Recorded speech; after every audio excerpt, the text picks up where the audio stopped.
Hi, welcome back guys. This is your friend, the fanfiction guy. Back with another fanfiction. This is the first part of What If Deku's art became reality? Now before starting, please give this video a like and subscribe to the channel if you want more videos like this. Now let's get into the fanfic. I'm so sorry Izuku. His mom cried as she latched onto him, his heart breaking further as his fears grew even deeper. 4-year-old Midoriya Izuku was quirkless. He'd never be a hero. It was the only thought in his head as he stared at the video of All Might saving people. How could he ever be like All Might? How could he ever save anyone? The boy had lost track of time, but at some point, his mom had let go of him and left the room. He only just realized it was dark now. He was only snapped from his trance as his mother turned off the computer. I think that's enough, Izuku, she said, gingerly, placing some paper in front of him. Why don't you draw a picture instead? I'm going to go make dinner. I'll make your favorite, okay? The boy looked down at the paper and pencil, scowling. It's not fair. Kacchan has his stupid quirk. Why don't I have a quirk? He's a big meanie. Angrily, he took the pencil and began scribbling. Before he knew it, he had drawn a crude, stick figure version of himself and Bakugo, with his stick figure punching Bakugo's in the face. He was so mad that he just wished for nothing more for that picture to be reality. Midoriya Izuku jumped back, startled. The paper he had been drawing on was gone. It was all gone. Instead, the two crude stick figures had come to life and were on his desk. Stick figure Izuku was punching stick figure Katsuki, while the two made little gibberish noises. Equal parts thrilled and terrified, Izuku screamed, Get in here. The next day at preschool, Midoriya was thrilled to show his classmates his quirk. A small group of children were gathered around a table as little stick figures and vegetables with faces danced along the table speaking in gibberish. That's so neat. A girl with curly green hair and sharp teeth, Tokage Setsuna, cheered from the other side of the table. Can you draw me a T-Rex, Midoriya? Okay. Midoriya cried happily. This was the most anyone at his daycare had talked or played with him. Usually Kacchan ran anyone off, but today the ashen blonde was in the timeout corner for blowing up the class gerbil anyway. Midoriya scribbled the best T-Rex he could for a 4-year-old, and with a poof, a 6-inch monochromatic dinosaur appeared on the table. It let out a squeaky roar and ate one of the stick figures. The doctor says it's called amination. No wait, animation. The whole table of children laughed.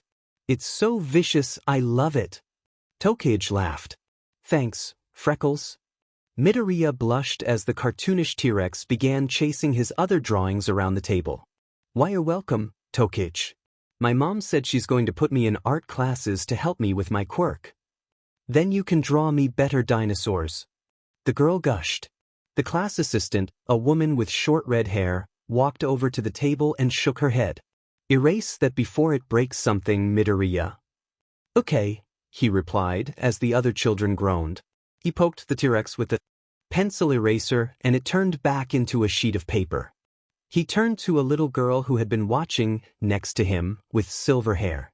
Do you want me to draw you anything, Yanagi? Yanagi Reiko turned and looked at him, her arms tucked to her side like she was a little ghost.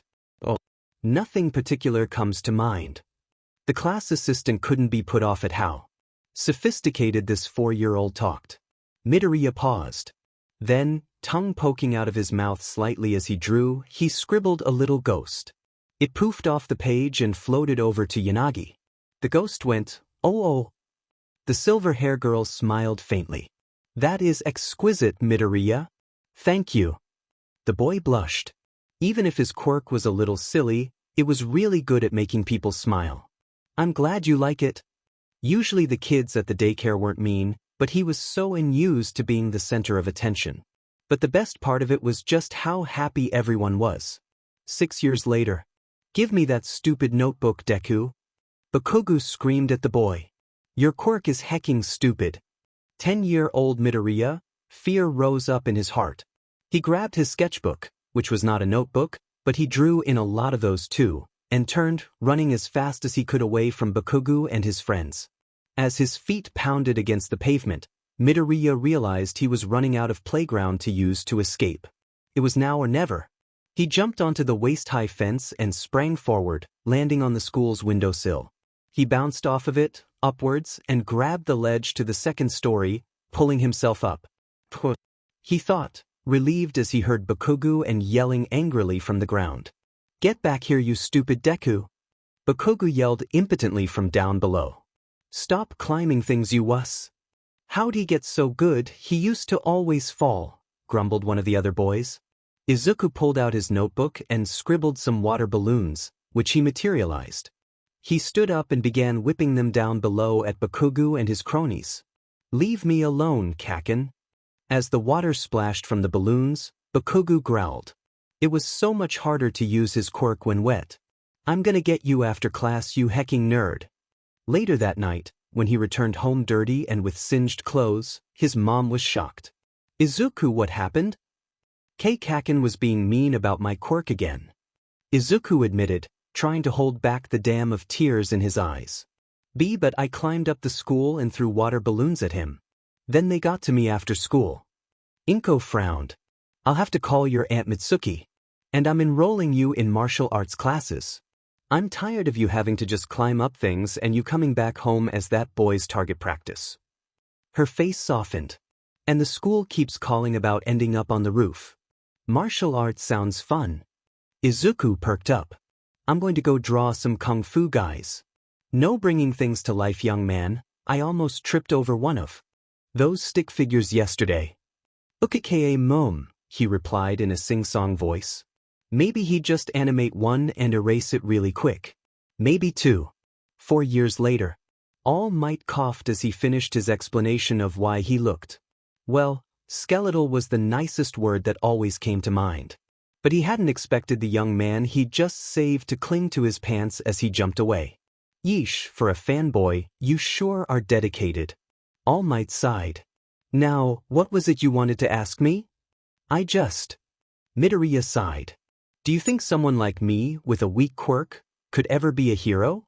"Well, there are lots of heroes out there whose quirks seem weak at first glance," All Might admitted.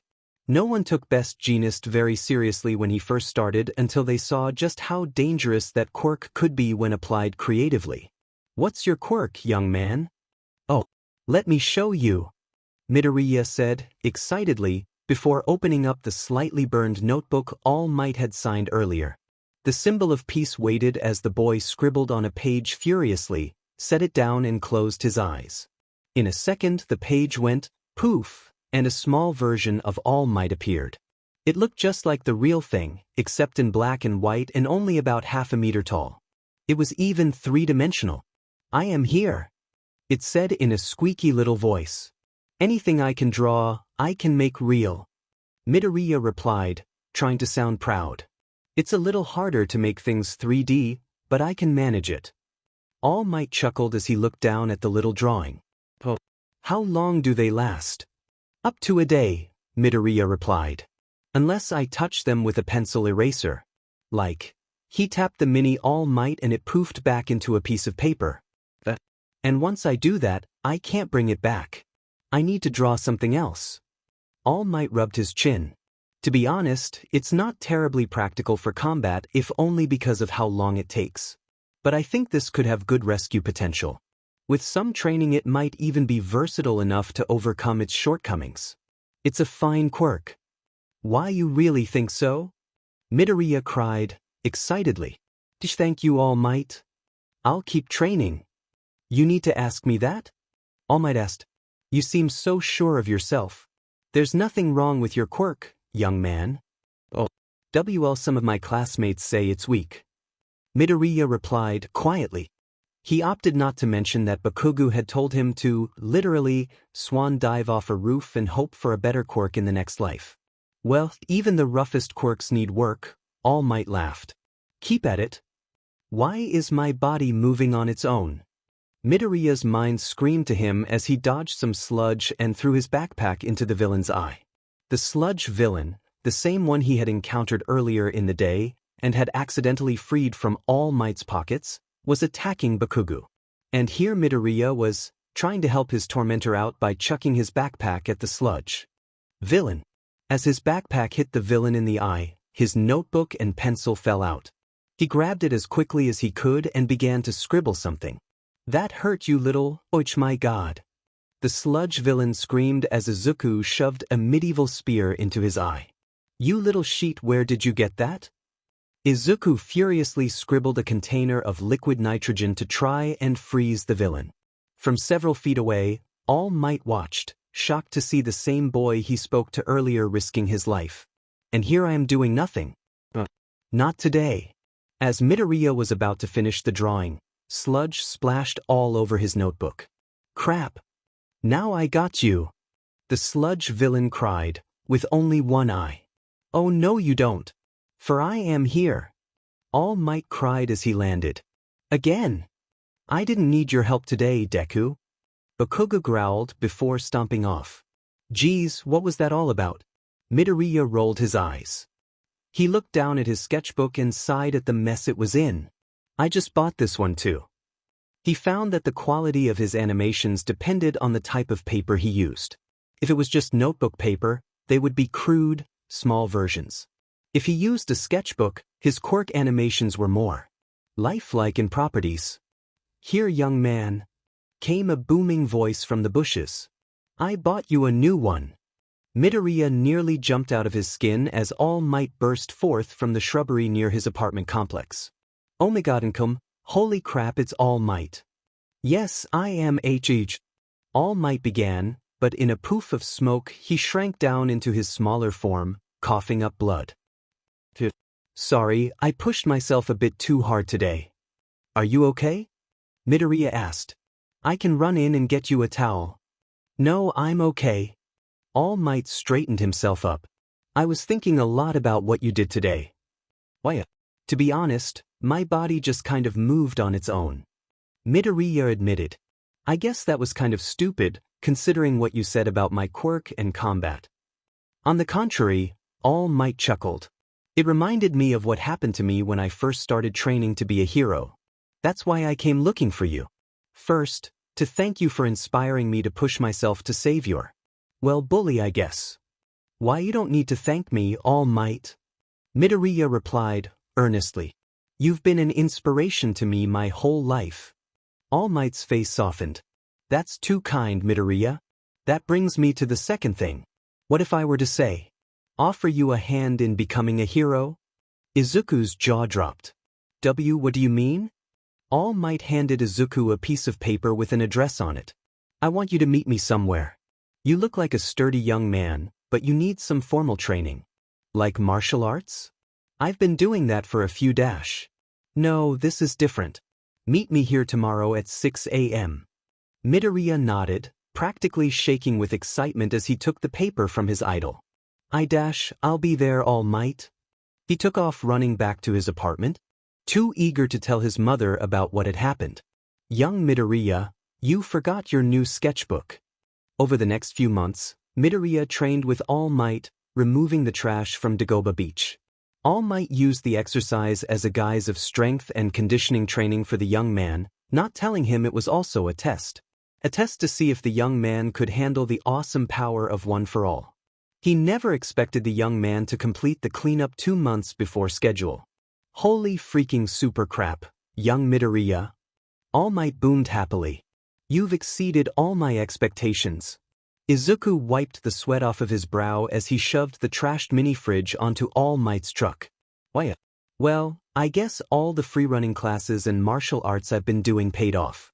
Even still, look at you now, the symbol of peace chuckled. You weren't exactly scrawny when we started, but now you're downright swole. Izuku laughed and blushed, suddenly feeling the need to put his shirt back on in embarrassment. I don't know about that, but the entrance exam for UA isn't for 2 more months. What do we do? This is perfect though. All Might crowed. Now you can train with my quirk. Oh, okay. That makes... Midoriya began, not quite digesting the words. Wait, what?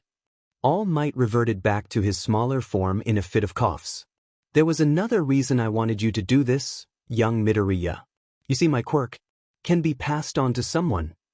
Before All Might could even blink, Midoriya had pulled out a hero analysis notebook, where he made sketches of pros in action and was taking notes. Pass down? Is that even possible? I've never heard of anything so crazy. Hey, no time for muttering. All Might laughed. My quirk is called One for All. Now, Midoriya listened intently as All Might explained how One for All worked. He felt like he had to be dreaming, to have two quirks, and be trained by his mentor and hero. That now, if you accept, all you have to do. All Might beefed back up into his heroic form. Is eat this. Midoriya raised an eyebrow at the long blonde strand of hair being held out to him. You're kidding. I would never kid about this, young Midoriya. All Might chuckled. You have to ingest some of my DNA to inherit my quirk. And this is by far the least gross way of doing it. WL. Okay. Midoriya quickly took the hair and put it in his mouth, and then washed it down with a long swig of water from his water bottle. Once he was sure it was down, he touched his stomach lightly. I don't feel anything. All Might coughed and turned back to his normal form. It takes some time to activate, unfortunately. Meet me back here tomorrow afternoon and we'll try to make use of One for All. Okay. Middle school was no walk in the park for Midoriya Izuku. It wasn't that no one liked him. He was one of the friendliest and most helpful kids in his class. He was usually the first to volunteer to help anyone study or pitch in on a project. It was just that no one wanted to get close enough to be his friend, because then they were put on Bakugu's sheet list. He'd had a few friends in elementary school, though he couldn't remember their names as they moved away about halfway through, and Bakugu made sure that had never happened again. But he was plenty popular in his art and martial arts classes, which is just where Bakugu's influence couldn't reach. Still, all the struggles of the day were no match to the excitement he had in meeting All Might after school. He ran as fast as he could down to the beach, where his mentor and the #1 hero was waiting. There you are, young Midoriya. All Might laughed. So, do you feel it? The power coursing through your veins? Maybe. Midoriya answered, earnestly. I thought maybe I just had a gas bubble. My stomach has been kind of gurgly today. Is that how you felt on the first day? Oh, it was so long ago, I don't remember? Really? How long ago was it? Midoriya asked, curious to learn more about his hero. All Might cleared his throat. Anyway, we should have you test it out. Punch towards the ocean. Midoriya raised an eyebrow and faced the water. He half-heartedly swung his right arm in front of him and went, ha! No, no, no. All Might groaned. You've got to feel that power, young Midoriya. Set a fire in your chest. Clench your butt cheeks together. Why didn't you say that the first time? Midoriya wondered. He tried to summon as much anger as he could and clenched his whole body, including his bum. He swung again with his left arm. Two things happened. The first was an explosion of air bursting from his left hand, cutting through the water, momentarily parting the sea itself. The second was that Midoriya's arm broke from fingers to shoulder. The two men stared at his bruised and limp arm for about 3 seconds before it, and the pain Midoriya registered finally kicked in. Ew. Midoriya howled. Oh God, what happened? All Might freaked out. What do you mean what happened? Midoriya freaked. It's your quirk. It never did that to me. All Might half shouted. Stay right here, I'm going to call someone. I'm not going anywhere. Midoriya freaked out.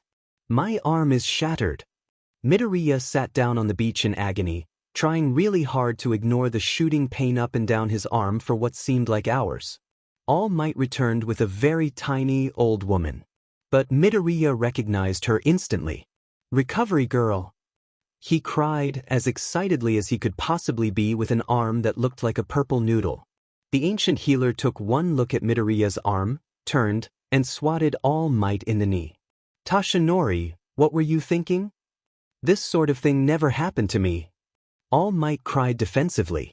It was a bit shocking for Midoriya to see the symbol of peace put in his place by an old woman who was barely waist-high. I never got injured using my quirk. All right, hold still, dearie, Recovery Girl sighed, giving Midoriya's arm a smooch that healed it most of the way. Midoriya stared at his arm in amazement as he was able to wiggle his fingers. It still stung, slightly, but it was better than having the whole thing being completely shattered. Whoa! Then his eyes drooped and he nearly fell asleep. Huhuea. Yes, the effects of my quirk can make you quite tired, Recovery Girl sighed, before she turned and rounded on All Might once more. You don't have him use that quirk again until you've thought of a good training regimen. But there's 2 months until the entrance exam. All Might cried, defensively. Then you better think quickly. The senior citizen huffed, walking off. Good-for-nothing kids these days. As she left, Midoriya and All Might exchanged some rather awkward eye contact. Well then. All Might sighed. I think I have a phone call to make. I have someone who may be able to help us. He had trained me, actually. Someone trained you? Midoriya asked, excitedly pulling out his notebook and forgetting all the pain he had felt mere minutes ago. Who was it? I've never heard about you being trained. All Might couldn't help but chuckle at the boy's enthusiasm. Just hold tight until you hear from me again. And try not to break anything. Midoriya nodded and put his notebook away a bit disappointed. Okay.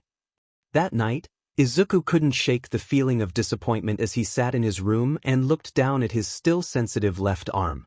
Guess it's lucky it wasn't my drawing hand, he thought. Things never seem to go quite right for me, he thought, pulling out his sketchbook to work on some doodles. First I get made fun of for not having a quirk.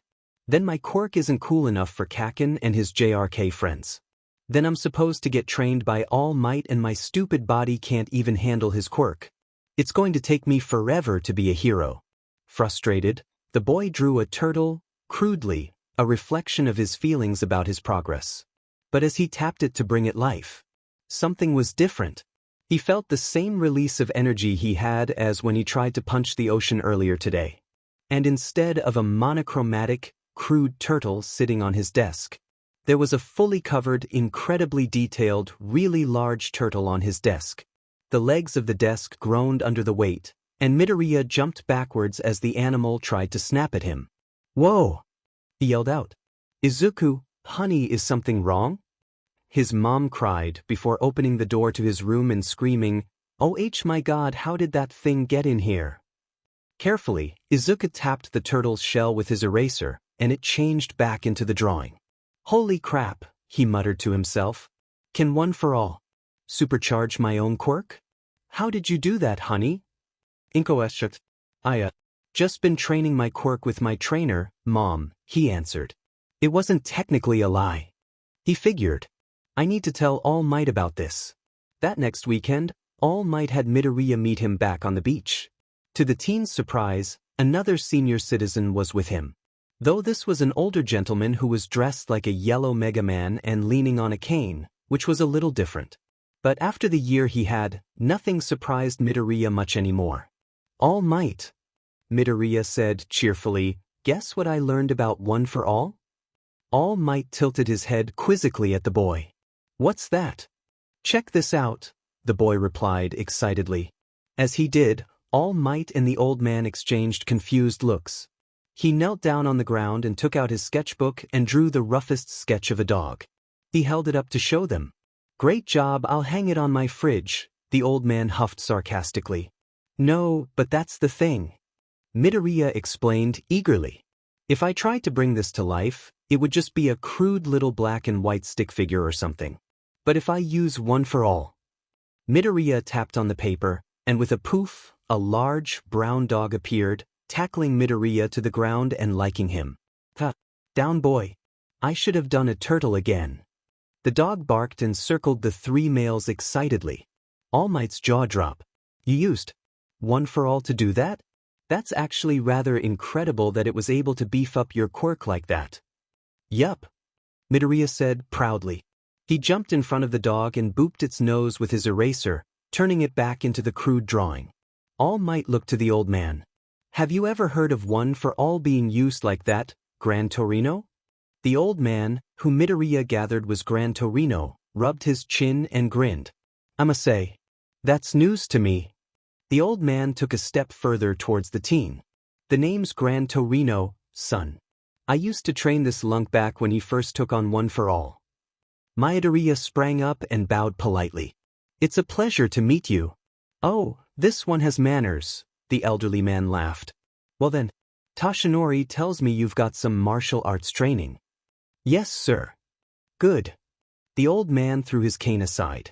This will be fun. That. Izuku coughed as his back hit the ground. Suak tucked.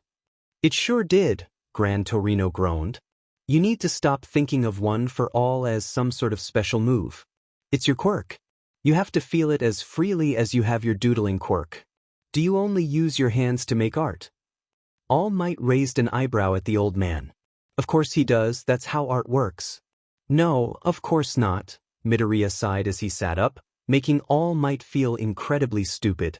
Gran Torino walked up to the boy and tapped his forehead. Starts up here, doesn't it?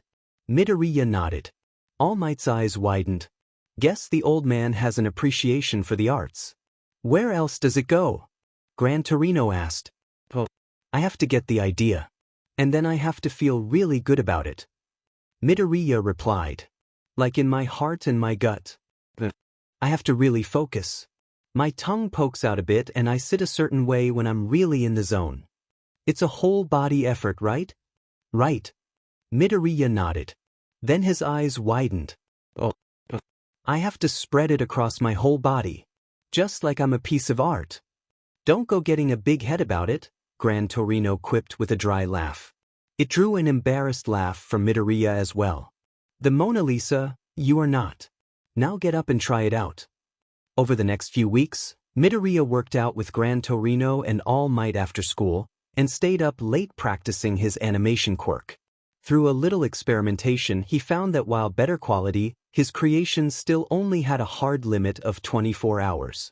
And just like using what he called color fill, he had control over just how good he wanted his creations to be, depending on how much he concentrated on their animation. So when it was time for the big UA entrance exam, he'd never felt more ready. He left his mom's car that morning, still sketching in one of his notebooks, as he always was. Izuku, honey, watch where you're walking. His mom scolded from the car window. Izuku waved to his mother to acknowledge her, but still kept sketching the building as he approached it. Such beautiful architecture, I at least have to get a rough copy of it. Not watching where he was going, he tripped over a rock and stumbled, his pencil and notebook going flying out of his hands. Before the two items could get too far, they paused in the air, surrounded by a faint, ethereal white glow.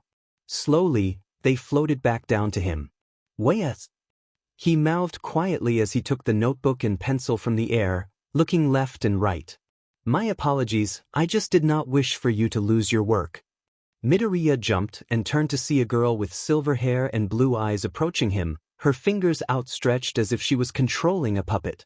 She looked vaguely familiar, but he couldn't place where he had seen her before, probably because she had a mask covering the lower part of her face as part of her hero costume. His costume was a little less awesome than hers. He had designed it to be like All Might when he was younger, just in a green color scheme.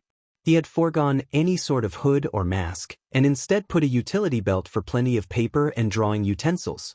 She's also really pretty, he gulped, before forcing a rigid smile on his face as he tried not to stare at the form-fitting kimono she had on. Thank you. He bowed. Is why your Q-quirk telekinesis? It was no trouble, the girl replied with a near monotone and flat expression. Yes, something like that. I call it poltergeist, but it functions as telekinesis. Oh, that's amazing. Midoriya gushed, his nerves melting away. When this is over, I'd love to draw it in action. He blushed. Sorry, that's kind of weird. I do not find it odd at all. The girl replied, shaking her head. I'd inquire further, but I believe the test is about to begin. Shall we head inside? All right, of course. Midoriya felt pretty good about the written portion of the test. He had loved to learn about quirks, heroes, and their history so that he could draw it better, but he struggled enough with it to leave some lingering doubt in his mind. The biggest relief in his mind was that he wasn't put in Bakuga's group for the practical test.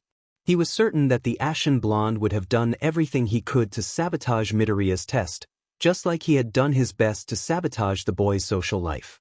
As he waited for the test to begin, he took out his sketch pad and looked around. I'll need a grappling hook to get to the top of the building. Actually, probably quicker to use color fill. Excuse me. Midoriya looked up to see a boy with blue hair and glasses looking down at him sternly. Yes. This is a test. What makes you think a hero would waste time doodling? The blue-haired boy scolded. If you're going to make a mockery of this institution, I think you would be better off just leaving. Midoriya turned red. And no, it's not that, my quirk dash. I believe it is part of his quirk. Came a third voice. Midoriya turned and saw the same girl who had helped him out earlier had snuck up on the two of them. She still had a very neutral expression on her face, which almost seemed unnerving for the tallest teen. The bespectacled young man walked away, but he still had a disapproving look on his face. My apologies, the girl said. I think we are all feeling the pressure of the exam. How have you been faring?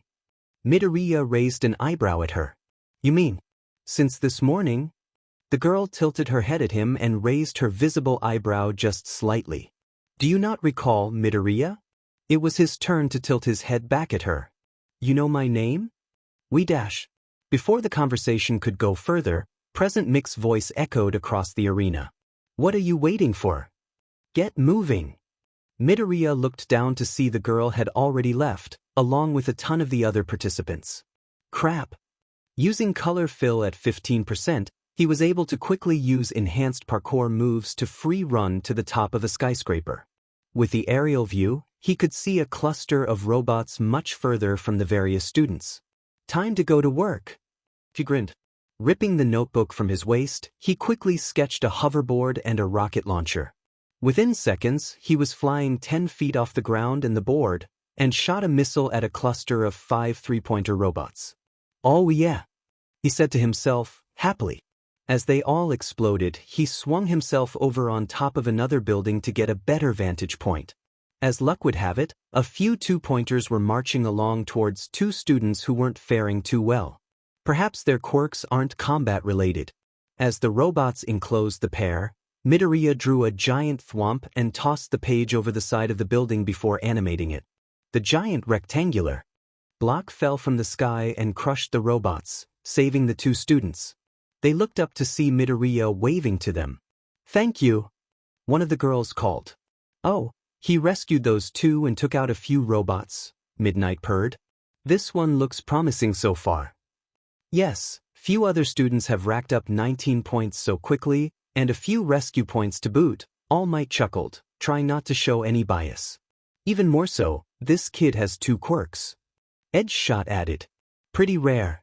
You think he'd stick with the enhanced strength over the art stuff? Midoriya used color fill at 8% to punch the top off a 1-point robot, but shook his fist out as he did. Crap, I need to draw myself some better gloves if I want to do that. He drew a few grenades and hopped back on the hoverboard. By his estimation, he had racked up about 40 points or so in the last few minutes. The robots were pretty sturdy, but it didn't take more than a grenade or a shock from a taser to immobilize them.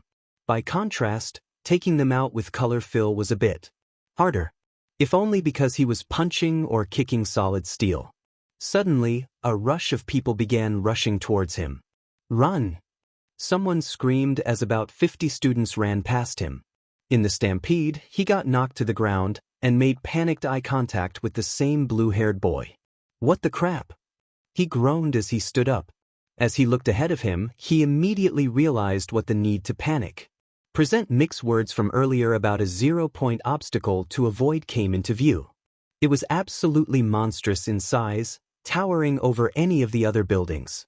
It was a terror, a kaiju, a creation made only to strike fear into the hearts of mankind, to scare out any who would not be serious about real hero work, a sign to abandon all hope.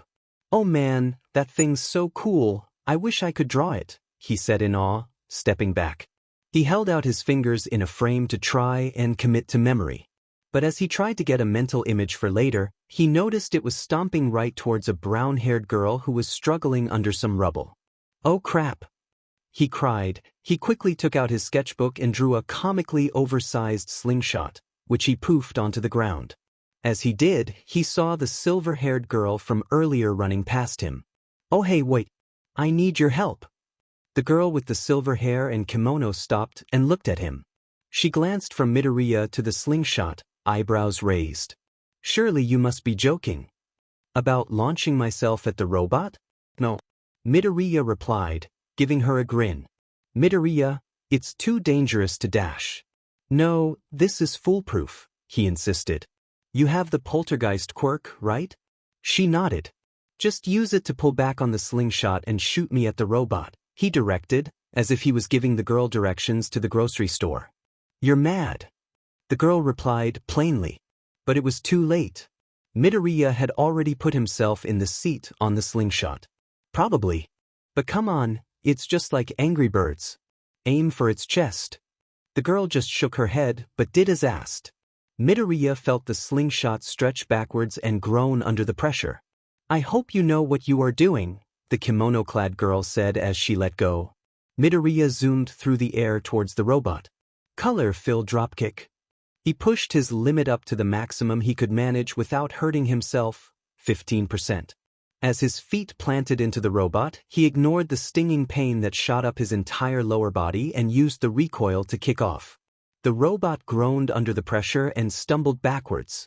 Once he righted himself in the air, Midoriya took out a pre-drawn rocket launcher he had saved in his utility belt for just the occasion and animated it into his hands.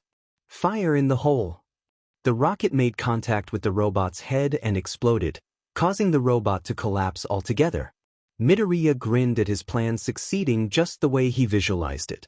That was until gravity kicked in and his notebook and pencil fell out of his belt. "I should have drawn a parachute," he sighed as he plummeted towards the ground. He turned towards the ground and tried to prepare one for all. He'd probably have to break a limb to create a big enough air pocket to save himself. He braced himself. But about 40 meters from the ground, he began to slow down and realized he was surrounded by the same white, ethereal glow he had seen earlier. As he was slowly lowered towards the ground, the girl with the silver hair and the kimono walked over to him. "That was quite reckless, Midoriya. You are lucky my quirk can manipulate beings other than myself." Midoriya let out a sigh of relief as his feet hit solid ground, and the buzzer for completing the test sounded across the arena. He bowed to his savior, politely. Thank you, miss. Any further down and I would have ended up looking like a Picasso or a Pollock." The girl chuckled. "Well, glad to see you still appreciate art." Midoriya tilted his head. "What do you mean?" She went to say something to him, but Present Mick's voice cut her off.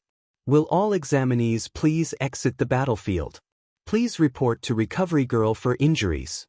The girl with the silver hair sighed and went to say something to Midoriya, but she was interrupted once more as the girl they had saved, with the brown hair, ran over to them and bowed. "Thank you so much, you guys," she said. "I didn't think I would be able to get out of that rubble in time." She stood up and gave them a bright smile. "I'm Uraraka Ochako." Midoriya Azu, he stuttered, a little overwhelmed to be near two cute girls at once. "My name is Yanagi Reiko," the silver hair girl said, flatly. "Pleasure to meet you." When he heard the name, something in Midoriya's brain clicked. "Wait a minute, I know that name," he thought, turning and looking at the silver-haired girl. "Yanagi." The girl let out a short, quick rueful chuckle and lowered her mask. "Finally. I was wondering whether you would recognize me, Midoriya. Then again, we haven't seen each other since elementary."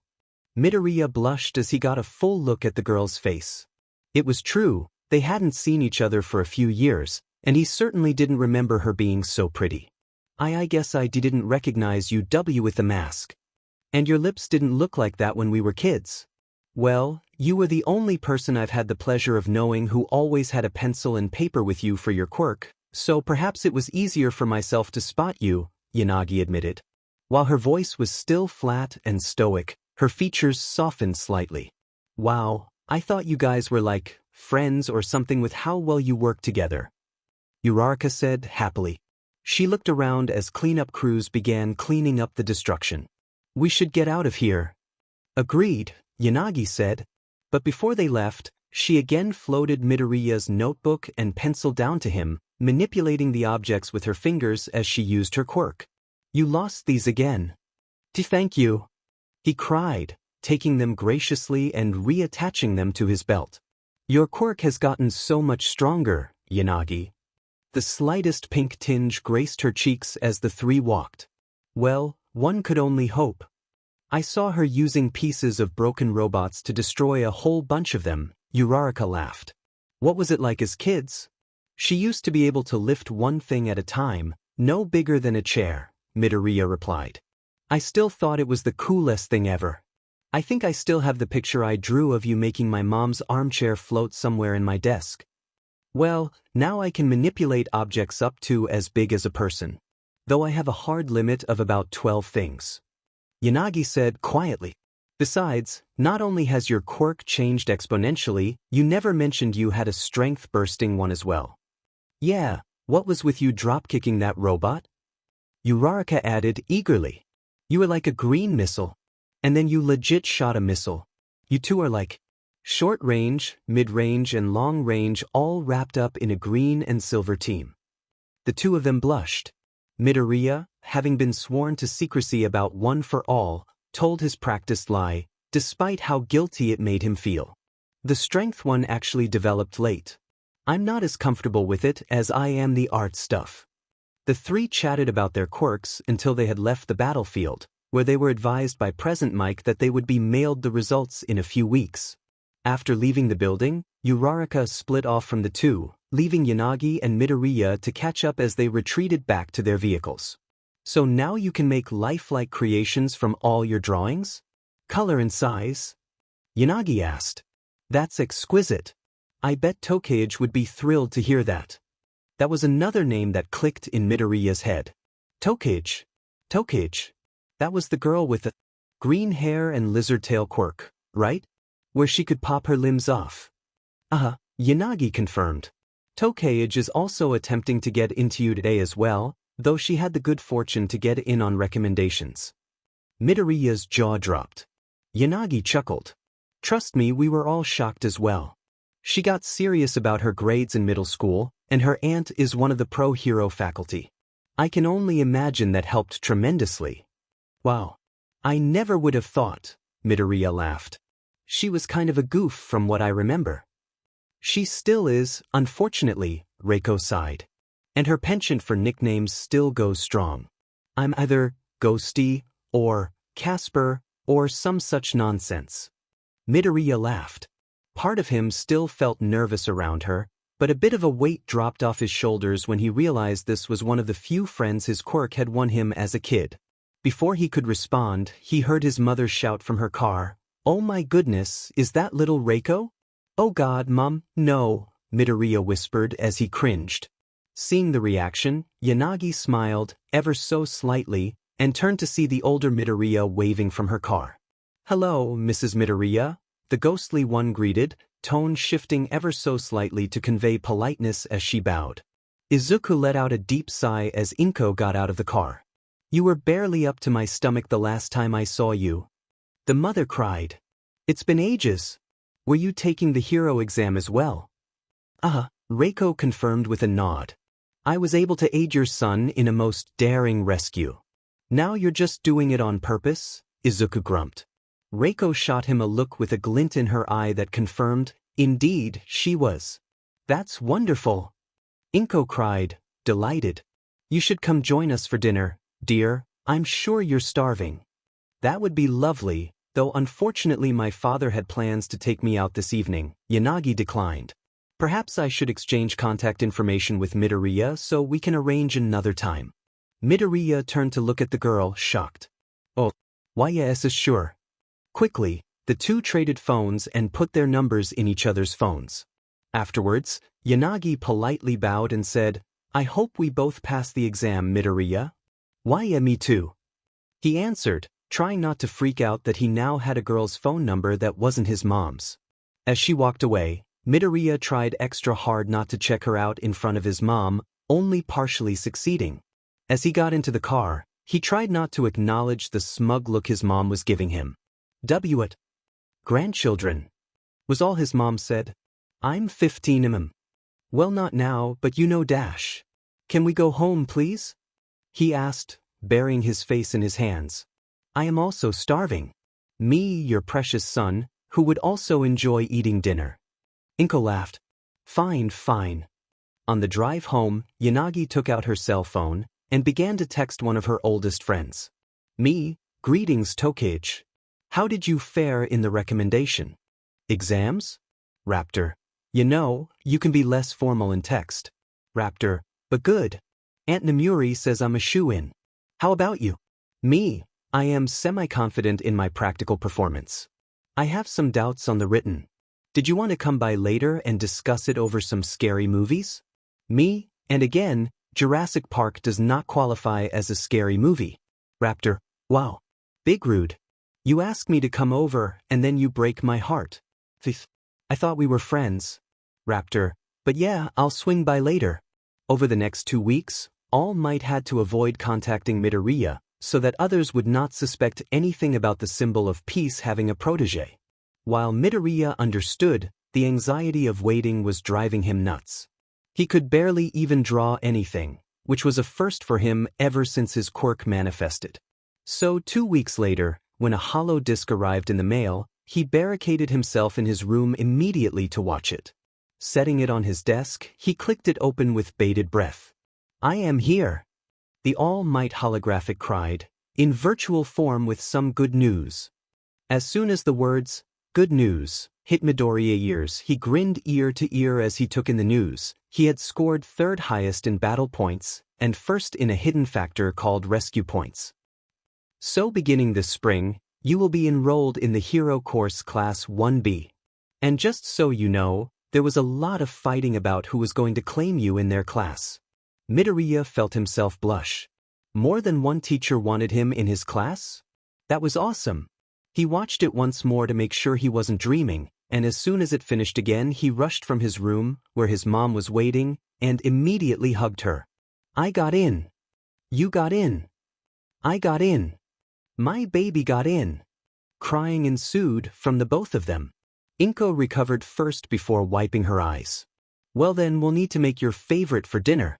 Katsudon. Yes. Izuku fist pumped. Oh, and I need to get some designs to UA's support course.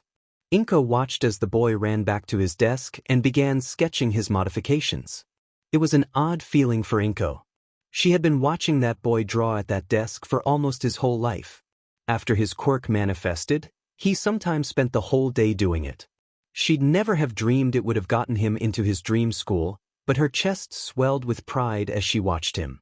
So, as your new homeroom teacher, it gives me great happiness to accept you to Class 1BS Hero Course, the holographic Vlad King recording said as it sat on Yanagi's desk.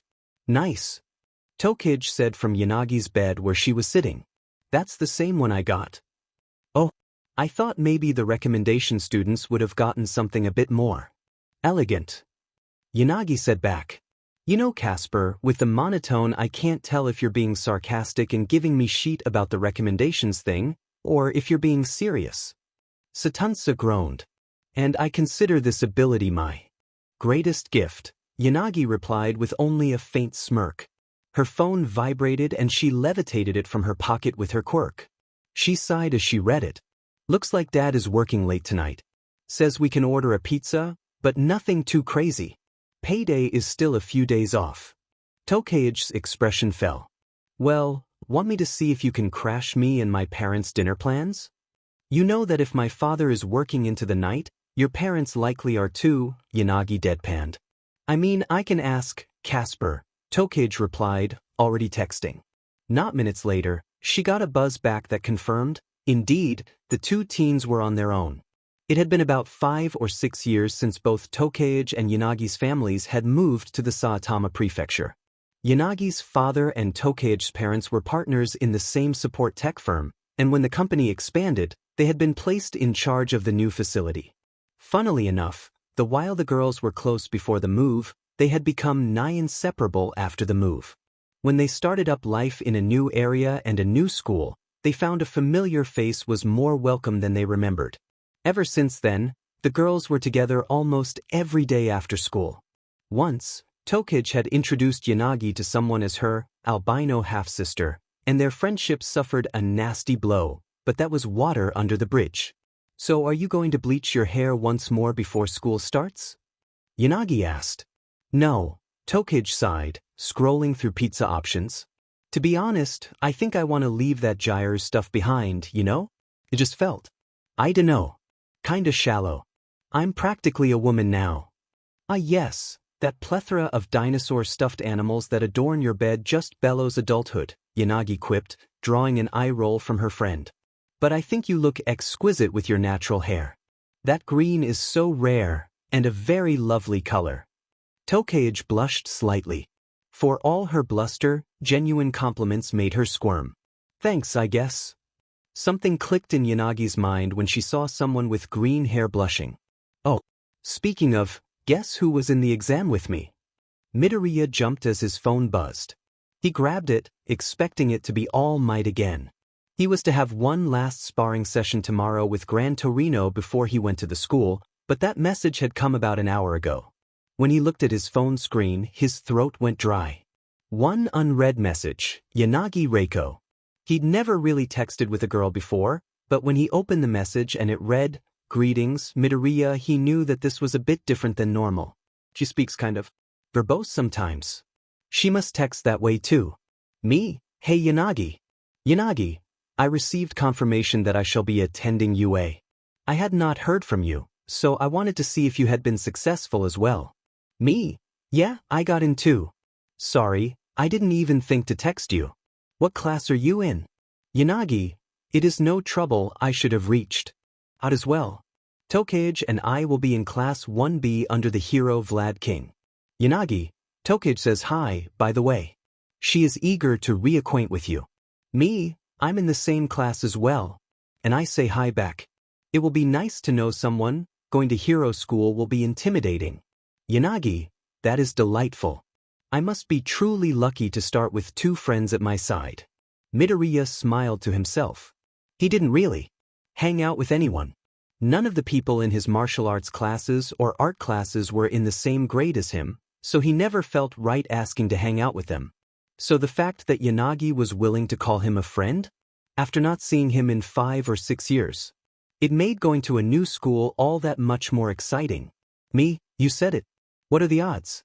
Good job today, kid, I almost worked up a sweat. Gran Torino grinned as he grabbed his cane off the ground. Almost.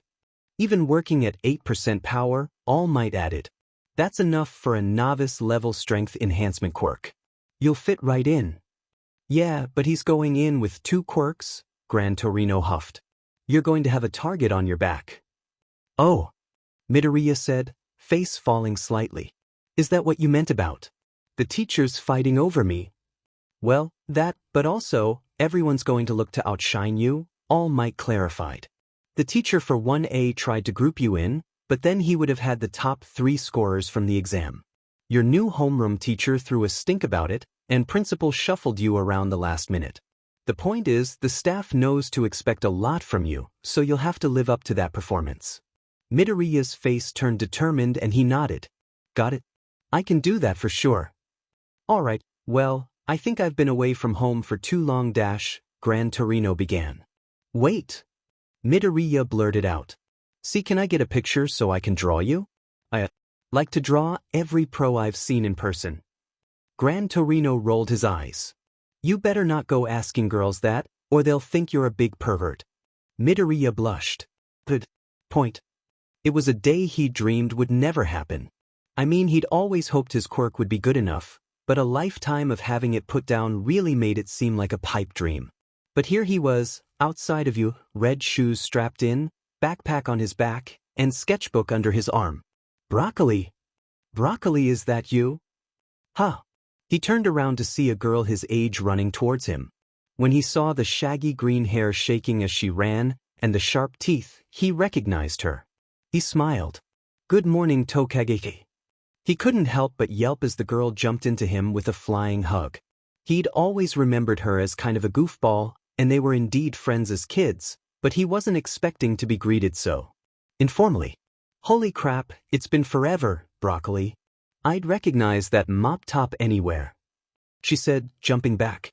But as she did, her hands detached and stayed on his arms.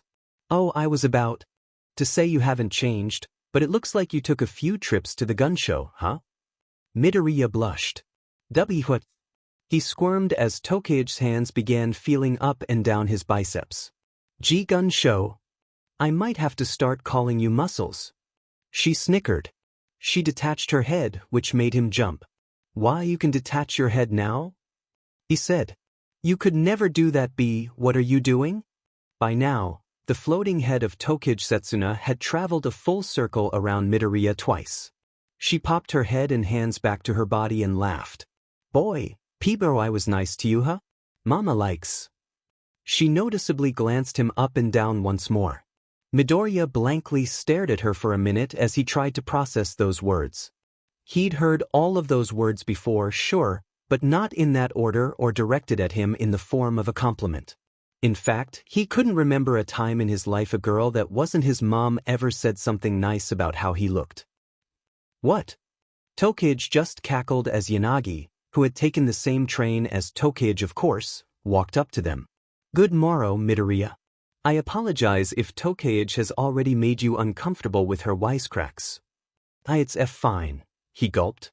We should get in so we aren't late. The three of them walked into the building, thankful that the first-year students had their classes on the first floor. So it seems like both of your Quirks have really changed, Midoriya said, breaking the ice the only way he was probably comfortable, discussing quirks. Yeah, I'm up to 25 pieces now.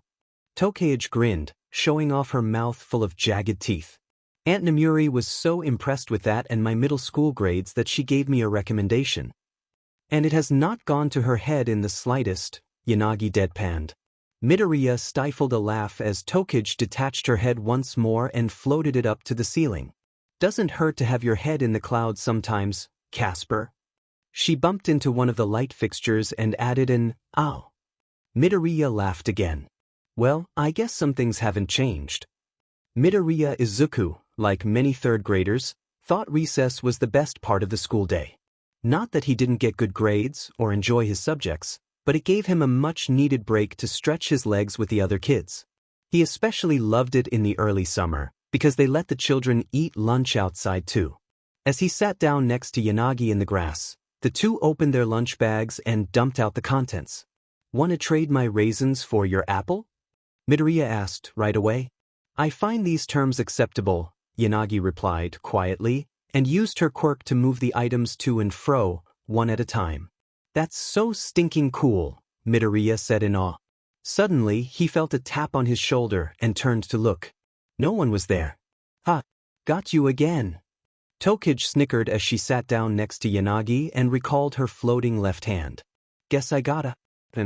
It to you, Midoriya snickered, drawing a laugh from Tokage and a groan from Yanagi. Regardless of the terrible puns you two plague me with, I fear all the basketballs have been taken for recess already, Yanagi said as she bit into her sandwich.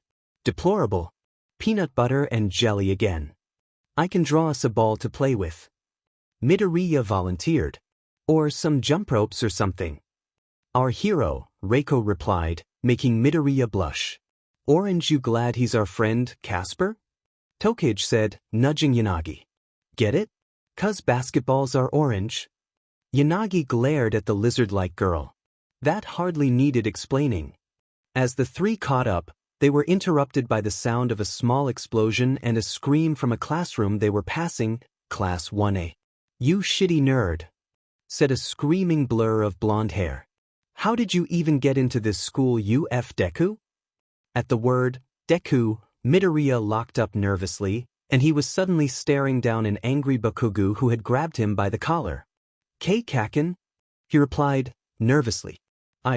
Well, I passed the exam. With your shitty quirk. You must have cheated. Bakugo screamed in his face. Midoriya blinked and wiped the spit from the screaming blonde off his face. Before he could even stammer out a response, Bakugo's body was surrounded by the ever-familiar ethereal white glow of Yanagi's quirk. She floated Bakugo back to the door of Class 1A. Midoriya performed quite admirably, Yanagi replied. Her usually flat tone held just a hint of finality, but for Tokage she knew that was as close to angry outburst as the girl usually got it. Yeah man, what's it to you? Tokage snorted. You sure haven't changed. Bakugo looked at the two girls with visible confusion. I don't even effing know who you extras are. Tokage opened her mouth to argue back, but Midoriya gently grabbed her arm and pulled her towards Class 1B.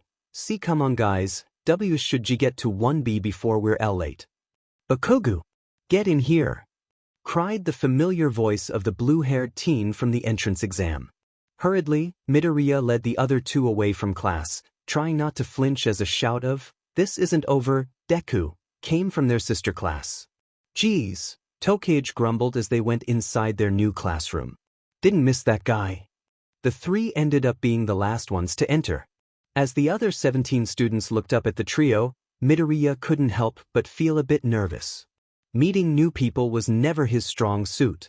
But it wasn't more than a second before a girl with long red hair walked up to them, extending a hand. Hey, I'm Kendo Itsuka. Looks like that's all of us.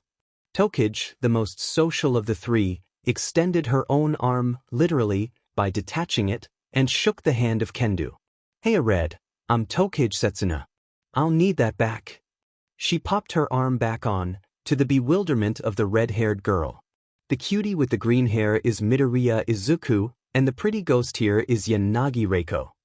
Both Midoriya and Yanagi looked to the side, blushing. Kendo laughed. You guys must know each other?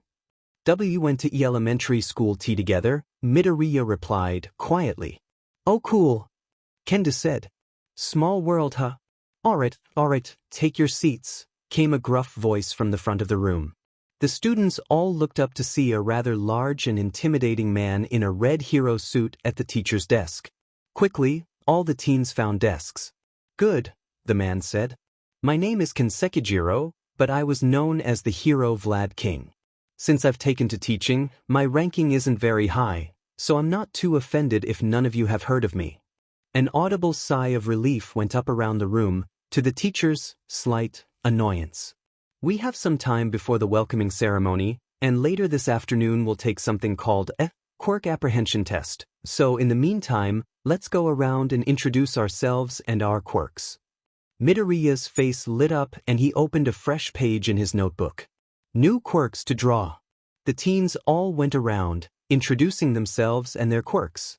Midoriya was ecstatic and listened in detail, taking a little bit of delight when one of them was able to demonstrate their quirks, like Kendo or Shiozaki. He got so wrapped up in his sketches. Oh, how do I illustrate Hananuki's quirk? Midoriya Izuku? Oh, I wonder what Shishida's beast form looks like? Midoriya Izuku. Had lost track of whose turn it was. Kaibara's quirk is hard to really draw, just looks like I messed up the joints. Midoriya. Yes. He answered, jumping as he looked down. Some snickers went up around the class. What, pray tell, are you writing that is so important that you weren't paying attention? Vlad King said. Oh, sorry, it's for my quirk. He replied, standing up. And my name is Midoriya Izuku. And my quirk is called animation. Anything I draw I can bring to life for 24 hours. And I really get excited to draw new quirks. Is that what you've been working on this whole time? Kinoko asked. Why yes, Midoriya admitted. He tapped his drawing of Kendo, and a small version of her appeared on his desk, growing and shrinking her monochromatic fists. You guys have really cool quirks, I kind of just got carried away. That's so cool. Kendo smiled. He's been like this since we were little kids, Tokage added. Alright, settle down, Vlad King told the class, though he had a grin himself. I understand your enthusiasm, but try not to get carried away, Midoriya. According to your file, you have 2 quirks.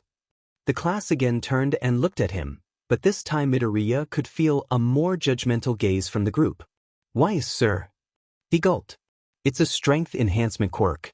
I developed that one late. Oh yeah, you're the guy who totally dropkicked the 0-pointer. Tetsu cried out. Yanagi helped, Midoriya replied, rubbing the back of his head. Yanagi shrank down into her seat, slightly. Well, the teacher said, clapping his hands together. That's a double-edged sword.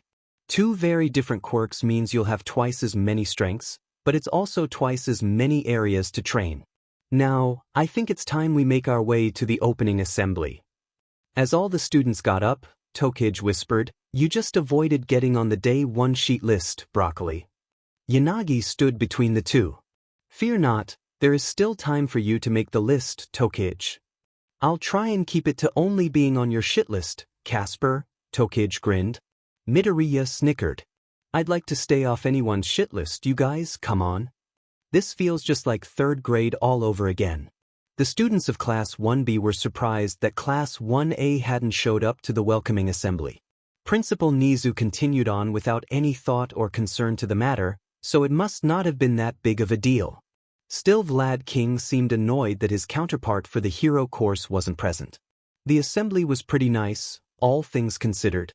Presentations and speakers addressed the support, general and business courses too, which were all top of line. It was impressive, considering Aldra had never exactly been a palace of amenities, in Midoriya's opinion. After the assembly and some introductions to their classes from Ectoplasm and Present Mike, Izuku had a chance to geek out about meeting famous pro-hero Lunch Rush. He stayed behind in the line just a tad too long asking the hero questions, so when he took his tray and turned towards a cafeteria that could only be called vast, he felt a twinge of panic. Crap, do I have to sit alone again? Well, until a disembodied hand landed on his shoulder. He instantly recognized it as Tokage's as it began pointing him towards a table. A wave of relief washed over him as he saw her waving him over with the rest of her arm. He sat down at the table to see just about all of Class 1B already there. "Surprised you could tear yourself away from your new best friend," Tokage snickered. "I can't believe you asked Lunch Rush what the secret to his egg drop soup was." "I needed some answers for my..." Midoriya began, realizing she was kidding halfway through the sentence. "Drawings." Tokage laughed. "You must have so many sketchbooks at home. You were like that as a wee one." "Do you draw every hero you've seen, Sir Midoriya?" Shishida asked. He was seated across the table from Midoriya, next to Kendo. "I try to," he answered. "I never thought my quirk would be all that great for heroics, so I kind of got obsessed with heroes and their quirks. Wanted to capture them all." "He's a total fanboy," Tokage said, throwing an arm over him. "But he's really good." "I'm okay," the boy added, shyly, "but I can't wait to see your quirk in action during the test, Shishida." "It can be rather undignified, but I'd like to think it's quite formidable," the furry lad replied with a smile. Midoriya listened as his classmates talked about their quirks and their personalities. But from a few tables over he could see Bakugo shooting him a death glare. He tried to put it out of his mind, but as he looked around the cafeteria he saw there was another student giving him a death glare, a boy with red and white hair, and a scar over one of his eyes. Yanagi noticed as well. "Have you done something to draw that boy's ire, Midoriya?" "I don't think so," he replied. "It does look like he's glaring at me though." He shifted his focus back to his table. He didn't seem to have any enemies in his class, which was the most important thing. And he was able to forget the dirty looks once they all went outside for the quirk assessment test. "So, I'm sure you all remember the physical fitness exams you took growing up." Vlad King instructed on what looked like a softball field. The students had all gathered in their gym uniforms, as instructed. A groan went up across the class. "But this is a hero school, so we're going to do something like that with quirks." The groan turned into a collective cheer. All right. This will give a good sense of your abilities and strengths. This isn't for grades, I just want to get a measure on where everyone needs to improve. So make sure you do your best." He took out a baseball and a speed radar. "Kendo, can you assist me with the first event?" The class watched as Vlad demonstrated that he wanted them to stand in a circle and just throw the ball as hard as they could. With her enhanced strength and giant hands, Kendo managed to get 527.2 meters, drawing gasps of admiration from her classmates. Midoriya watched as Yanagi took it to the outer limits of her quirk, which was only about 100 meters. Tokage separated her hand, flew it out with the ball another 400 meters and then threw it, falling just short of Kendo's goal. Kaibara had the highest score of 659, but he had spun his arms so rapidly the ball went backwards when he released it. Vlad still counted it though. Shishida fell just behind in his beast form, and some of the other students didn't have as much luck, of course. Kinoko's mushrooms were of no help, so she just threw it. Juzo was in the same boat. Midoriya, can you try once with both quirks? Vlad asked. The Grionet squirmed. All the attention to his dual nature made him feel very put upon. Still he nodded and decided to go with color fill. Since he wasn't in combat, he pushed himself all the way up to 15%. With as hard as he mustered, he threw it a good 325 meters. Not bad at all. Is that as hard as your strength enhancement goes? The teacher questioned. Well, no, he admitted nervously. That's about 15%. If I go higher, I actually break my arms. Murmurs went up around the class, and Tokage and Yanagi exchanged a concerned glance. Vlad raised his eyebrows. Well, that doesn't sound like it was fun to figure out. I assume you had to build up some resistance? Midoriya nodded. Well, we'll have to see what we can do to boost that. Now let's try with animation. Try and beat that number. Midoriya nodded and grabbed his notebook and pencil. Tapping his chin a few times, inspiration struck. His classmates watched, curiously, as he quickly drew and animated a shoulder-mounted grenade launcher. Stuffing the baseball in, he aimed and shot across the field. 398 meters. Vlad King replied. I didn't think you could put a baseball into a grenade launcher. You probably can't. Midoriya replied, scratching his cheek. But if I have a vague understanding of what would need to change with my drawings, my quirk adapts it. So it's just, this is a drawing of a grenade launcher that shoots baseballs. I see. All right, on to the long jumps. While Class 1B was out on the field, Monoma Nito of Class 1A watched them from his seat behind Bakugu. He chuckled to himself as Present Mike went over their syllabus for this term's English lesson. Don't they just look so inferior, Bakugu? Shut up, Blondie, Bakugu replied without turning around. Midoriya looked up at the scoreboard. He was placed in third, right behind Shishida and Kaibara, using scoring highly with both quirks.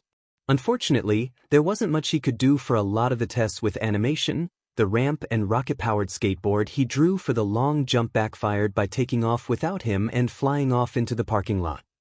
Yanagi had scored far lower than him, if only because, despite her quirk's power, she couldn't manipulate herself. Though she did earn some brownie points for retrieving Midoriya's rocket board. Alright, last we have a 100-meter dash. Vlad King said. Shishida, since you're ranked first, you go ahead and get us started. The sophisticated boy nodded, put his glasses in his pocket, and took to the starting line. As he erupted into beast form and galloped the full 100 meters, the class cheered. I'm never going to get used to that, Kaibara shuddered. Good form. Vlad called. Next up. Midoriya watched as each student went, impressed. Yanagi grabbed a large rock and levitated it while she hugged it, making pretty good time. Tokage just split herself in half, using her legs to run and her upper half to float, racing herself. The legs won. All right, Midoriya, Vlad called. Let's see what you can do faster. Use your strength enhancement there and draw me something to get back. You got it, Midoriya said. He walked up to the starting line and crouched down, charging color fill. Ow ow. Tokage hollered from the sidelines. A few of the other classmates snickered, but Ibra muttered something about sinning. Yanagi merely slapped her own forehead and shook her head. Who asked for cake? Hey! Vlad barked. Tokage, one more comment about Midoriya's rear end and you'll be sent to the principal's office. Midoriya was glad no one could see how red his face was as he took off running. Luckily, it just pushed him to run harder as he sprinted across the finish. Just short of Shishida's time, Midoriya, Vlad called. Let's see what your drawings can do. Midoriya caught his breath and turned, looking at the eager faces of his classmates. His gaze lingered over Tokage for a second, and he got an idea. She'd been teasing him all day, maybe he could tease back in some way. He poured his inspiration onto the page and animated it, revealing a muzzled raptor with a saddle on its back. What? Tokage screamed, as the rest of class cheered. Midoriya hopped on the saddle and kicked the raptor's sides. "Ya Fizbo!" The raptor, aptly named Fizbo, growled and took off running as Midoriya held the reins. As soon as it crossed the finish line, he tapped its head with the eraser and landed on his feet. My claws were sharper than that raptor's," Kamakiri scoffed as the rest of the class cheered and hollered. Vlad scratched at this chin. "I have questions. Why was the raptor tame?" "Oh, I drew it tame," Midoriya explained. Vlad was rendered speechless. "It had a saddle," Midoriya continued, nervously. "So, I had specified that it was tame. It made sense when I drew it." "So it's intent-based?" the teacher questioned. "Yeah, I think so," Midoriya replied, scratching the back of his neck. "You named it Fizbo?" Vlad deadpanned. "Well, Yoshi seemed too obvious." "Well, that was the best time," Vlad said, looking at the stopwatch. "Though I've never seen anyone use an animal to do the dash. Anyway, let me tally up the scores." As Midoriya retreated back to the class, he gulped as Tokage rushed up to him and cupped his cheeks, making his face heat up as she got way too close for comfort. "Freckles, you can make dinosaurs. Like real ones." "This has been a good exercise," Vlad King said, looking over his notes. "Some of you have quirks that aren't suited for this, but it gives me some ideas. You're all dismissed for the day. Hit the showers and head home." Midoriya sighed and headed back towards the locker room. He could be happy with second place. As he walked, Tokage slung her arm around his shoulder again. "Give it to me straight, Broccoli. Are you going to ditch Casper and I for the big leagues?" Midoriya gulped at the repeated close contact. Childhood friend or not, now that PBRDY had graced all these teenagers with hormones, it felt a bit different. "YU is a scored F5T Tokage. I don't think I outclassed YU. I appreciate you haven't let stardom get to your head," she replied, nudging him in the ribs. It drew a chuckle from him. "I would fair to say I was outclassed, if we're speaking in earnest," Yanagi sighed from the other side of Tokage. "Perhaps one day I'll be able to manipulate myself with my quirk, but today was just not meant for me. You two performed quite well, however." "Why your quirk is amazing," Midoriya assured her. "Why you'll be able to show it off next tea time, I'm sure." "Hopefully so," she replied. "Thank you, Midoriya." "Mom, I'm home," Izuku cried as he got through the door. Inko had been waiting anxiously for the last hour to hear about her son's first day at the prestigious hero school. There had been a lot of guilt building in her mind over the last few weeks, if she was completely honest with herself. She had never thought his quirk was suited for such dangerous work, so when he actually managed to get into UA, she felt like she was eating crow on some of her old conversations with her son. 6 years prior. Inko sighed when she heard the door to the apartment slam shut, and the sound of her 9-year-old son run into his room. She was pretty sure she hard sniffling too. There were 2 ways Izuku normally came home. Either happy and excited to tell his mother about his day, or, well, essentially what had just happened. She walked over to his door and gave it a gentle knock. "Izuku, sweetie, was that you?" "Leave me alone," was the familiar answer that came through the door. A bad day for sure, Inko realized with a sigh. It seemed Izuku had more and more of those ever since his little friends Reiko and Setsuna had moved. With no one else to hang out with, he gravitated back towards Katsuki and his group, much to Inko's dismay. "Would you like a cookie?" she asked, hoping she could bribe him with sweets. "Well, I'll just eat them all myself." "No, I want a cookie." Inko smiled and went to retrieve the cookies from the kitchen. Putting one on a plate, she walked into the room to see another familiar sight. Her son sitting on his bed with his knees pulled up to his chest. He had already changed into his t-shirt and shorts, so Inko set down his cookie and walked over to his clothes hamper. "And oh wait," Izuku cried. It was too late. Inko had picked up his dirty uniform and sighed to see another uniform shirt was burnt.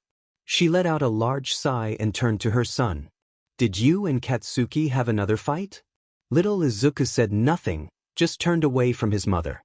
"Tell me what happened, or I'll take away the All Might game," his mother replied, sternly.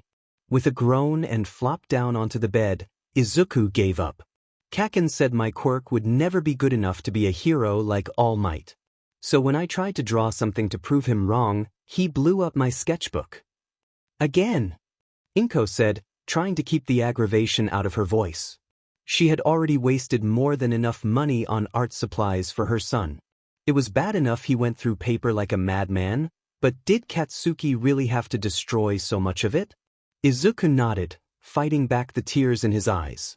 Inko sat down and ruffled her son's hair. I'm sorry. You want me to call Aunt Mitsuki again? Izuku shook his head and rolled over, facing the wall.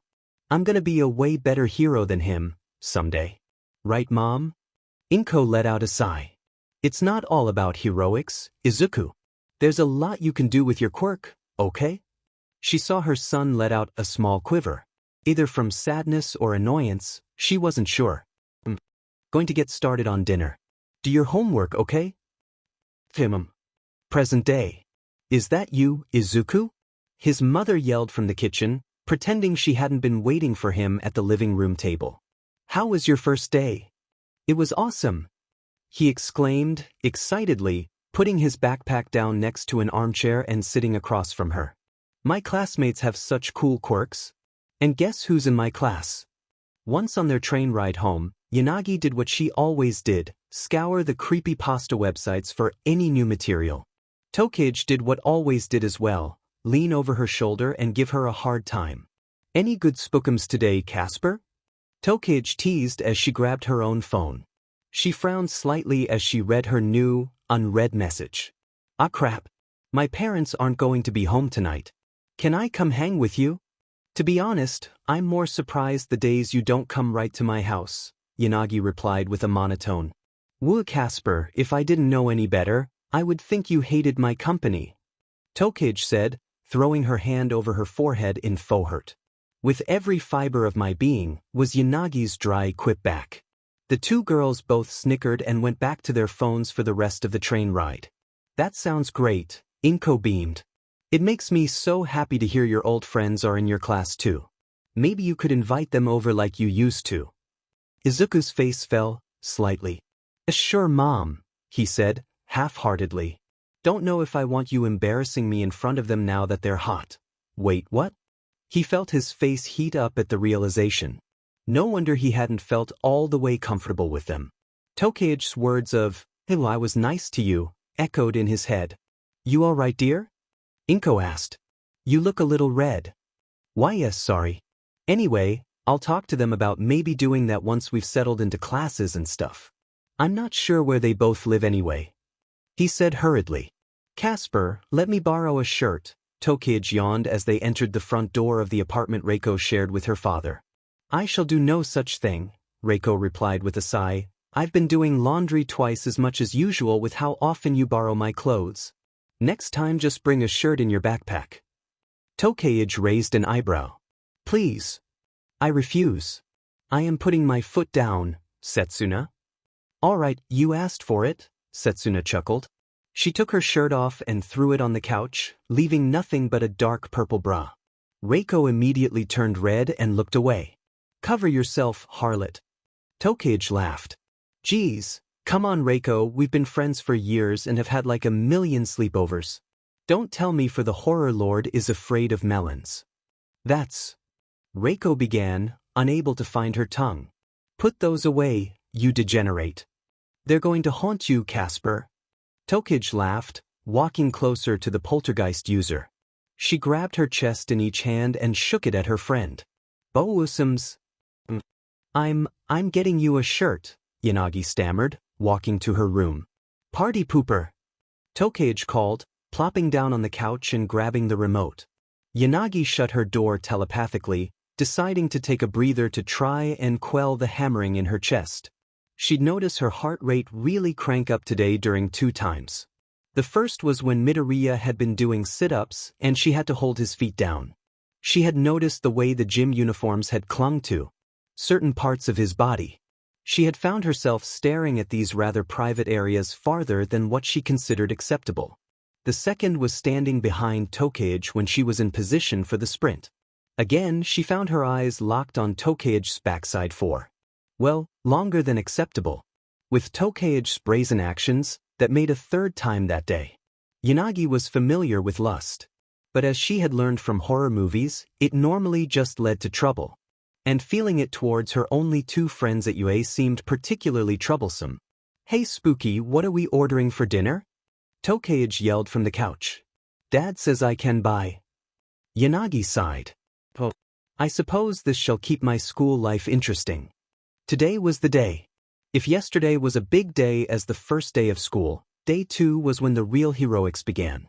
And since Class 1B had hero training in the morning, everyone arrived on pins and needles. When Vlad left the room, there was a noticeable buzz across the students, because they knew who was going to be teaching them. "What do you guys think he's like?" Suburaba asked, turning from his seat up front. Ever since he'd found out that Midnight was one of their teachers, he'd taken to picking the front seat. "I bet's got as much boom, bang, pw as in the stories." Fukudashi's speech bubble read. "What do you think?" Awaze asked, turning to Kodai. She hummed with a shrug. But even she looked a little fidgety. Midoriya said nothing, of course, as to not advertise their mentor-student relationship, but even he was excited. After cleaning up the beach, most of the actual training had been done by Gran Torino, so seeing All Might's teaching style was going to be an experience. Especially considering he would be teaching the whole class. "Good morning, Class 1B. Came a familiar booming voice from the hallway. "I am." All Might opened the door, coming through the door like a normal person. About half the class slapped their foreheads and laughed. "Ah, he's graced us with a retro costume," Kuwaro chuckled. "How amusing. Look at all of you," All Might said proudly. "The next batch of hero hopefuls for today's society. I hope you all got enough sleep and ate your Wheaties today, because we're diving right into some practical training." A cheer went up among the students. Even Kodai smiled, which was a rare feat indeed. Now for the best part of new heroics training. All Might beamed. "Time to suit up. Meet me at ground beta." Compartments opened. In the wall, with all the students' hero costumes sliding out. Eagerly, the students all flew out of their seats to their respective compartments.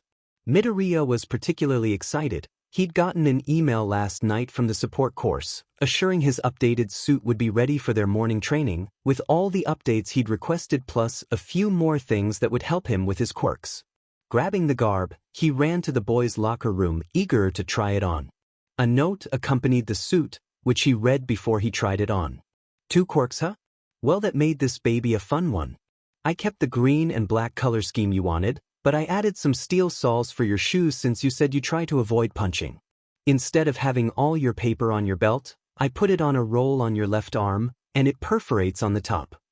There's also a collapsible tray to pull down and draw on so you always have a sturdy surface. The left glove is padded for strength, and the right glove is an artist's glove that will compress and help prevent carpal tunnel. There are paper refills and pencils in your belt. The roll is pretty easy to change. We'll email you the instructions later tonight. Keep the requests coming. Hatsume." Midoriya smiled at the note and tucked it into his belt once everything was put on, and experimented with the tray on his left arm. The paper was enclosed on his left forearm, making it look bulky, but it was at least protected. He walked out to ground beta, as All Might had instructed, to see most of his classmates were already there. "Guess my costume has more parts. Gotta be quicker." "Hey there, Freckles," came Tokage's voice from behind him. "Is this hero training or cooking school? Because you look like a snack." He blushed but turned towards the girl. "To thank." He started, but his tongue got caught in his throat when he got a look at her. If he had trouble keeping his eyes to himself with Yanagi's costume, Tokage's was something else altogether. It was a completely skin-tight bodysuit that was designed to look like scales, but left little to his imagination. Holy crap. Unfortunately, his gaze did not go unnoticed by his childhood friend. She posed slightly, putting a hand on her hip and playing with her hair. "What's the matter, Freckles? Incredibly cute dinosaur girl got your tongue?" Sorry." He stammered out, face fully crimson and looking away. She cackled. "I'm going to have a lot of fun this year with you, Freckles." Yanagi walked over, already rolling her visible eye. Pay her no mind, Midoriya. I see you have updated your suit since the exam. Why yeah, Midoriya replied, turning his attention to her. But considering how elegant she looked in her own costume, it didn't really set him at ease. I have found a few things that could use some work. She walked over and looked at his left arm. What's that? Trying to quell his hormones and embarrassment, which were both raging pretty hard at the moment, he explained. It holds paper so that it's easier for me to utilize my quirk on the move or while standing. He pulled out the tray and showed them. How charming, Yanagi replied, her mask shifting slightly betraying her faint smile. That will help you greatly, I'm sure. All right, students. We shall pick teams for a hero versus villains exercise. All Might announced from the front of the herd. They shall be Team A, Midoriya Izuku and Shishida Jiroda. Team B, Kuwaro Shirhai and Kodai Yui. Team C, Tokage Setsuna and Kendo Itsuka. Team D, Tetsu and Komori Kinoko. Team E, Tsunatori Pony and Kaibara Sin. Team F, Yanagi Reiko and Rin Hiryu. Team G, Kamikiri Taguru and Bondo Kojiro. Team H, Awaze Yosetsu and Shoda Nairenjiki. Team I, Fukidashi Manga and Shiozaki Ibara. Team J, Hananuki Juzo and Tsuburaba Kozai. All Might explain the exercise to them. One team would be the villains, tasked with guarding and hiding a bomb throughout the 5-story building. The hero team would have to either secure the bomb or secure the villains. Alright, the first match. All Might pondered. Team A shall be the villains and Team C be the heroes. Instinctively, Midoriya looked to Tokage, who responded by giving him a wink and blowing him a kiss. Turning red, he went and found Shishida instead to strategize. Sir Midoriya, an honor to be battling with you, Shishida greeted politely. We have a 10-minute head start, so we should think of our combined strengths. Midoriya nodded and looked at the building and tapped a pencil against his chin. I agree. I think I have an idea, if you'd like to hear it? Certainly. As the two boys made their way into the building, Tokage walked over to Kendo. She felt pretty good about their chances. All of them had scored in the top 5 for the quirk assessment yesterday, but Midoriya was easily flustered. She could get under his skin. Hey, glad we're working together, Kendo said with a grin. I think our quirks balance each other out. Oh, for sure, Red, Tokage said with a grin. So, here's what I'm thinking. I'll levitate my head up each floor before we go in, looking for the bomb. Then we won't have to search and we can stick together. How much longer do we have? Midoriya asked as he furiously scribbled another drawing. Only another minute, sir, Shishida replied. As I thought, there wasn't quite enough time. Midoriya shook his head. We just have to run out the clock. Are you okay splitting up and buying me some time? Shishida nodded. Of course. I'm more of a brawler, and if I can take one of them out early, it's all the better for us. By the way, think there's any way for us to use that? He nodded up towards the PA speaker in the corner. Each room on each floor had one, so that All Might could make announcements during the exercise. Midoriya walked over and looked up to see there was an input port. His eyes widened and he began drawing a boombox. Shishida, you're a genius? Oh well, I wouldn't say that, Sir Midoriya. The exercise has begun. The heroes are on the move. All Might's voice reverberated across the whole building. Shishida and Midoriya nodded to each other. Good luck, Sir Midoriya, Shishida said as he turned. You too, Midoriya called out, not looking up from his drawing. And hey, play up the villain role. Performance is an art, too. Sure thing. Outside the building, Tokage's floating head quickly retreated to her body, where Kendo was waiting. They're on the 4th floor, Tokage said, beaming. Easy. All right, let's get a move on. Kendo said eagerly. Show these villains how it's done. Things started falling apart the second they got into the building, however. They hadn't gone 3 steps in the building before there was a screech from the P, and incredibly loud music began pouring from the sound system. Ugh! Kendo yelled, covering her ears. Sensory abuse. Of course. What? Tokage yelled. Here's a little lesson in trickery. This is going down in history. If you want to be a villain number one, you have to chase a superhero on the run. The PA speaker screamed out at max volume. I said. Kendo began, but shook her head. She ran over to the speaker and jumped up, punching it with her enlarged fist and smashing it to pieces. The music grew fainter, although the multiple speakers in each part of the floor meant they could still hear it in the distance. Sensory abuse. Well, won't help him now, Tokage said. Come on, we know where we're going anyway. The two took off through the hallway. When they saw a speaker, Tokage would shoot her own fists out from her arms and pull the wires at the back of the speakers. Finding the stairs at the back of the floor, they made their way up the stairwell, which was the only part of the building without speakers. While this was a reprieve for them, it also made it so that Shishida, who was guarding the stairwell, could hear their footsteps. The sophisticated beastman sighed outside of the door to the fourth floor. I suppose it's time to get into character. As the girls rounded the corner to the third floor, they were intercepted by Shishida diving down the steps at them in full beast mode. None shall pass. Tokage, who was in front, yelped and split into as many small pieces as she could and scattered so that Shishida went right through her. This gave enough time for Kendo to fully enlarge her fists and catch Shishida as he dove. But even with enhanced strength her big hands gave her, the two crashed through the door to the third floor. Kendo pushed back against Shishida as she held his elbow joints, making it hard for him to move his own arms. Still, he had enhanced strength all over, and was continuously pushing her back. Hang on, Red! Tokage shouted. She sent her hands over to where the two were grappling, and gave Shishida the biggest wedges she could muster. Shishida howled in pain at the dirty tactic, and it gave Kendo enough time to out-wrestle Shishida and throw him against the wall. The beast man gave her no time to enjoy it, however, as he sprang back up and rammed into Kendo with a headbutt to her chest and face that knocked the wind right out of her.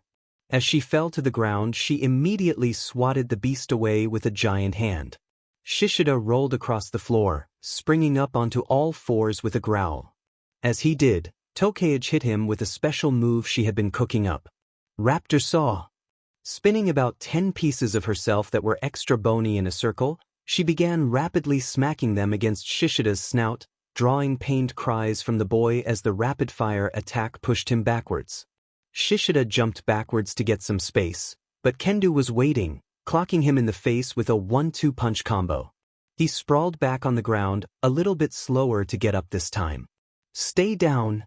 Kendo cried, jumping towards him for a double axe handle attack. Shishida barely managed to roll to the side as the giant fists crashed down onto the floor, making the whole building shake. Never! 5 minutes remaining. All Might's voice rang out over the music on the intercoms. Tokage closed in on Shishida to keep hitting him with Raptor Saw, but he swiped a large clawed hand at her, knocked her foot and hand to the wall. She yelped and backed all of her pieces off, seeing them looking pretty worse for wear. Crap! Shishida dove for Tokage again, but Kendo intercepted him, wrestling with him one more time.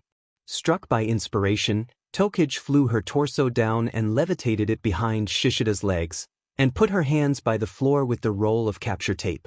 Come on, Red, big push! With all her might, Kendo shoved the beast man back. He tripped over Tokage's torso, and while he was falling the lizard-like girl used the capture tape in her floating hands to tie him up. Shishida Jiroda has been captured. 3.5 minutes remain. Crap! Tokage hissed as she pulled herself back together. One of her hands and one of her feet was still bleeding from the beatdown Shishida had put on her, and Kendo still had a bruise on her cheek from his headbutt earlier. Remind me not to piss you off, furball. Apologies for any injuries, Shishida said, as he shrank down back to normal. Come on, we have to get to the next floor, Kendo panted. The two girls took off back towards the stairwell, Tokage splitting up and levitating herself so that she wasn't limping on a bad foot. Throwing the door open to the fourth floor, they weren't sure what to expect, but never in their wildest dreams would they have expected. Well, expected what Midoriya had prepared for them. It was easy to see why he picked the fourth floor. Unlike the first floor, which was maze-like, the fourth floor was just one large, open space, and the stairs were the only opening. Midoriya had placed the bomb at the back of the room as one would expect, but the rest of the room was set up like some sort of booby-trapped video game level. Spike traps had been placed along most of the floor, erupting long needles across different tiles in random intervals. Axes were swinging from side to side on pendulums throughout the room, all of them at different speeds. Flamethrowers were mounted to the walls so that they couldn't just hug the walls to avoid the axes either. At the far end of the room, in front of the bomb, Midoriya sat slouched in an ornate red throne with gold trim. Once they arrived, however, he stood to stare them down, but not before turning off the boombox he had made to compromise the PA system. "Freckles, what the foo dash?" Tokage began, but she was cut off by Midoriya's belting evil laughter from across the room. "Bwaha!" He cackled, trying to make his voice deeper. "This is who the heroes sent to stop me. A ginger and her pet lizard." He held up his hands over his face in mock fear. "Oh, I'm really scared." Kendo's eyes widened. "Oh no. Now he's gonna get it." Enraged by the taunt, she charged forward and hit the tripwire Midoriya had rigged to the door. A metal cage that had been hitched to the ceiling fell and trapped her. Tokage managed to split herself into pieces and float through the openings. "Crap, let me get you out." "No time," Kendo hissed as she punched at the bars, which began to dent under her strength. "Get the bomb, I'll catch up." 2-minute warning. All Might's voice cried out over the room, his voice competing with the roar of the flamethrowers.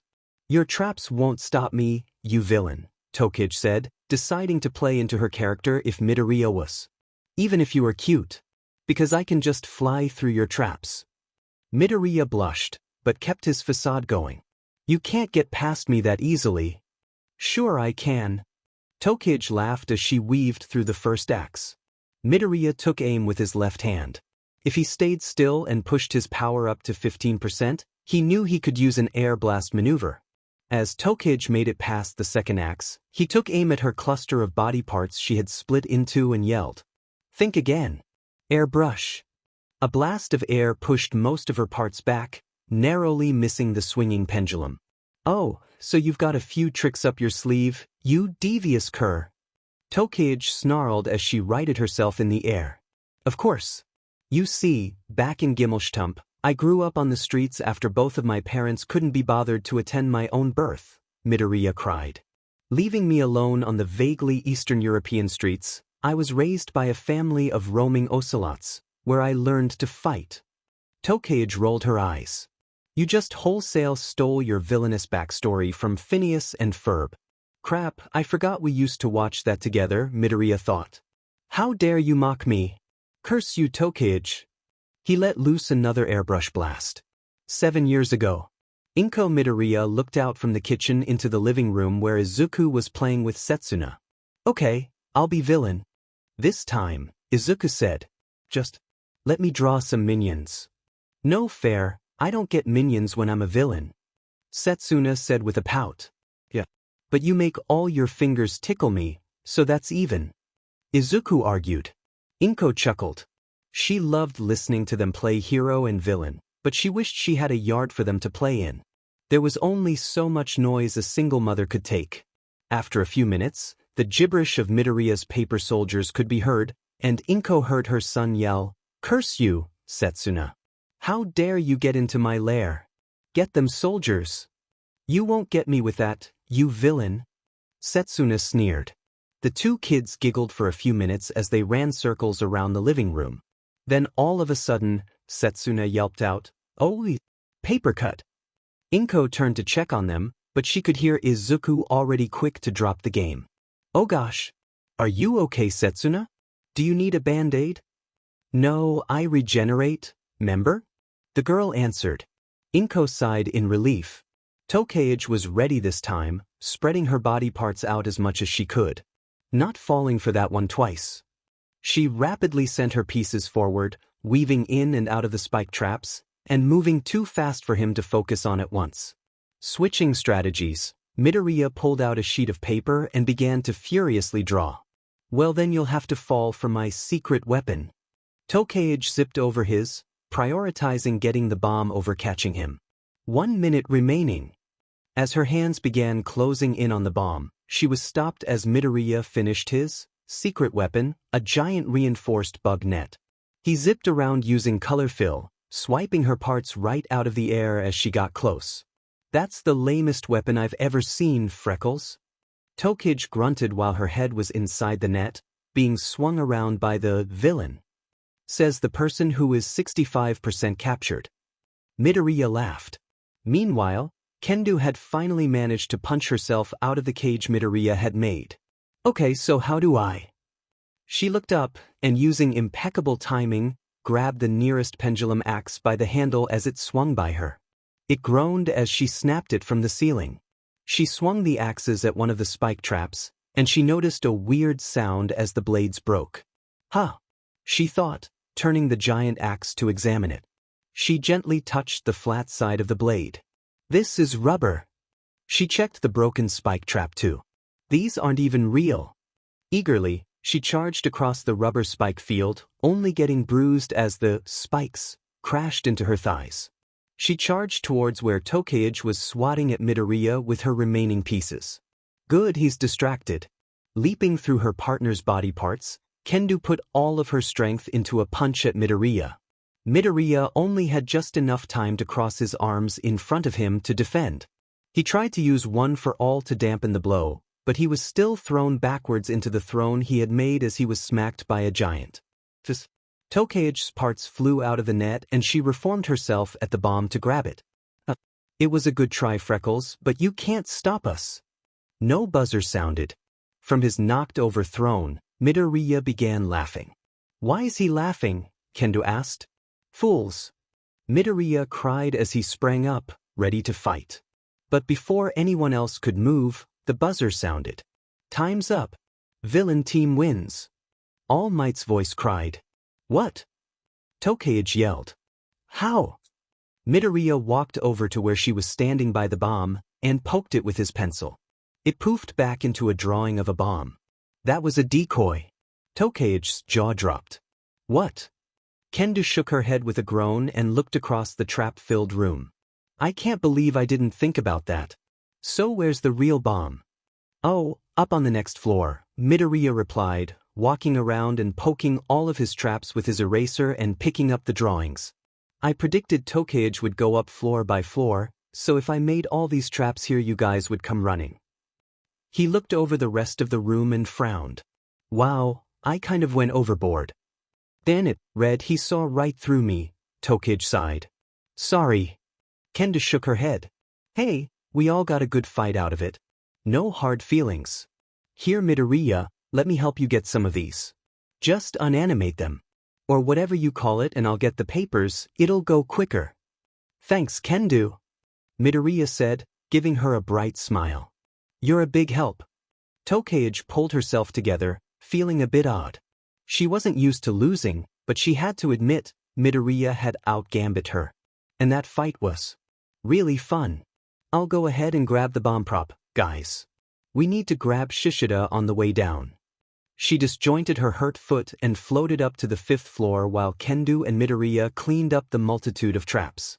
True to his word, the real bomb prop was right up on the next floor, waiting for them. It was actually really light. Styrofoam or something, I guess. As she took it down the stairs, she met with Midoriya and Kendo at the landing to the 4th floor. Do you want me to get that? Kendo asked, concerned. Your foot looks kinda rough and you've been floating for a while. Yeah, once I can rejoin all my parts, they'll regenerate faster, Tokage sighed. I am pretty gassed. Kendo took the prop from Tokage, who eagerly popped her limbs back to walk down the stairs. Midoriya couldn't help but notice she was limping slightly. Hey, I can help you. Tokage grinned, relishing in the opportunity to make her friend squirm. She threw an arm around his shoulder and leaned on him as they slowly made their way down the stairs to get Shishida. Well, aren't you just my hero? Midoriya blushed. WL. That's I made rubber traps. I didn't want to hurt anyone. Tokage's grin turned into a genuine smile, and she couldn't help but notice the flutter in her chest. You just don't have a mean bone in your body, do you? Freckles? And no, I guess not. He said, taking the stairs one at a time and helping her down. Is that bad? Nah. Tokage assured him. I hope that never changes. Alright, so, who can tell me the pros and cons of our two-team strategies? All Might said to the class as Midoriya, Kendo, Tokage, and Shishida rejoined Class 1B. There was a bit of silence amongst the class before Hananuki spoke up. Well, I would say Shishida and Midoriya definitely used the knowledge of this being a timed practice to their advantage. I mean, a big part of their victory was just running out the clock. Which I mean, if it was a real bomb, I guess you could. Yeah, if there was more time left on the clock, I think Tokage and Kendo's teamwork would have overcome the boys, Kaibara added. For two who had not teamed together before, Tokage and Kendo played to each other's strengths much better, Kinoko chimed in. Not that Midoriya and Shishida's strategy was bad or anything. Smart kids, All Might chuckled to himself. Good points, all around. Alright, next match. Midoriya sighed and sat down on a nearby bench, ready to observe his classmates' battles and kick back for the rest of the class. Team J will be the heroes trying to stop Team D. All Might announced. Oh, good match up there, Tokage said as she plopped down next to Midoriya. You going to draw this? I would, but... Midoriya shook his hand out. My wrist is already cramping. I think I need to give it a break. How's your foot?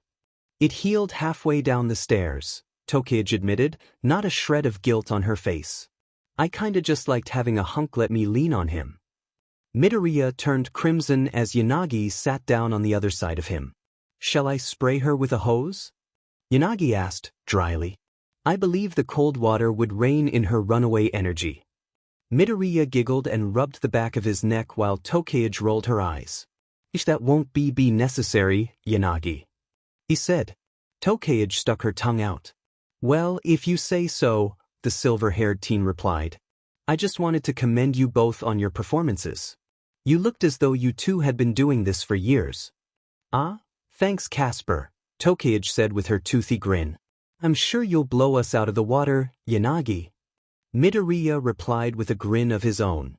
I always thought your quirk was one of the coolest. Yanagi's cheeks flushed pink. Why you flatter me? Midoriya shook his head. No, I mean it. Remember when you used to fly me around the room on my chair? Yanagi chuckled just slightly. Yes.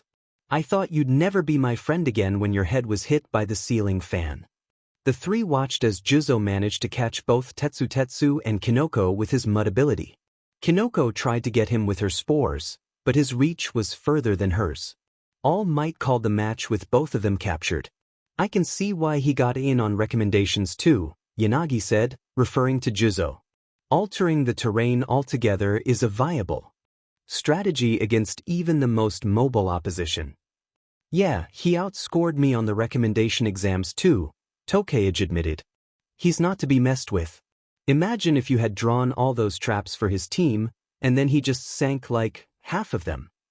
Midoriya grimaced as the 4 students who had just completed the exercise returned to the training grounds. After discussing their strategies as well, All Might announced, Team F will be the heroes for the next exercise against Team I.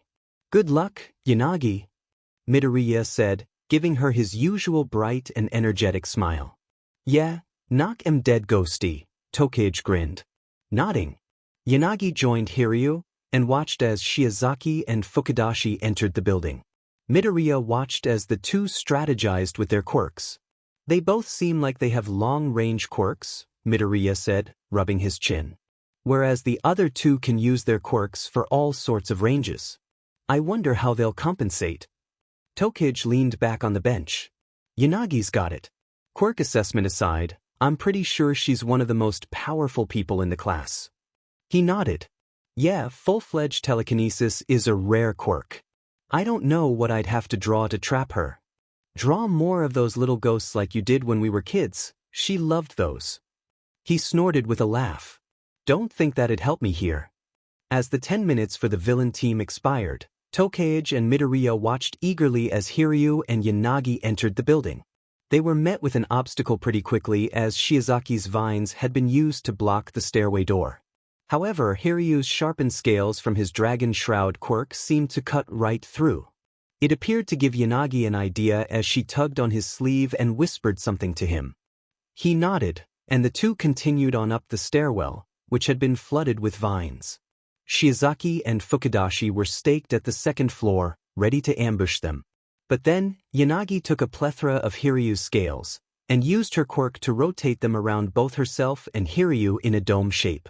The scales became an impenetrable, razor-sharp force field.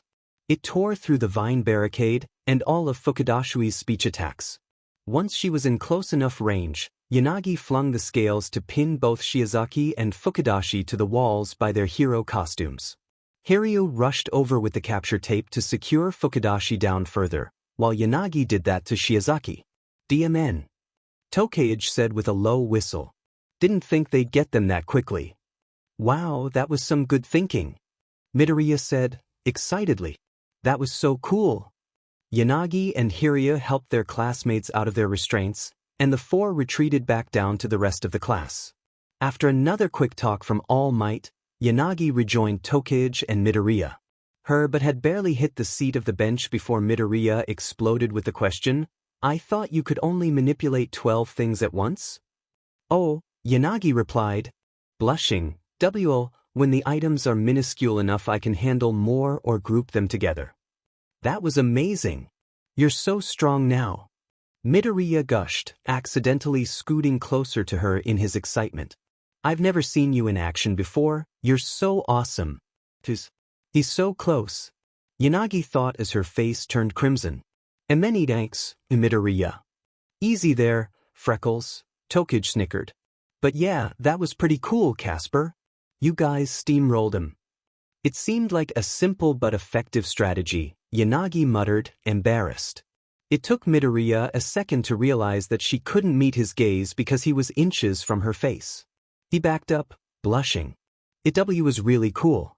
I'd draw it if my hand wasn't cramping. You guys should start a school stuttering club, Tokage snickered, drawing annoyed glares from the other two. Anyway, All Might just said Team E is taking on Team G. Who do you got money on? Oh, that's a good question, Midoriya thought, embarrassment melting away as his mind raced. The three watched the last two matches, exchanging ideas on what sort of alternative strategies could have been used with everyone's quirks. By the time all 10 teams had gone, everyone was ready for lunchtime. As everyone left to hit the showers, All Might called out, Midoriya, a word? Midoriya nodded and hung back until all of his classmates had left. No sooner had the last one, Aways, turned the corner into the locker room, All Might reverted to his smaller, skeletal form. Phew, that took more out of me than I thought, All Might wheezed. Need to save some gas in the tank for 1A to do this later. Are you all right? Midoriya asked. Yes, I just wanted to talk to you about your performance today, see how you were handling one for all. She grinned. I was glad to see you using both quirks. I think, according to Class 1 as teacher, we won't be as lucky with the other student with 2 quirks. Yeah, it didn't give me any trouble, Midoriya assured him. The gloves the support department made helped a ton. He tiled his head, out of curiosity. Who has 2 quirks in Class 1A? Well, I suppose it won't hurt to say. Just don't go spreading rumors. Endeavor's son, Todoroki Shudo, is in Class 1A, All Might explained. Whoa, that's awesome. Midoriya cried. Endeavor doesn't say much about his family life, I didn't know he had a kid. A few, actually, All Might explained. The problem, according to Eraserhead, that's the Class 1A homeroom teacher, is that he refuses to use his father's quirk. He only uses the ice abilities he inherited from his mother's side. Well, that's weird, Midoriya blinked. You'd think a combination like that would be unstoppable. Indeed, All Might nodded. He's also the reason you were put in Class 1B. What do you mean? Eraserhead wanted both of you in his class. But Vlad threw a fit, said Aizawa couldn't take both of the dual quirk student candidates.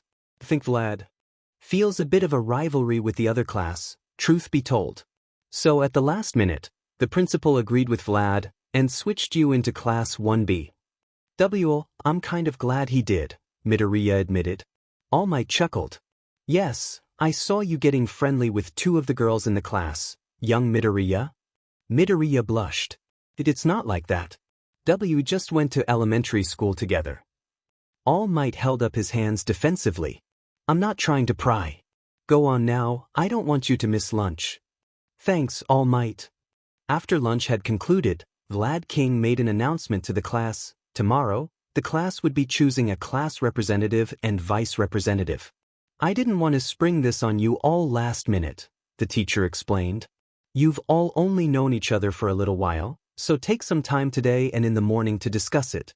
However, the decision will be due tomorrow by the end of the day, no exceptions.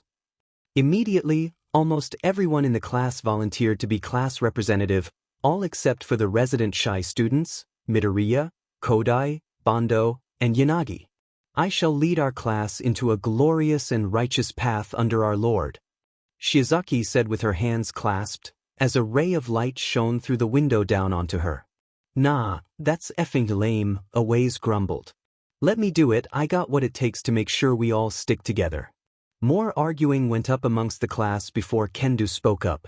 Look, if so many of us want to do it, maybe we should have some sort of informal debate tomorrow? Present arguments as to why we'd be the best to do it. That's probably a good idea, Red, Tokage agreed, leaning back in her chair. I can construct a meaningful, well-thought-out argument as to why I should be in charge of this ragtag bunch of misfits. At the jab, the class began speaking over each other again until Vlad King cleared his throat again. Save it for tomorrow. Ectoplasm will be here any minute, so maybe focus on math. The class groaned in unison. Well, at least they agree on that.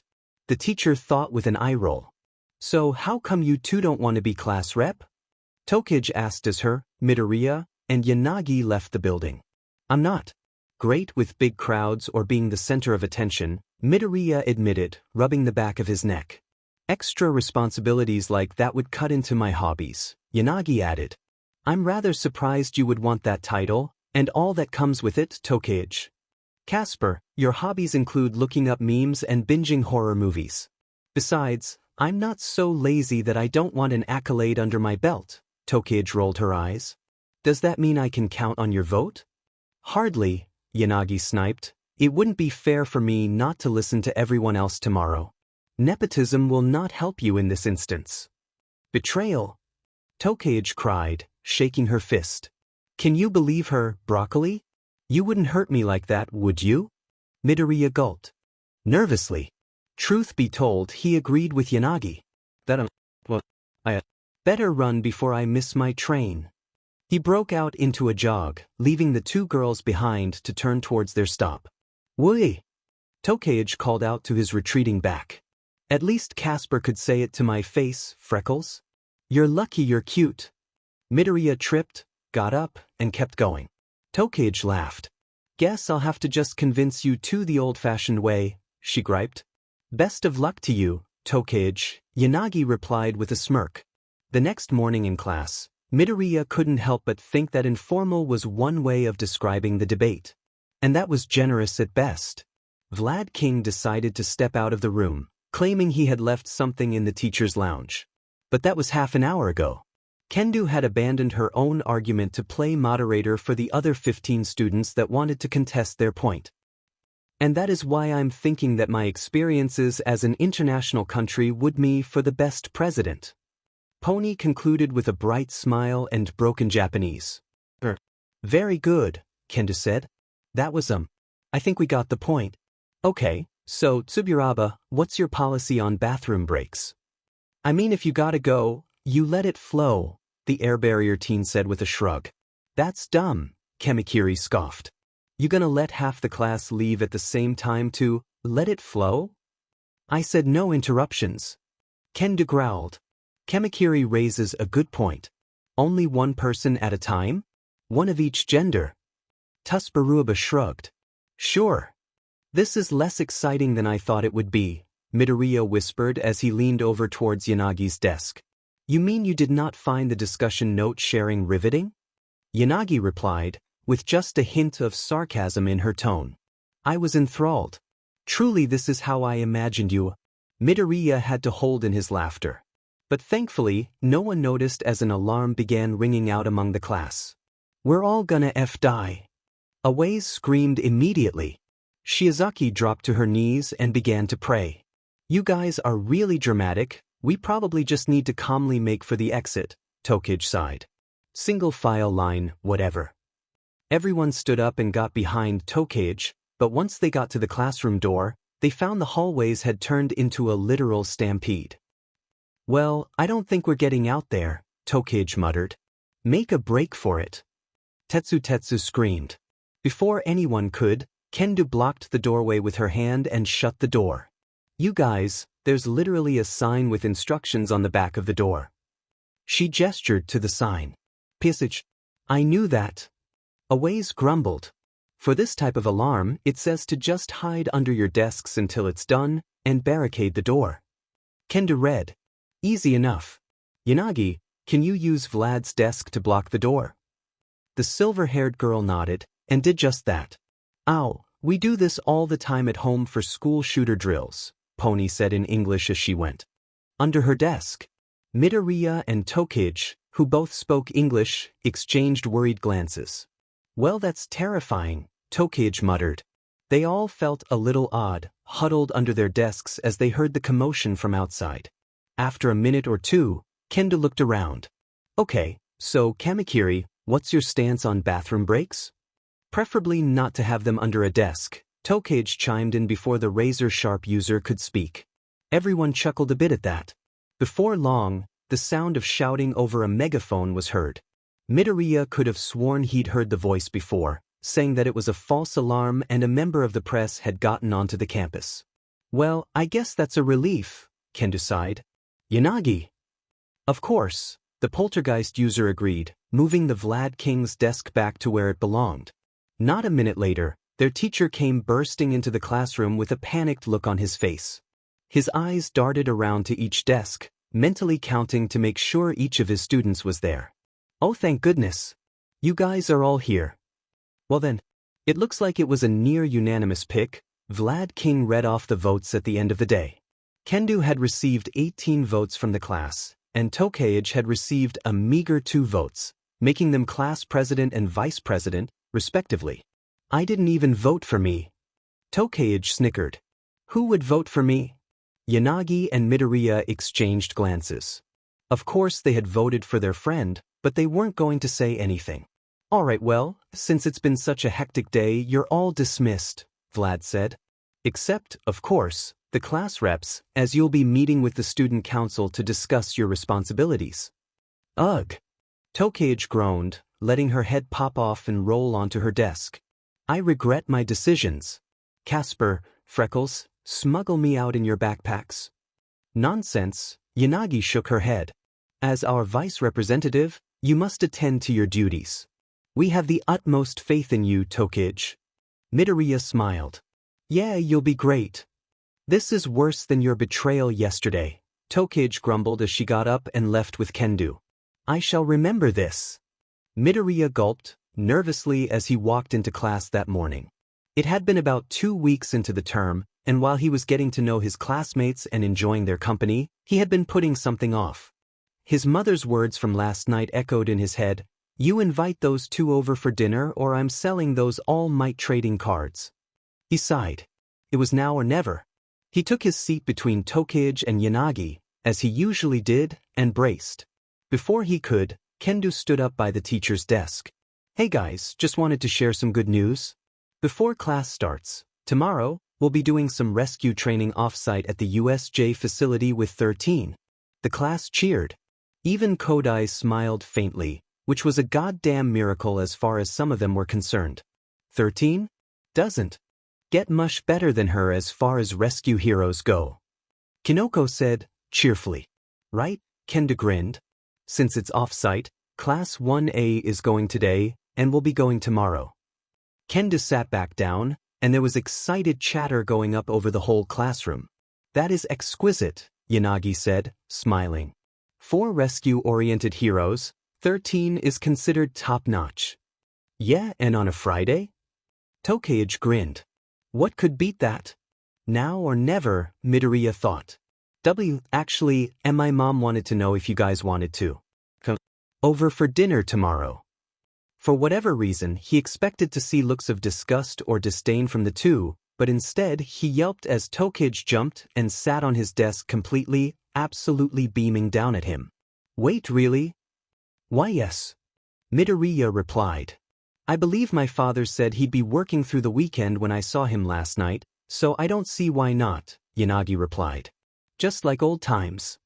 Yeah, I haven't seen your mom in ages. Tokage replied, excitedly. I can't wait, that'll be great. She snickered. Maybe Ghosty can hit your head on the ceiling fan again. Midoriya blushed. I think she specifically asked that we don't do that. They all snickered, and Tokage hopped off Midoriya's desk as Vlad King entered the room. The morning should have gone smooth from there, of course. It was shaping up to be a decent day, as Vlad announced towards the end of the morning they would do some rescue practice in Ground Alpha, an industrial area. But then metal panels collapsed over the windows, and the alarm sounded again. Vlad looked around concerned, but before he could do anything else, his phone began to buzz. Hello? Wait, what? Sir, is everything all right? Shishida asked. Vlad frowned. No. I'm afraid not. All of you stay in here and don't move until I return. He looked to Kendo. You're in charge. Kendo just nodded, confused, as Vlad King stormed out of the room. Wonder what that was all about, Kurwaro muttered. It wasn't until the end of the day that Vlad returned and the class learned the extent of what happened. An organization called the League of Villains had attacked Class 1A at the USJ to draw out All Might. In the attack, 3 students, Azui Tiu, Mineta Minoru, and Minoma Neda, were seriously injured and hospitalized as a result. The other students had gotten out of the situation with minor injuries, thanks to the timely arrival of the UA staff. Still, understandably, the trip to the USJ for Class 1B the next had been cancelled, and they were dismissed for the day. As the students of Class 1B hit the halls, they noticed there was a rather melancholy air amongst the whole school. Of course, this made sense with 3 of their youngest students were maimed. Nothing was made better by the mob of reporters that were waiting to question the students as soon as they left the school. Midoriya squinted as what seemed like hundreds of flashing lights obscured his vision, and microphones were moved towards his and his classmates' face. Were you one of the students at the USJ attack today? Was Toxic Chainsaw among the attackers? Was this all a big publicity stunt? Do you still feel safe at this school? Is All Might all right after that brawl? Only the last question fazed Midoriya. He had heard all of the staff had been involved in the rescue. Crap, is All Might okay? Having been instructed not to talk to the press, the students all pushed past. Once he split off from Tokage and Yanagi, he called All Might only to get no response. Midoriya sighed as he got to the station. Perhaps because of the attack and the publicity, the station was more crowded than normal. He texted his mother, letting her know he would be late getting home. As he did, he overheard 2 people talking. Aren't you glad we didn't bite on that offer, Dobby? Why this phrase stood out to him among the many others that were flying around the subway, he wasn't sure. But he looked up, seeing a girl with blonde hair talking to a man in a hoodie. Midoriya couldn't get a good look at the other man's face, other than a tuft of blackish and purple hair sticking out from the hood. Shut up, Uga, the man said. Ah, come on, I told you the League of Villains were a bunch of big losers, Toga said, nudging the man named Dobby with her elbow. You wanted to take that job today. We should keep looking for, or we'd be locked up like the rest of those thugs. Seriously. Shut up. The man growled. Midoriya tried to get a better look at the 2 of them. They were apparently supposed to be part of the attack today? Or were offered to be part of it? Are they villains? They don't look familiar. As he tried to push further into the crowd, he caught a good look at the girl's face, just before the 2 turned and walked further down the subway station. Once he finally was able to get into the subway car and sat down, he sketched the girl's face as quickly as he could, before it left his memory, only stopping when he got a text from All Might that assured him the symbol of peace was fine. All right, Vlad King sighed, looking at the overcrowded classroom that was currently hosting Class 1A and Class 1B. Since Mr. Aizawa is out for today on account of his injuries, I'll be overseeing a joint rescue training session today in Ground Alpha, our industrial zone. Midoriya stared straight ahead at the blackboard, ignoring the heated glare he was currently receiving from Bakugo. Since there's 37 of us, I'm going to divide you into teams of 6. And one team will have an extra person. The teacher explained. Midoriya held his breath as the teams were selected. He was on Team 4 with Yaoyorozu Momo, Yanagi Reiko, Uraraka Achako, Shirohanta, and Bondo Kojiro. Midoriya heaved a sigh of relief. "Oh, Bakugo Katsuki, you can go with Team 4, Vlad King said after he made all 6 teams. Midoriya cringed. He took a little bit longer to put on his hero costume that day, and emerged onto the grounds of Training Ground Alpha as one of the last few students. Deku. Hey, Deku. Midoriya quirked his eyebrows as he looked for the source of whoever was calling him, pausing over Uraraka from Class 1A. Oh yeah, from the entrance exam. The brunette had already gathered the rest of his teammates. Hey there, Uraraka. Hey Deku. Bakugo said you were the last one we were waiting on. The blonde scoffed but said nothing. Sorry, he apologized, shifting uncomfortably. Does she think that's my name? Alright, Vlad called from the front of the group. He displayed a holographic map from his phone. This is one of the largest training areas on campus. I've highlighted 6 points on the map. At each point there are 3 mannequins in need of retrieving. Each team will have an hour to rescue their 3 mannequins from the distress they are in. But be warned, these mannequins are fragile and will record any damage upon them. Like with any civilians in real-life situations, you don't want to make anything worse while rescuing them. Any questions? The teacher was met with silence as several of the students shook their heads. Team 1 will take the north point. Team 2 the south. Team 3 the east. Team 4 the west. Team 5 the northwest. Team 6 the southeast. Everyone get into positions and take a few minutes to discuss strategy. I'll sound the buzzer to start. Go on. Move. The students all took off in their expected directions, with Team 4 only abrupting when Bakugo stopped and declared they had arrived. You sure? Zero asked. Well, we should probably figure out a plan. Follow my lead and don't slow me down is the plan, you extras. Bakugo barked back at him. We should listen to Yaoyorozu, Uraraka argued. She's our class vice president after all. Well, I'm the strongest one here, round face. The other 5 watched as they began to fight. Immediately, Yaoyorozu turned to the others and bowed. Must apologize for their behavior. I'm afraid Bakugo is always like this. Went to elementary school with him, Midoriya replied, jerking his head towards Yanagi who was standing next to him. He's always been like this for as long as I can remember. Well, that's something to know, I guess, the raven-haired student sighed. By the way, I wanted to speak with you. I believe we have similar quirks, if what Uraraka said is true. Yanagi looked over to see a familiar glint hit Midoriya's eye. It was something she recognized from their childhood. Midoriya could go on about quirks, and even devolve into muttering fits. Tune in next week for another exciting episode of the Justice Quirks. The television announcer said, Are you two streaming that old superhero show again? Inko called from her bedroom. Yanagi had spent the night at the request of her father, due to a late night. Inko of course didn't mind.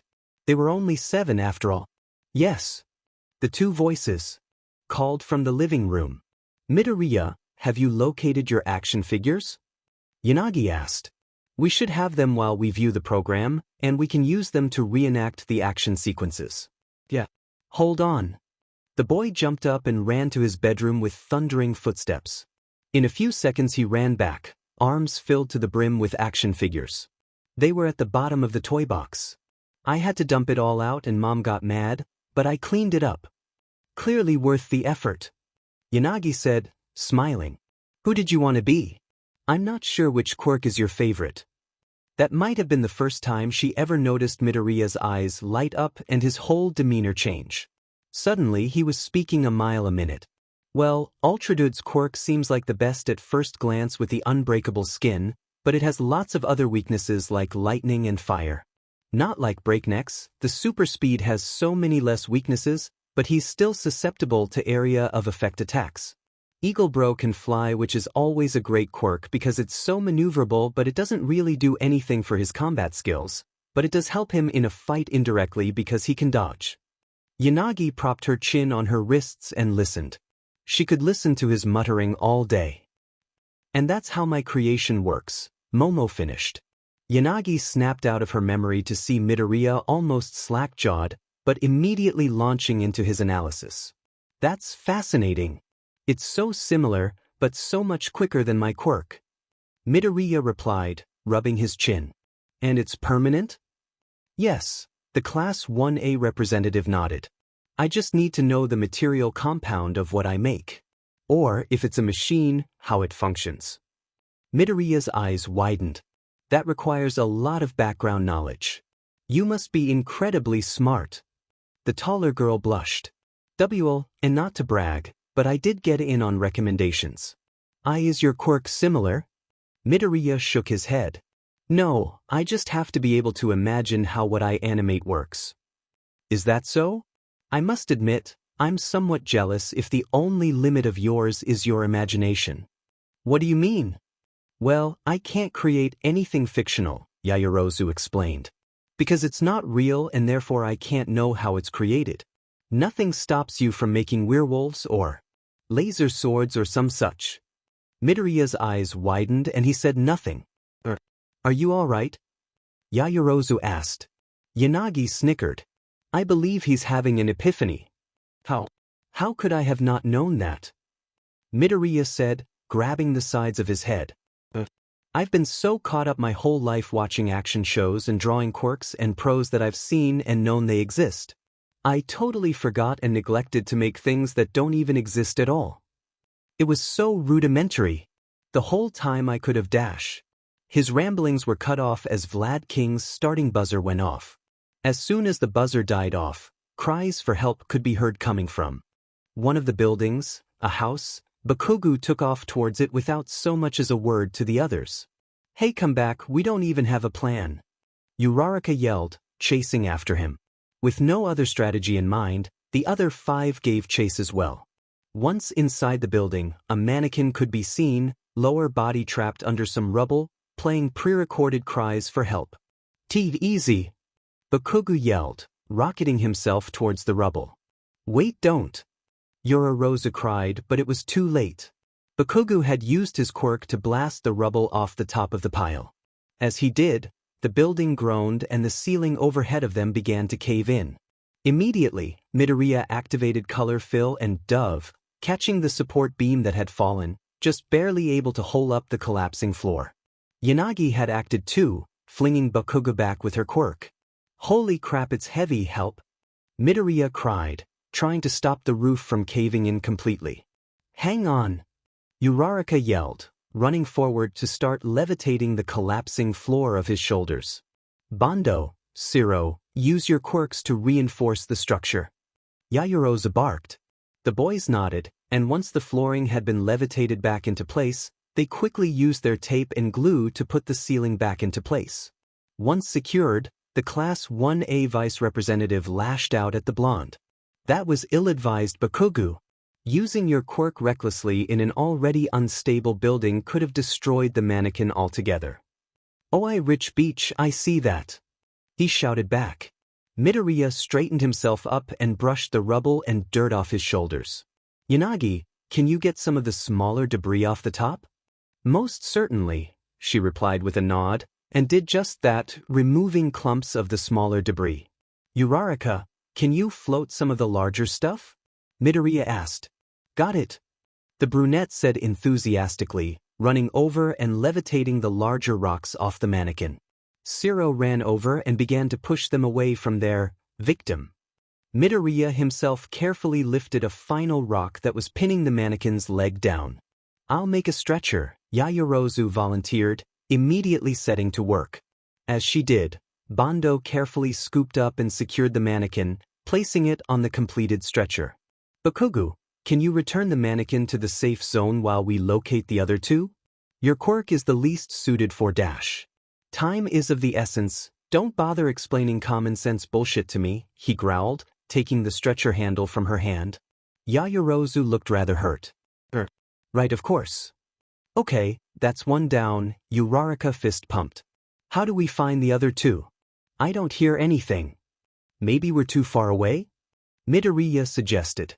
He pulled a piece of paper down and scribbled 7 walkie-talkies and some flares, which he animated.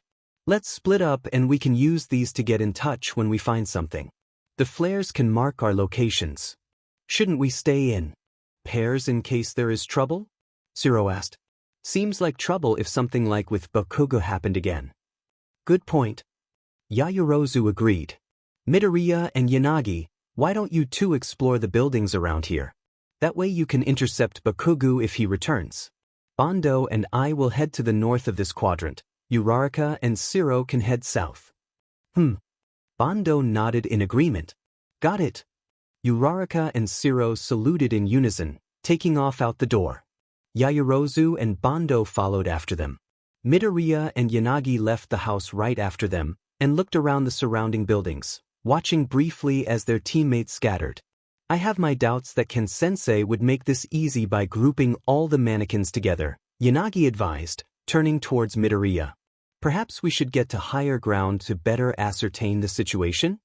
Totally. Midoriya nodded and jerked his thumb towards a 5-story building a few house lengths down the road. How about that one? Yanagi nodded as the two ran over to the building. Unfortunately, the entrance had been blocked off by rubble. Curses. Perhaps we could dash, Yanagi began, but Midoriya cut her off. It's fine, I got this, he said, smiling. Then he knelt down with his back to her. Hop on. Yanagi was glad, in that moment, that his back was turned to her so that he couldn't see how fiercely she was blushing.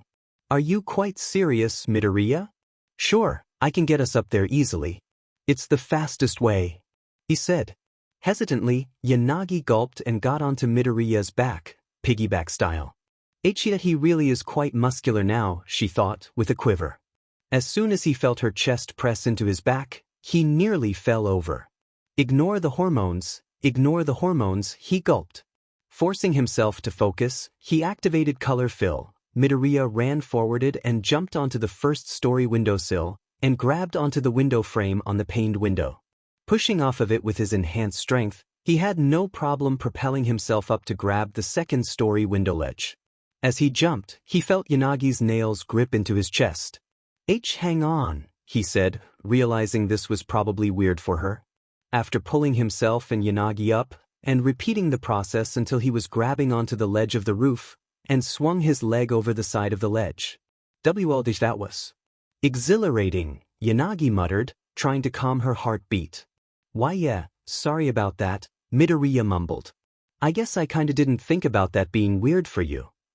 No, you were correct, that was much faster than anything else, Yanagi said, composing herself and shaking her head. But albino. They turned to see an angry Bakugo rocketing towards them, using his explosions to propel himself through the air. You guys think I can't keep up, what the F dash? No. Midoriya replied, waving his arms defensively as the angry blonde landed between the two of them. We all split up to cover more ground. Here's a walkie-talkie. Bakugo took the device and blew it up. I don't need AF walkie-talkie. Before the conversation could go further, Yanagi's device crackled as a flare went up in the distance. Hey, we found a mannequin trapped in a fire. Shiro called. Just sent up a flare. On our way, Yanagi replied into her walkie-talkie. We should depart. Tisage, Bakugo scoffed, using his explosions to blast towards the flare without another word. As he did, he pushed past Midoriya, knocking him to the ground. Such insolence, Yanagi sighed. Shall we stick to the rooftops? She stepped forward and offered a hand to her friend. Midoriya accepted her hand and got up, shaking himself off. Sure. He knelt back down. Probably the fastest way. Oh, of course. Yanagi gulped, climbing back onto his back once more. The two quickly caught up to Bakugo as they headed a few blocks southeast. Using a few smaller buildings to jump down, Midoriya and Yanagi landed in front of a burning office building. Uraraka was waiting for them as Shiro used his tape to pull down a ladder from the fire escape, which broke. I was able to float up to the 3rd floor and saw the mannequin, but it's surrounded by a ton of collapsed beams. We can't get close. Me either, Bakugo admitted huffily. My sweat goes anywhere near there, and I'm going to bring the whole place down. At least he learns quick, Midoriya sighed. I may have a solution, Yanagi stated, drawing the attention of the other four. Minutes later, Uraraka had levitated Bakugo up to a part of the third floor without any damage. Using a small explosion, he opened a hole in the part of the building that hadn't been damaged. The debris fell into a HRS-0 made with his tape, so as to prevent further property damage. Uraraka then released Bakugo and levitated up Midoriya Yanagi, who herself was controlling about 6 fire extinguishers Midoriya had made around the two of them. Once inside, Yanagi spun the 6 extinguishers around, spraying in a circular direction to put out most of the fires. Midoriya ran forward and quickly retrieved the mannequin, retreating to the opening. Yanagi then dropped the fire extinguishers and levitated Midoriya and the mannequin to the ground. There he placed it on a stretcher where Bakugo took off with it once more. As Yanagi jumped down into Siro's HRS, Yaoyorozu and Bando met up with them, with the third mannequin in tow on another stretcher. Sorry we're late, we were busy getting this one out of a sinkhole, and our hands were a little tied, the vice president said between gasping breaths. Bando confirmed with a hum and a nod. No need to apologize, that's the last of them. Siro said, fist pumping. Now we can all get back to the safe zone. A little assistance, please? Midoriya looked up to see that in all the planning, none of them had thought of how to get Yanagi down from the tape HRS-0 had made. I got it. You guys go ahead. Alright, see you at the safe zone. Yaoyorozu nodded, leading the others after the direction Bakugo had run to. The tape HRS was attached to a 2-story building next to the burning one, but there was no functional fire escape on that building either. Midoriya quickly climbed the side of the building and went to where the makeshift HRS was secured. Yanagi had managed to get mostly to the side, so Midoriya offered her a hand over the ledge of the building. Guess we didn't think far enough ahead, huh? No, I suppose not, Yanagi replied as she climbed over some of the debris Bakugo had blown off the building. Still, your idea was great, Midoriya said. You're a really good strategist. Watch your step, that area was sticky. I bet we finished before any of the other teams. She blushed. Do you truly believe so? Of course. Thanks, IACK. She cried, getting her foot caught just where Midoriya had pointed out, just as she took Midoriya's hand for help. Midoriya had pulled, and she fell over the ledge, taking him down with her. The two hit the roof of the building and Midoriya immediately groaned. Aog, should have put a helmet on this diamond costume. And my apologies. Yanagi cried, trying to get up off his chest. As she scrambled, she placed her hands on his pectorals and pushed herself up. But as she did, their eyes locked and she realized just how close she was to him.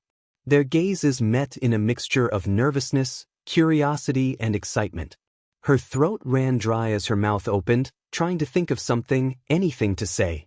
But it was hard to think when she could feel his body under hers. Midoriya was in much the same boat, unable to stop himself from enjoying just how her slender frame felt on top of his. When did she get so cute? Was the only thing he could think as he could feel her breath from under her mask hit his cheek. He found his tongue as he stammered out. Hey, are you okay? Weiss, she gulped, finally climbing off of him. Sorry. Midoriya scratched his cheek. We should get back. He turned and knelt down. Hop on. Yanagi complied and hopped on his back for the 3rd time that day. Despite herself, she found herself thinking, I could get used to this. There you guys are. Uraraka fist-pumped as Yanagi and Midoriya returned shortly after their rooftop incident. We finished first. Really? Yanagi asked, surprised. Indeed, Vlad King said as he looked down at a tablet to monitor the other teams from various cameras around the facility. You made good use of having an extra body and getting the hostages you saved out of harm's way. I think the other teams will be wrapping it up soon as well. I should have made this more challenging, but I did have to throw it together last night. That sinkhole was plenty challenging, Yaoyorozu sighed. I would have been a goner without Bando's help. Bando gave a thumbs up and returned a high five from Midoriya. It wasn't much long after that Tokage's team, which consisted of herself. Ashido, Hagakure, Kirishima, Kamikiri, and Hananuki returned, the later three all carefully carrying the mannequins, though one was dented, and Tokage seemed to be missing some of her fingers. What happened there? Vlad King asked. I pulled it out of something a bit too hard, Kirishima admitted.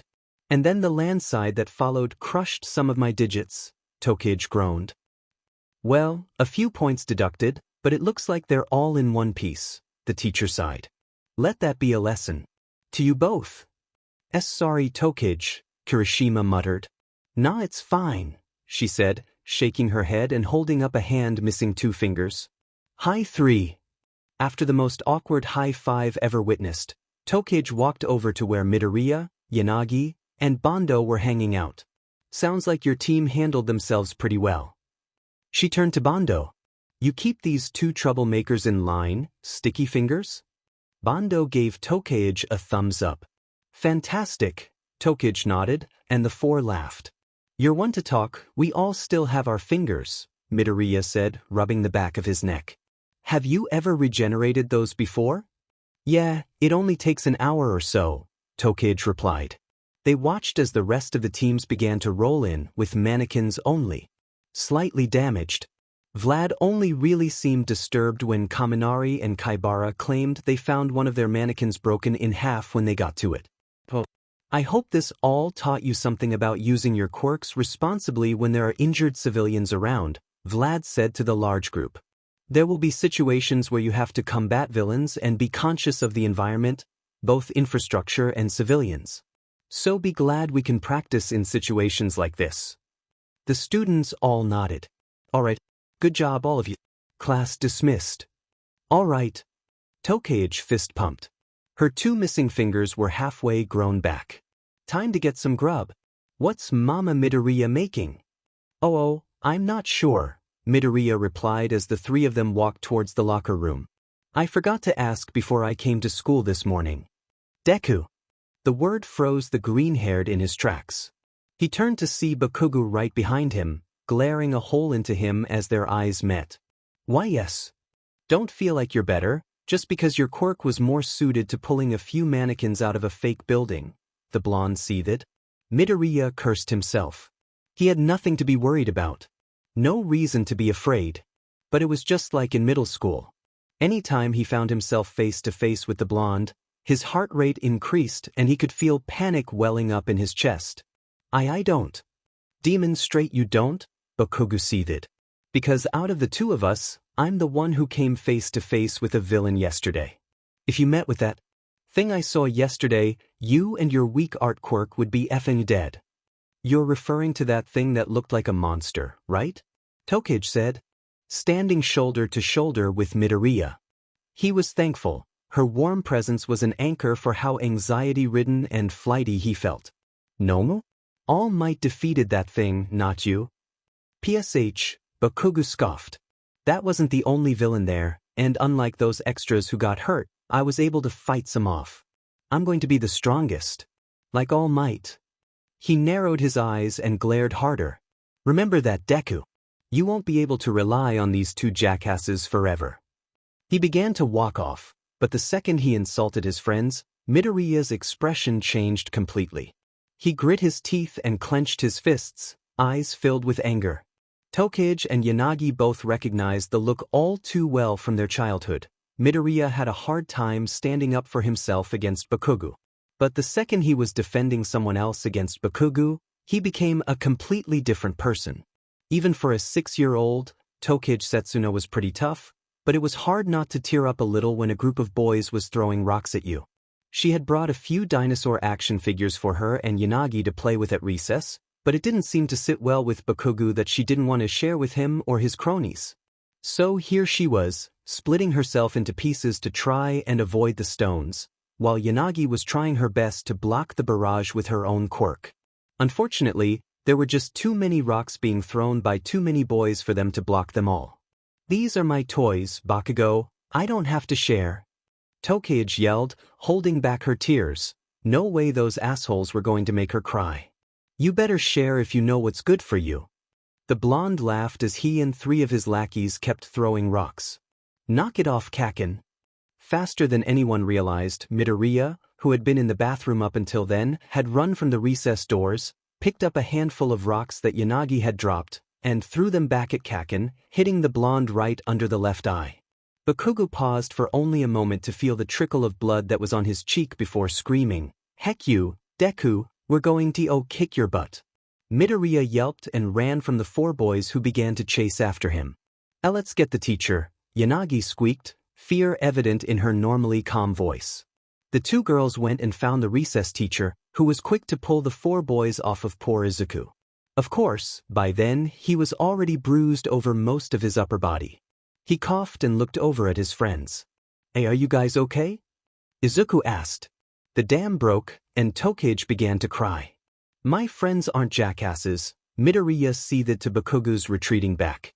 "And it won't matter how strong you are as a hero if you kill civilians by being an idiot about your quirk." "Hey, Freckles, let it go," Tokage said, grabbing Midoriya's shoulder. "What was that?" Bakugo grunted, looking over his shoulder with grit teeth. "Ahem. Is there a problem here?" The teens turned to see Vlad King behind Midoriya with folded arms. "Not at all, Sensei," Yanagi said with a bow. "Just a little disagreement about strategy." "Well, nothing that can't be discussed next week," the teacher replied, though his tone betrayed a stern finality. "It was a pleasure having you and your classmates in my group today, Bakugo. Have a good weekend." "Faye," the blonde snorted, heading off towards the locker room. As soon as the teacher was out of earshot, Tokage let out a sigh. "Good cover, Casper. El Machismo here almost got us in trouble." "Sorry," Midoriya said, blushing and looking at the ground. "Apologies are not necessary," Yanagi shook her head. "Bakugo's childish games shouldn't bother us any longer." "I know," the boy sighed. "He just got so much worse during middle school. It's hard not to get wound up about it." "What did he do in middle school?" the girls asked in unison, causing them to look at each other in mild amusement. Izuku's eyes widened. I forget I said anything. Let's just go." The two girls exchanged concerned glances as Izuku turned his back towards them and trudged towards the locker room. "Sounds like Boom Boom gave Freckles a really hard time after we moved away," Tokage said once Midoriya was out of earshot. "Should we try and figure out what that's about?" Yanagi hummed. "In due time, perhaps. We've only just become friends again after so long. No use making him discuss something so hard before he's comfortable." The mood was considerably lighter on the train ride towards Midoriya's apartment. Tokage gave them the full rundown on how her rescue training went. "So yeah, the mannequin on the electrical wires was a real beach. I was the only one who could retrieve it with my hands. Just glad we found that one before Kirishima got my DMN fingers crushed." The green-haired girl sighed. She held up her hands, and her fingers had almost grown back all the way, but were just a tad too small. "My fingies." Yanagi and Midoriya both snickered. "Your quirk seems good for so many things, Tokage," Midoriya said, beaming. "Stealth, reconnaissance, rescue work, investigative stuff. And that raptor saw move was really cool." "Well, maybe, but there's not much I could do against someone like Kirishima or Tetsu." Tokage shrugged. "Doesn't matter how many times I hit him if they don't feel a thing. But I think I want to focus on rescue work anyway." "That makes sense," he nodded. "What about you, Yanagi?" "Well, I've always been told my quirk is versatile enough for rescue work or combat." "Truth be told, I've always felt drawn to combat," Yanagi said. "Is it so, Casper?" Tokage asked with a grin. "But you're such a proper, reserved lady." Yanagi glared through her friend.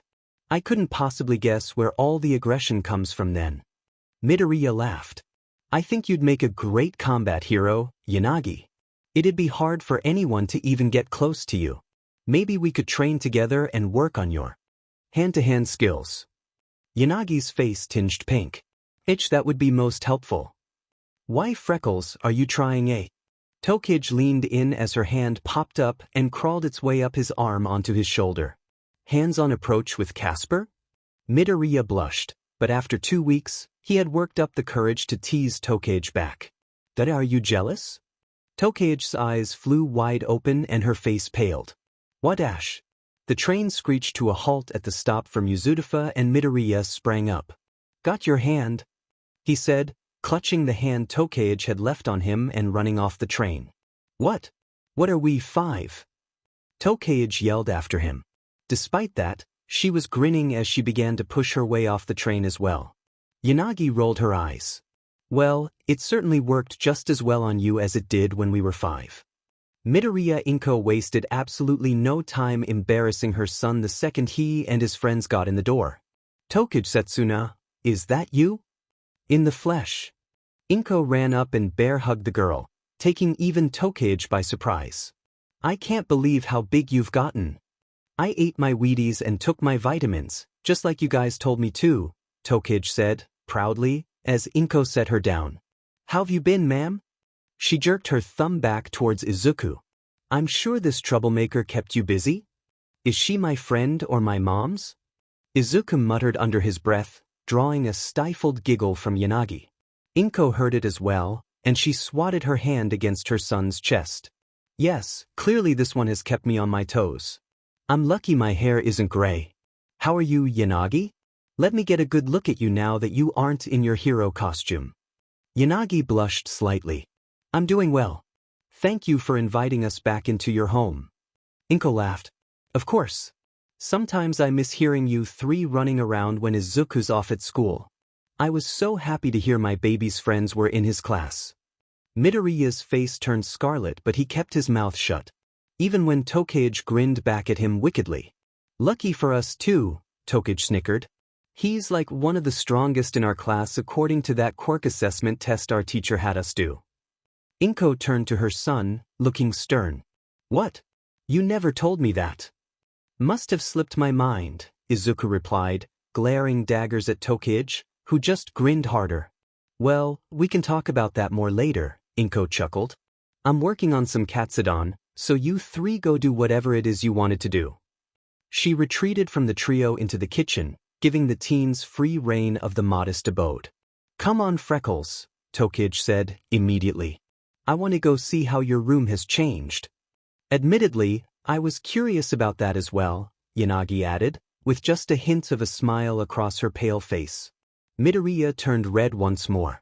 For some reason, in all his apprehension at his mom embarrassing him today, it hadn't crossed his mind that the 2 girls he'd grown up with, who he now considered really hot, would see his. But there was no out, and he didn't think his room was that bad or anything, so he just nodded. A sure thing. Of course, once they were in there was another story. Midoriya realized he had left some dirty clothes on the floor after missing his hamper, and he had various art supplies scattered across the room. Sorry, he muttered, going around the room and picking stuff up. I didn't have time to straighten up this morning. This is much better than Tokage's room, I assure you, Yanagi said. I can advise you it's a regular trash mountain. Tokage didn't seem to even notice as she looked around the room. Holy hell, Freckles, you've been busy, huh? Maybe I should start calling you Da Vinci or something. Huh? Midoriya said, looking around. To him, his room looked the same as always. You couldn't see most of his actual walls. Nearly every part of his walls had some drawing or painting he had made taped, or thumbtacked, or sticky-tacked up on the wall. It was most clustered together by his desk, but as he had grown up, it had spread to the whole room. It had even come to a point in middle school he took down his All Might posters to make more room. Yanagi joined Tokage in gawking at the display all over the room. Yes, this isn't quite how I remembered it. What do you mean? Midoriya asked.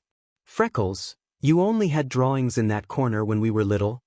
Tokage giggled, pointing at his desk. She ran over to the wall across from his desk. You can tell you just spread these out as you got older. You can see how your style gets like. I dunno, better? Midoriya looked around. His room had always looked like this, to his memory. I mean, sure he remembered putting more pictures up as the days went on, but he had forgotten there was a time most of his walls were bare. The room was otherwise pretty plain, with a bed in a corner, some weights over in the other corner, and a game console at the end opposite his bed. More refined, I'd say. Yanagi added. More detailed and in-depth. These later works opposite of the desk are almost lifelike. Tokage turned and looked at the cluster of drawings by the door to the hallway Yanagi was looking at. Yeah, she's right. You've got all the top 10 heroes. Oh, MD Lady too. Why yeah, I was there at her debut. Midoriya said. It was such a cool quirk, I had to draw her when I got home. I'll say you did, Tokage snickered at the pose. You must be a butt guy. Midoriya turned crimson. That's just how she posed. Tokage and Yanagi laughed. I'm just teasing you, man. Tokage replied. But for real, these are so lifelike. They're not that great. Midoriya muttered. Midoriya, if these were in color, I would think they were photographs, Yanagi replied. You're incredibly talented. Midoriya turned scarlet and scratched his cheek. Thank you. I guess I'm my own worst critic. Have you ever thought of doing commissions? Yanagi asked. Advertising your drawings online and charging a fee to draw something someone requests. Tokage snickered. I never thought about it, Midoriya admitted, sheepishly. I guess I could try it.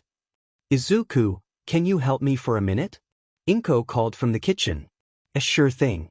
Be right back, guys. As soon as Izuku had left the room, Tokage began opening the drawers of his desk. What are you doing? Yanagi asked. Snooping, obviously, Tokage said with a smirk. Come on, don't you want to see what sort of dirty secrets our cute freckled friend is hiding? I most certainly do not, Yanagi scoffed. And even if I did, why would you think he'd keep anything unsavory in his drawers? It would all be on his computer. Good thinking, Tokage said, opening his laptop. Of course he's got a password. Probably some variation of All Might, right? Yanagi used her quirk to snap the laptop shut, nearly taking off Tokage's fingers again. Cease this debauchery, Setsuna. Man, you're such a party pooper, Tokage laughed. Oh hey, look. As the laptop shut, she saw a framed photo that had been propped up but fallen some time ago. It was a photo of the three of them, Midoriya's arm over each of their shoulders and a smile on all of their faces. But the smiles were noticeably saddened. That was the photo we took the day before we moved, Yanagi said, nodding. I think mine is buried in my room somewhere. Oh man, I forgot we took that, Tokage said. She looked over where the photo was on the desk. While most of the drawings were action scenes of pro heroes, the photos above that photo were noticeably sadder. Thunderstorms, broken down buildings, a drawing of Midoriya caught in the rain. I wonder how Freckles held up after we moved? From what he said about Bakugo earlier, perhaps not well, Yanagi replied with a shrug. We had a rough time as well, but I was thankful I at least had you. Didn't know you cared, Casper. You make me regret speaking, sometimes. Food is ready, girls. Inko called from the kitchen, making the two of them jump. The two of them left Izuku's room, and their nostrils were hit with the most welcoming smell of Inko's cooking. Izuku had helped her set the table and get the food on plates.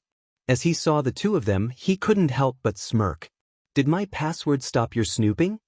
Tokage quirked an eyebrow at him. Since when are you smug, Mop Top? I stopped her before she could try, Yanagi interjected, dryly. That's why you're my favorite, Izuku joked. Wow. Woo-woo. Tokage said, mock offended with a hand over her chest. I'm trying to tell your mother that this smells just as good as I remember, and here you guys are, breaking my heart. All right, you three, settle down, Inko chuckled. Before it gets cold. It wasn't long before the sound of silverware clanging against the plates and chewing could be heard. Before the meal, Inko had worried she made too much, but seeing the three teenagers scarf down a few helpings of her cooking had her sigh in relief that she made just enough. It's been so long since I've had a good home-cooked meal, Tokage said, wiping her mouth. Oh, do your parents still work late? Inko asked, frowning. Unfortunately, yes, Yanagi nodded. Tokage often comes to my house after school to help me with my homework, and we end up getting takeout a few times a week. Well, I know they work awful hard, Inko sighed. You two are always more than welcome to come home with Izuku and hang out here. We wouldn't wish to be a bother, Reiko replied. You two aren't a bother in the least, the mother answered, waving her hand. It'll be nice to have people over. Izuku usually goes straight to his room for homework, drawing, or video games. It's been so long I thought those dumbbells were his only friends. Despite his embarrassment, Midoriya was able to quip back. They have names, Mom, geez. The girls snickered. Well, I might take you up on that, your cooking's the greatest. Tokage beamed. Here, I'll get the dishes. Allow me to assist, Yanagi said, standing up. Are you guys sure I can get it? Izuku said, standing up with his own plate. Nonsense, Yanagi shook her head and levitated his plate out of his hands. Though you can assist if you are so inclined. Sure, Izuku replied, scratching his cheek. The three of them retreated to the kitchen, giving Inko a chance to relax. As Yanagi and Tokage washed the dishes, which was really easy given their quirks allowed them to do multiple at once, Midoriya dried them and put them away. Hey Mop Top, Tokage's voice came from the sink, making him turn. What, ACK? He cried as Tokage's disembodied hand flung soap and water at his face. The three of them laughed. Once the dishes were completed, they all gathered on the couch. Remember when we watched that stupid Justice Quirks show? Tokage laughed. Yeah, I had all the action figures, Izuku nodded. And I'd draw all the dumb monsters of the week to reenact the episodes. There was a pause among the three of them. We should put it on, Yanagi suggested meekly. Midoriya and Tokage shrugged to each other, and Midoriya put on the oldest iteration of it, Massive Morphin Justice Quirks. Immediately, the television erupted with the villain's declaration. After 10 billion years I'm free. Time to destroy the Earth. The three soon dissolved into a fit of giggles at the cheesy show of their youth. Oh my god, the special effects are so bad. Tokage chuckled. Yes, you can see all the explosions are just fireworks on the ground, and the characters are just leaping into the air. Yanagi shook her head. Why does every fight scene have the shot of Justice Green doing 3 front flips over the camera? Midoriya wondered aloud. I swear it's the same shot at least 3 times an episode. They must need filler. The three of them watched a few more episodes, making fun of the series and reveling in the nostalgia until Inko checked her. If you two girls are going to catch the last train to Saitama, you better get going. Izuku, why don't you walk them to the station? Oh crap, is it that late already? Tokage said, checking her own phone. My sister is going to give me so much shit. Izuku had nearly forgotten Tokage had an older sister, Sakura. Sorry. Here, let's get going. Hurriedly, the 3 teens left the apartment, Inko assuring them that her door was always open. Your mom is just as lovely as I remember, Yanagi said once they had made their way out of the building into the crisp evening air. No wonder we spent so much time here as kids. Yeah, your mom is the coolest. Tokage agreed. Izuku smiled. Don't tell her I said this, but yeah. Before they got to the station, Tokage stopped them. Hey, now that we're together again, let's take a picture. Huh. Midoriya hummed, tilting his head to the side. Yes, the last time we took a picture was when we moved, Yanagi smiled. That's a wonderful idea.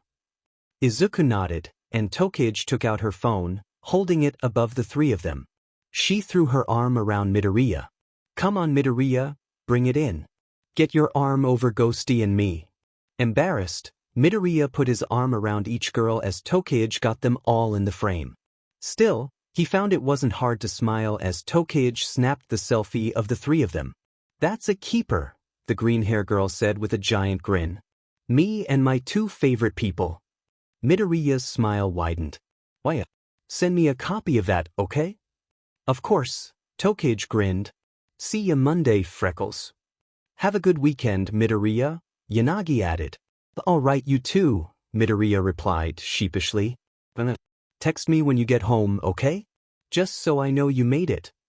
The 2 nodded and walked off down the stairs, and Midoriya turned and made the short walk back to his apartment. His mom had put on one of her favorite dramas on in his absence and looked up as he walked in. There you are, she said. I hope your friends had a good time. They did, he said, smiling. Thanks for dinner. I know they really liked it. Oh good. I mean it, we should have them over more often. Yeah. I think I'm going to go draw something. Izuku replied. His mom laughed. Of course. Holler if you want a snack, son. All right. Retreating to his room, Midoriya sat at his desk and drew the only thing he could think of. Yanagi and Tokage. Well then, as I'm sure some of you know, Vlad King said, Monday morning, in 2 weeks' time will be the annual UA Sports Festival. The class cheered. Anyone who went to UA or followed heroics watched the sports festival, of course. It was one of the biggest televised events in Japan, and helped play a big part in why UA was one of the most popular hero schools in the Eastern Hemisphere. Yes, I know it's exciting, the teacher chuckled. It will be a good time to attract attention to yourselves for internship and work-study offers. Down the road. Now before then you'll dash. Without further notice, Midnight kicked the door in, making everyone jump. Picking hero names. She looked at Vlad King. Did I make my cue? You were about 2 sentences too early, the blood hero deadpanned. Oh, well, can I try again? Midnight asked. What? No. Vlad answered, but it was too late. Midnight had left and shut the door. Her silhouette could be seen behind the window. Vlad sighed. That you'll be doing something just as important. Something that will follow you your whole hero careers. Everyone looked at the door. Nothing happened. Something that will follow you your whole hero careers. Vlad repeated. Picking hero names. Midnight shouted, kicking in the door again. Vlad left without a word, clear frustration on his face, as Midnight began explaining the importance of hero names. It got across your whole vibe as a hero.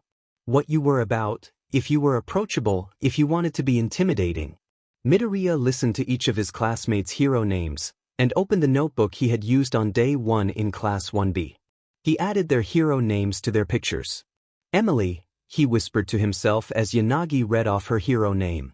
She didn't really offer an explanation, but Midoriya knew it was because her favorite horror movie was The Exorcism of Emily Rose, and her favorite book was Anya's Ghost. She'd wanted that hero name for as long as he knew her. Lizardy, he said as Tokage gave her explanation. Because I'm not a lizard or anything, she laughed. Or a dinosaur. I wish I was a dinosaur. But yeah, I'm just... Lizard why? Midoriya was last to be called, and he looked down at the small whiteboard he had been presented and smiled up to his class. So, I actually was never sure what I wanted my hero name to be. But then over the weekend, one of my friends called me something and I've kinda been playing with it. He flipped his whiteboard around and it said, Vinci, the art hero. Oh, like the Ninja Turtle, Leonardo. Tetsu yelled out. That's dope. Tokage turned crimson and smiled down to her lap. Stupid freckles. Making me all jittery. Good names, all around, Midnight said, jovially. Now, with 2 weeks until the sports festival, we'll be opening up Gym Gamma for everyone to train. But it gets rather packed, so you may want to reserve times. Dismissed. This was misjudgment on my part. Yanagi wheezed as her back hit the ground. Midoriya helped her up, offering her a sympathetic smile. It's okay, you're doing way better than when we first started. Kendo had managed to snag some time and space for all of Class 1B to train the week before the sports festival. How she managed to even get an hour each afternoon was baffling, as the reservations were filled the day Vlad had made the announcement. Still, most of the class was taking advantage of it, trying to cram in as much practice as they could get before the sports festival. Midoriya and Tokage agreed to take the time to help Yanagi brush up on her hand-to-hand skills. I suppose, Yanagi grumbled. But I doubt a week of martial arts and cheap tactics training from the 2 of you will do much for me. That's even if I make it to the fighting part of the festival. It's better than nothing, Tokage shrugged from the bench where she had been resting. If someone manages to get in close, a thumb to the eye or one of Freckles' fancy judo moves is better than just panicking. Here, I'm going to charge you with this fist, Midoriya advised. Try and use the flip I showed you. Yanagi nodded. The 2 took positions. Midoriya charged at her. She grabbed his arm and tried to flip him overhead, but she ended up just falling and pulling Midoriya down onto her back. Tokage howled with laughter. Looks like you guys are. Well, something, came the voice of their class president. The three turned to see Kendo had entered the gym in her own gym uniform. While certain classmates had only opted to come some of the days, Kendo was there every day, like clockwork, to work on her own skills. "Hey Prez," Tokage beamed. "Just helping Casper work on her close-range stuff. It's a work in progress." "Well, nothing wrong with that," the redhead replied. "I actually just got done talking to the others about our strategy for the beginning of the sports festival." "Our strategy?" Yanagi repeated as she brushed herself off.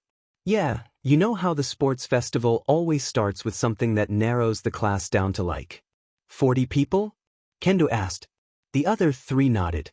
"Yeah, so instead of all of us rushing to be first, we all talked about maybe grouping together to make sure all 20 of us are in the top 40. Like instead of rushing off to be first, just hanging back behind the top 10 or something and working together." Kendo explained. "The whole school and media are talking about Class 1A fending off that attack on the USJ, but if we all can make it really far in the sports festival, we can get some of that buzz too, you know?" Midoriya rubbed his chin. "I don't see why not. We all have a lot of really cool quirks that work well in tandem. Right? And it's the tournament that really generates a lot of buzz," Tokage added. "Get our names out there." "I find this agreeable." Yanagi sighed. "Not that I expect to make it past the opening round anyway." "Not with that attitude."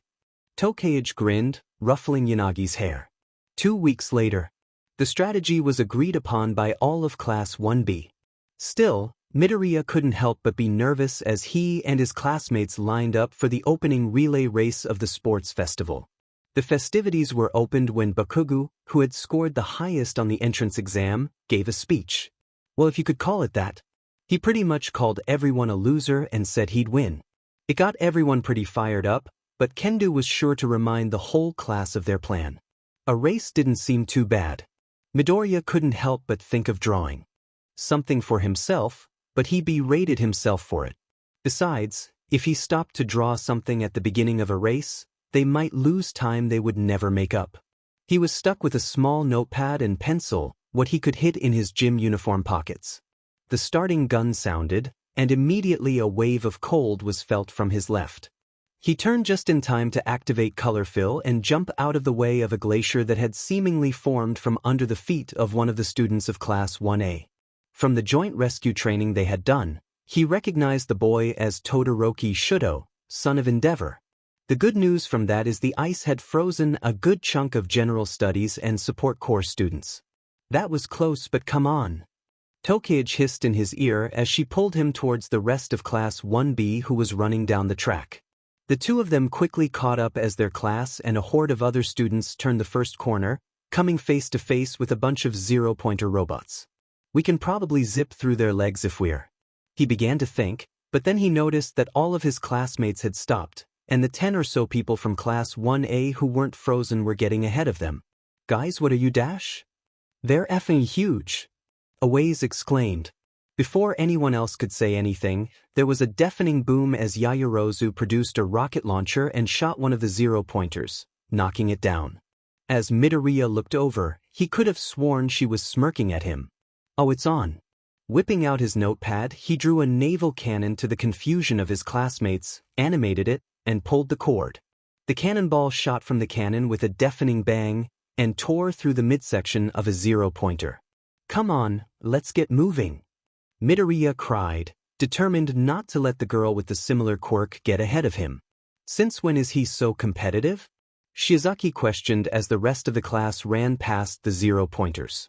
After firing the cannonball, Yanagi used her quirk to hurl the cannon itself through the last robot in their path. By now, some of the students that had gotten frozen managed to break out of the ice, so a sense of urgency had come across Class 1B, especially as they came to the next challenge, a canyon with a few stone pillars across it. "Yanagi, how many of us could you levitate across?" Kendo asked. 5, and likely only halfway," Yanagi frowned. "That's out of range." "Guys, I totally got this," Tsuburaba replied. "I can just make a bridge with my air barriers. Then Bondo can put glue behind us so people can't follow us." It was a solid plan, and certainly proved to be pretty quick. Tsuburaba ran, blowing air barriers quickly as everyone followed behind, Bondo sabotaging it from the rear. They turned and saw a bunch of angry students trying to crawl across a wire some support student had used. Up in the teacher's box in the stadium, all the teachers who weren't announcing were present. Mike and Eraserhead were watching the race on a television. "Looks like your class went for a team effort early on," Ectoplasm said, clicking his tongue. "I wonder how the people watching feel. It almost feels like a cheap tactic." Vlad King scoffed. "Cheap? More villain incidents are resolved quicker and cheaper when more heroes are around to quell damage. Teamwork is a fine tactic. But it's not going to do them any favors for gathering individual attention," Ectoplasm argued. "In the real world, teamwork is fine, but they need to make a name for themselves here." All Might was seated behind them and mulled the conversation over. He knew Gran Torino was watching from home too. Try as he might to be impartial as a teacher, he was hoping for Midoriya to really make a name for himself here. A few of the students from Class 1A had let their 15 minutes of fame go to their heads. "Come on, young Midoriya. Alright.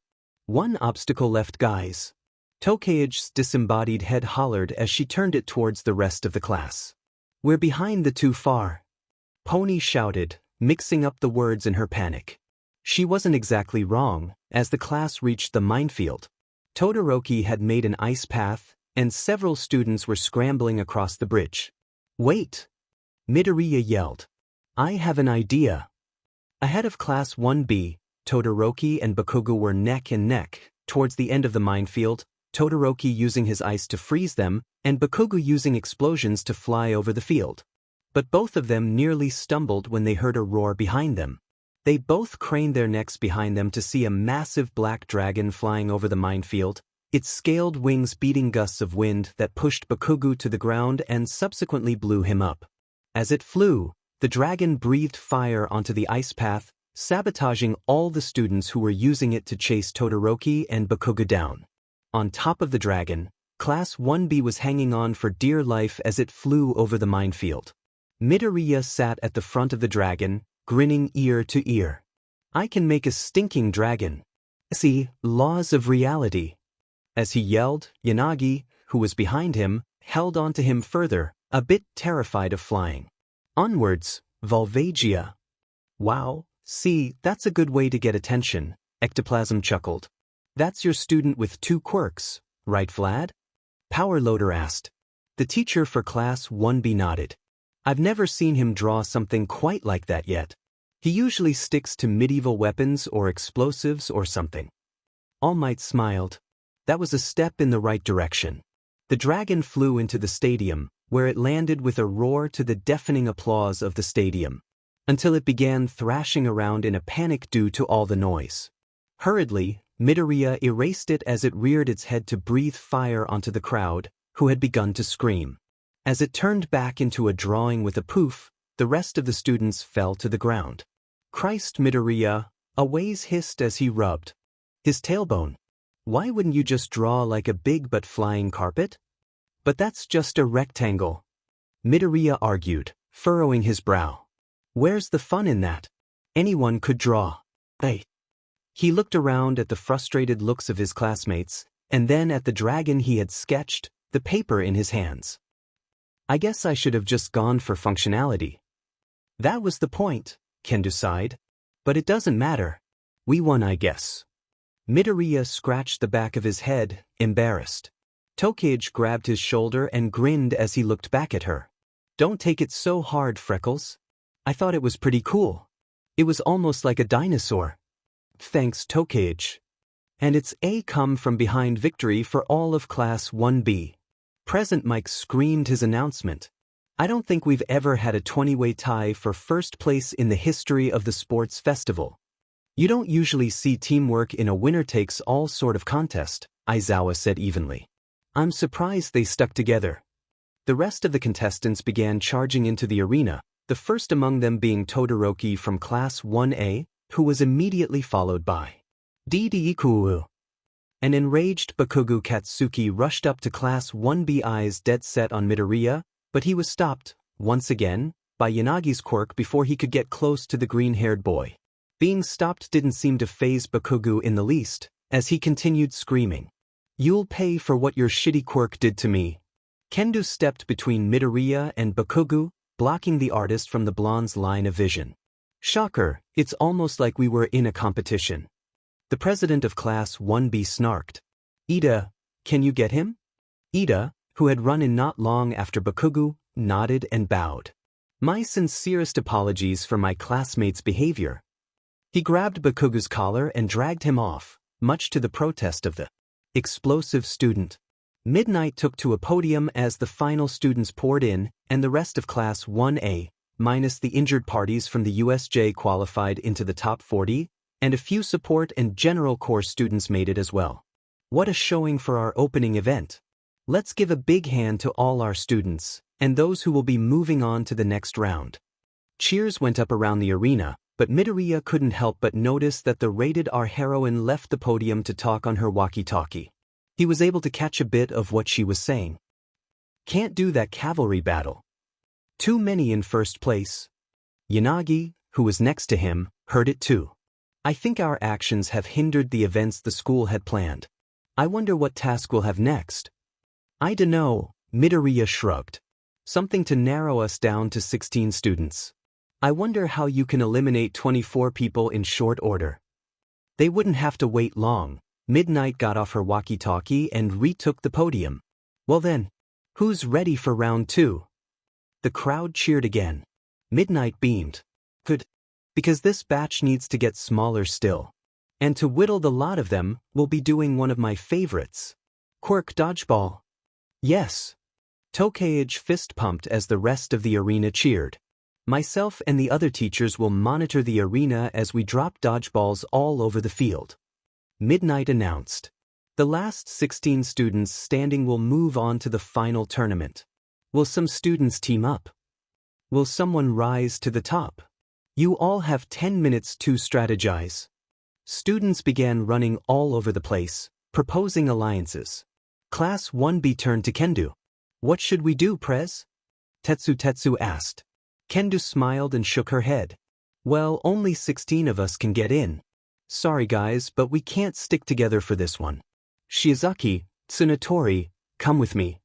The class objected as the president and the 2 girls she had asked for walked away, and began splintering off.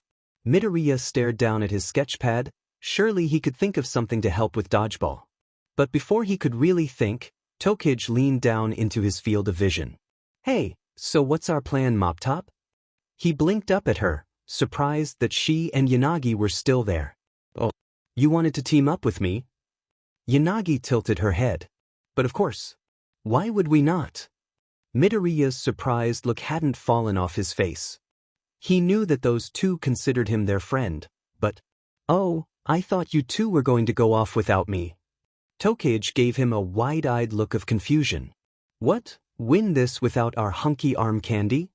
That knocked the confused look off his face, replacing it with a blush.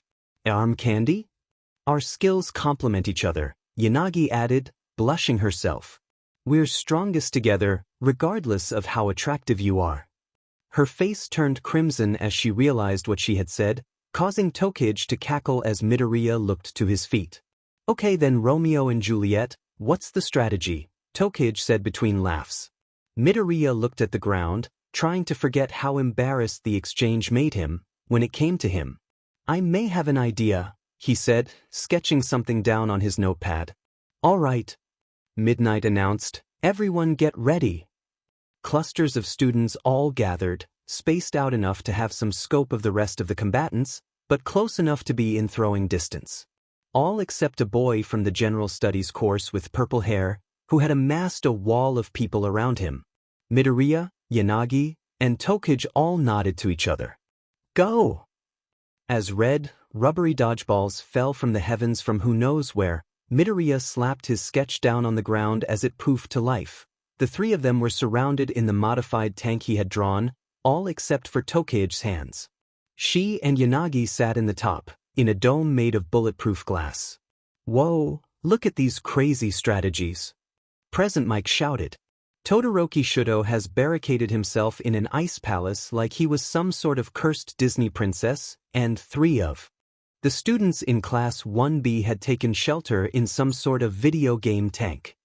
And then there's Bakugo, Aizawa sighed. Going on an all-out assault. Bwah! Bakugo shouted, using his explosions to propel the dodgeballs across the whole stadium, hitting right against Shishida's face. Jolly bad show, Shishida grumbled as he reverted back to his usual self.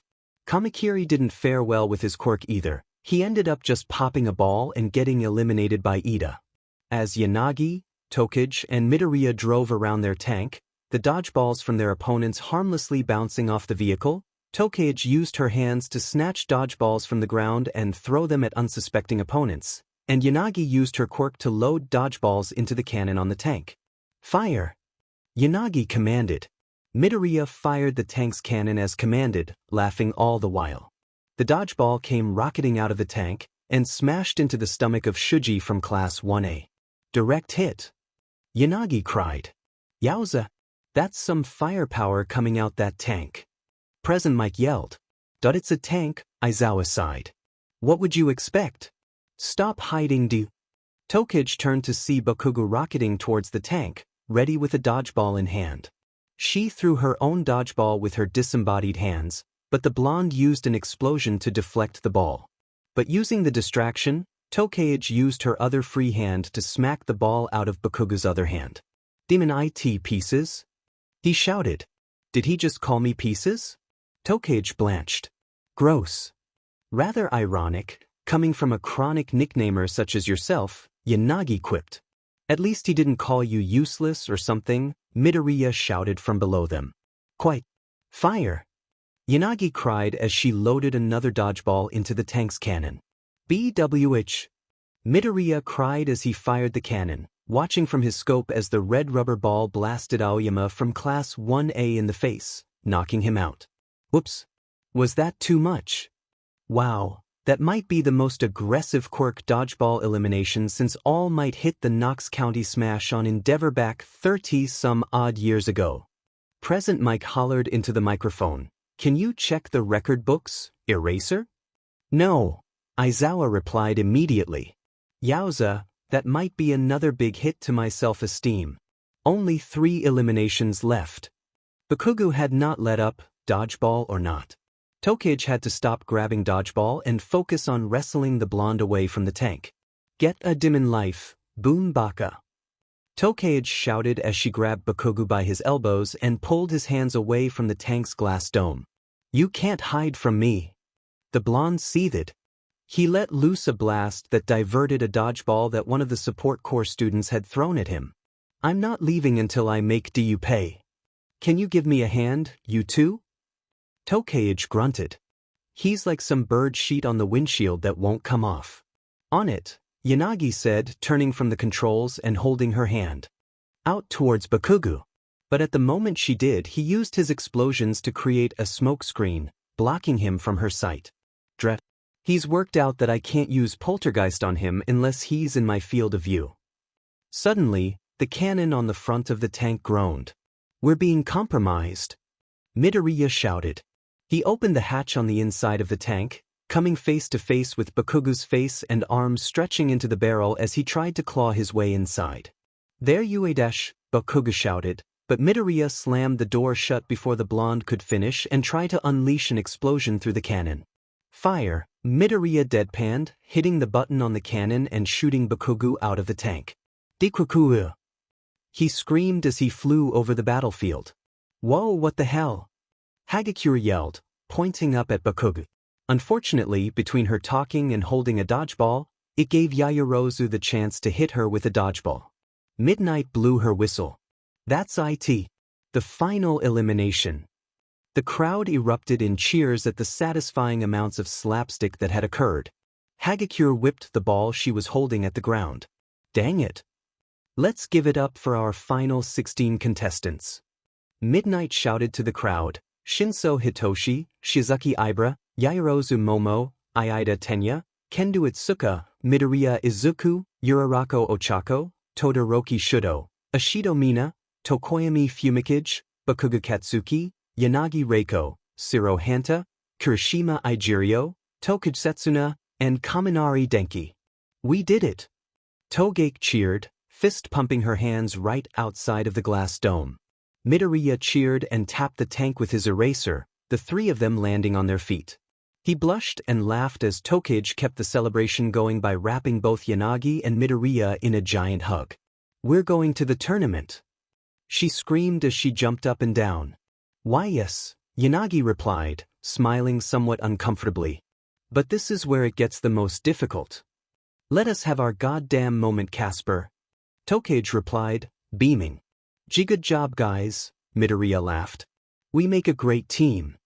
Tokage jumped back, bouncing on the ball of her feet. "That doesn't mean I'm going to take it easy on you if we fight in the tournament." Her teeth glinted in the sun, looking particularly mischievous. Midoriya gulped. "Well, of course. I wouldn't either." "Agreed," Yanagi nodded. A hush went over the students as Midnight took the podium again. "All right, folks, after a short intermission, we're going to get right into the matches. They will be as follows. Final matches. Midoriya Izuku vs. Yaoyorozu Momo. Ida Tenya vs. Kendo Itsuka. Yanagi Reiko vs. Urarako Chako. Todoroki Shudo vs. Shiro Hanta. Tokage Setsuna vs. Ishido Mina. Kirishima Ijiri vs. Tokoyami Fumikichi. Bakogu Katsuki vs. Shiozaki Ibara. Shinso Hitoshi vs. Kaminari Denki. Midoriya's eyes scanned the battlefield until his gaze locked onto the tall, raven-haired student from Class 1A. She smirked at Midoriya, and it lit an odd fire in his chest. Now was his chance to outdo her. As Midnight led the combatants to the waiting rooms, he took out his pad and paper. Inspiration had struck. Tokage plopped down in Class 1B's section next to Yanagi. Everyone except Midoriya and Kendo had taken to their arena seats to watch, since they had some time before their matches. "All right, I can't wait to see this one." "Indeed," Yanagi nodded. "Yaoyorozu and Midoriya have such similar quirks, it will be interesting to see who employs their quirk in a superior way." "Yeah, but Mop Top has his strength enhancement too. He doesn't seem to bust that one out much, but it makes him a wild card," Tokage replied. Behind them, Ibara whispered a quick prayer for their classmate, while Kaibara, Awaze, and Tsuburaba began taking bets with the rest of their classmates. "All right, ladies, dudes, and gentlethumbs," Present Mike announced. "Who's ready for a rumble?" The stadium exploded into cheers once more. "Well then, our first contestant is the lady whose quirk makes her a real walking arsenal. It's Yaoyorozu Momo from Class 1A. The vice president of their rival class walked out into the arena, somewhat timidly, as Class 1A cheered from a few sections over. "Boo hiss!" Tokage yelled jokingly. Yanagi slapped her arm. "She's really quite a lovely person, cease this debauchery," Yanagi grumbled. "It's a competition, Casper, and I want our broccoli boy to win," Tokage replied, sticking her tongue out. Yanagi said nothing, but crossed her fingers in her lap. "Of course I do as well." And for her opponent, his only limit is his imagination, the Picasso of Class 1B, Midoriya Izuku. Midoriya walked into the sunlight and felt his knees tremble as the cheers met his ears. He climbed the stairs into the battle ring and took his pencil and notepad from his pockets. As he stared down his rival, he could tell she already had a plan in mind. "I'll need a second. No matter how fast I draw, she'll be quicker. All right, give me a good, clean fight," Midnight said, looking between the two. "Now go." Yaoyorozu wasted no time producing a rocket launcher from her stomach and fired it towards Midoriya as the crowd went wild. Midoriya responded by drawing a messy thwomp and throwing it in front of him. It materialized just in time, standing about as tall as a garage, absorbing the explosion and kicking up a cloud all over the arena. "I knew it." Midoriya grinned, already halfway done with his next sketch. On the other side of the battlefield, Yaoyorozu cursed as she produced a broadsword and shield from her stomach and began charging through the smoke. "Thought I had him with speed." She dashed around the thwomp, expecting to be met with some sort of counterattack. But Midoriya wasn't there. "Charizard, flamethrower." Yaoyorozu whipped around and looked up to see Midoriya on the back of the aforementioned Charizard, which had whipped its head back to attack. The girl barely had Time to raise her shield to block the stream of fire. Still, the flames licked around the shield, making the sweat prickle all over her brow. What an explosive opening to the sports festival! Present Mike shouted. So far these two have stalemated each other with some crazy creations. At Midoriya's command, Charizard circled around the raven-haired student to find an opening. Don't let up on the flamethrower, he said, furiously scribbling as he tried to keep his balance on the dragon. Yaoyorozu dropped her sword and focused on blocking the fire with her shield, already ignoring a few burns on her torso where her shield hadn't provided adequate cover. Gotta take him down quick. She plopped a grenade out of her stomach and lobbed it over the top of her shield towards the dragon Pokemon. Midoriya looked up just in time to see it. Crap, sorry Charizard. He kicked off the dragon's back and jumped on top of the thwomp just as the grenade hit his Pokemon. The explosion was too much for it, and it reverted back into a piece of paper. Well, that's new, Midoriya thought, wide-eyed. Never had a drawing of a living thing get killed, I guess, though. He looked down at the piece of paper in his hand and realized he'd left his notepad on the back of the Pokemon, and it was burnt to a crisp. Oh crap. It's like a battle of idealism and cynicism. Present Mike shouted excitedly. Guess who I know who you're cheering for, you crusty grump. Ta. Aizawa grumbled. Gotta make this count, Midoriya thought, animating his last drawing while on top of the thwomp. Yaoyorozu rolled out of the way as Midoriya jumped down, attacking her with a master sword. She grabbed her own broadsword and sprang to her feet. I hope you're prepared.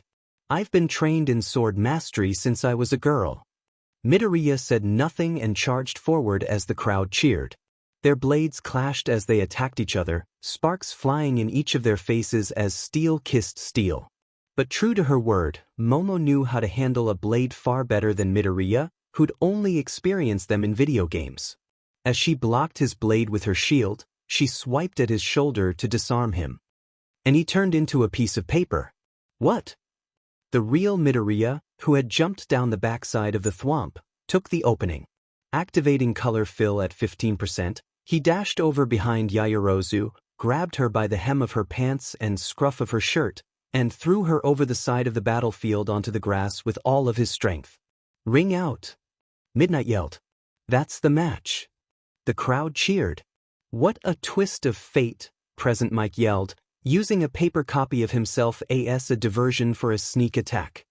Immediately, Midoriya grabbed his pencil to erase the thwomp and hopped into the grass to offer Yaoyorozu a hand up. She sighed and took it, offering a smile despite herself. And a display of sportsmanship to top it off. What a great way to kick off what's sure to be a great tournament.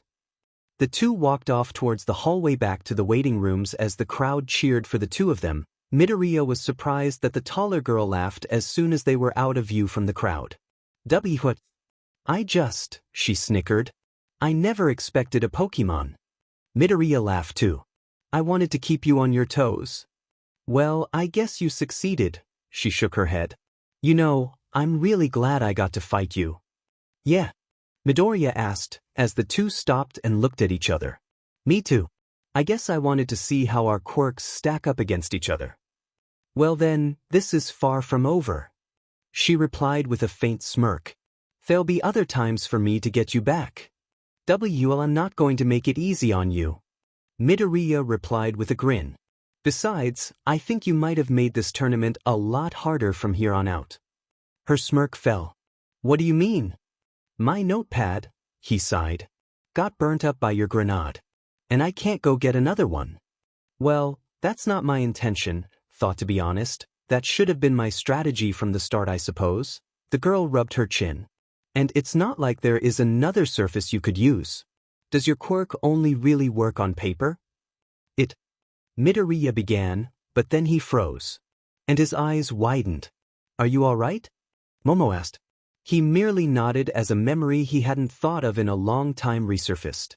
Mom, Kacchan popped my beach ball, the 5-year-old sniffed as he ran up to his mother. She was laying across a towel, sunbathing and reading a book as her son was swimming at the beach. She sat up. I'm sorry, Izuku, but there isn't exactly a store around here. Can you make one? Izuku shook his head. He squatted down and drew a circle in the sand and tried to use his quirk. The ball animated, but it was brown and grainy and still felt like sand. My quirk doesn't work as good on things that aren't paper. It doesn't, he replied. I haven't tried to use anything since paper since getting one for all. Why is she smarter about my quirk than I am? Hey, do you have a Sharpie I can borrow? She produced one. Sure, here you are. Well, I wish you best of luck in the rest of the tournament, Midoriya. Thanks, he bowed. I appreciate that. That was awesome. Tokage yelled as she leaned back in her chair. So cool. Yanagi nodded. Indeed, Midoriya employed clever use of his quirks. That was truly a thrill to watch. All that much more difficult for Kendo to top it. Kinoko chimed in from a few seats down. I wish I got to fight him, Kamikiri spat. I'd tear them all limb from limb. Like you tore that dodgeball? Kaibar joked. As Cementos finished rebuilding the battlefield after the minor damage the thwomp had given it, Present Mike announced, All right, cool cats, it's time for a political battle FO supremacy. First up, he's built for speed and he's got the pipes to prove it. It's the president of Class 1, Ida Tenya. He has the super speed. Quirk, correct? Yanagi asked as the taller boy walked out. I believe he will provide an excellent challenge for Kendo. Yeah, this is a real speed versus power dynamic, Tokage nodded. Should be good. You'll have to fill me in later, Yanagi said, standing. I'm going to the waiting room to prepare for my match. Tokage nodded and looked to her friend. Hey, Reiko. Reiko blushed slightly. It was rare for Tokage to use someone's name, let alone their first. Why yes. You're going to kick butt? Seriously, Tokage answered, her smile much softer than usual. I believe in you. Yanagi blushed and smiled faintly. Thank you, Setsuna. I feel the same, if you should be gone for your match before I get back. Thanks, Ghosty. And her spirit is as fiery as her hair. Give a big hand for Kendo Itsuka, president of Class 1B, because she has some big hands for the competition. Present Mike announced as Yanagi retreated down the stairs. Midoriya pocketed the marker and pulled his sleeve back down before exiting the bathroom. He felt pretty good about his strategy going forward. As he began walking back towards the Class 1B seats, he saw Todoroki Shudo walking towards him. Without thinking, he offered the boy a friendly nod. Hey! Midoriya turned around to see the boy with two-toned hair stopped and stared at him. Why yes. You're Midoriya. You have two quirks, right? Oh, meh. Izuku squirmed. Like you, Redash? I'm going to destroy you. Midoriya stepped back as though the words had been a punch to the face. They weren't spoken in a threatening way, not like Bakugo would have done. It was more of a declaration, a statement of what the taller boy believed to be a fact. Huh. You're the other person in our year with two quirks. Therefore, I'm going to destroy you. Todoroki replied, simply. I'm going to use my ice to annihilate you. Nothing personal. Midoriya blinked. Any particular reason you're telling me this? I'm going to prove to my father that I don't need his worthless power to be the #1 hero, Todoroki replied, practically through grit teeth. His shift in demeanor startled the greenette. He'd gone from monotone to set in 0 to 60. And you're the best way to demonstrate it. Oh right, his dad is Endeavor, Midoriya thought, frowning. Oh. Whatever issues you have with your dad aren't going to get fixed fighting me. I'm coming at you with both quirks. And that's even if you make it to me. My friend Yanagi isn't someone to underestimate, and you would have to fight her first. Teeth, the taller boy scoffed. You two can comfort each other after your losses. That's all. As Todoroki walked off, Midoriya shook his head. What's that guy's problem? I would hazard a guess that he has some rather deep-rooted baggage concerning his father. Midoriya turned around to see that the answer had come from Yanagi, who was behind a corner listening to the conversation. She looked paler than usual. Oh, sorry Yanagi. I didn't realize you were there. She shook her head. I was heading towards the waiting room when I overheard the conversation. You handled it wonderfully, I might add. Though I fear you have far too much confidence in me. He quirked his head to the side. I don't think so. What do you mean? As much I want to be a combat-oriented hero, I confess I have no experience in the matter. Yanagi admitted. I am tense about this whole thing.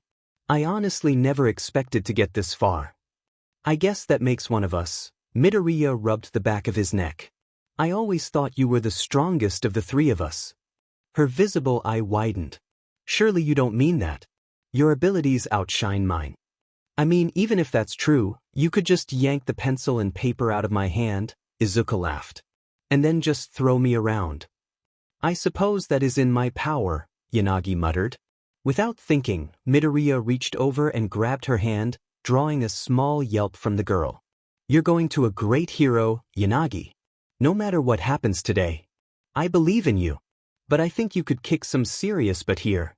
Her face was burning at this point, after hearing those words from both Tokage and Midoriya in quick succession. Thank you. Izuku. At hearing his first name, and realizing how warm her hands felt, a blush crept onto Izuku's face too as he realized the gravity of the situation. They were holding hands, alone, and she had used his first name. Why? And no problem. Now fight. Came Midnight's voice from the stadium, interrupting the two. Oh. Midoriya said, jumping. I should go watch this to see who I fight next. I'll be rooting for you. Reiko. He ran back towards the stadium, not realizing Reiko was staring after him, a rare smile on her face. Thank you, Izuku. Setsuna.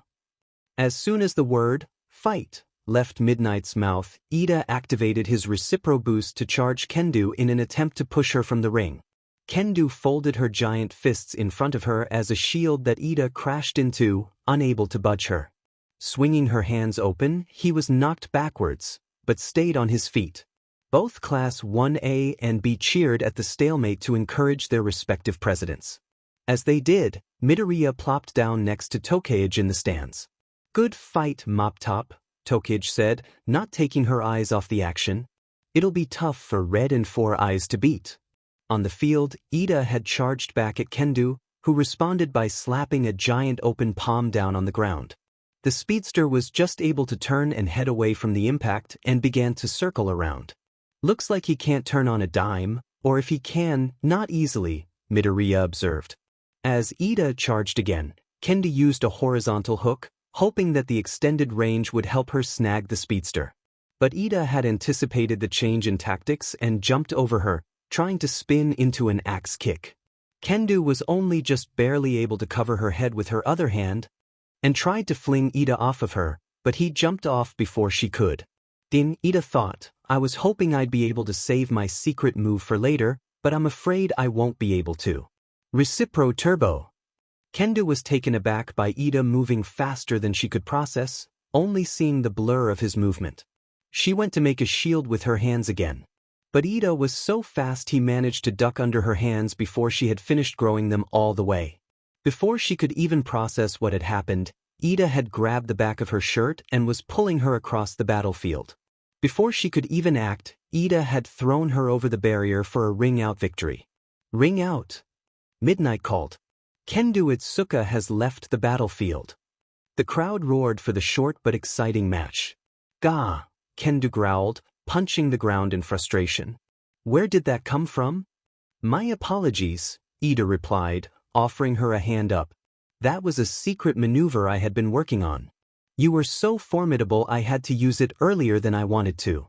Small victories, I guess, Kendo sighed. Thanks, I suppose.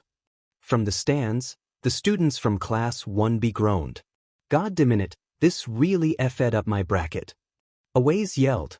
Aw man, Four Eyes got lucky, Tokage grumbled. How are you going to fight that one, Freckles?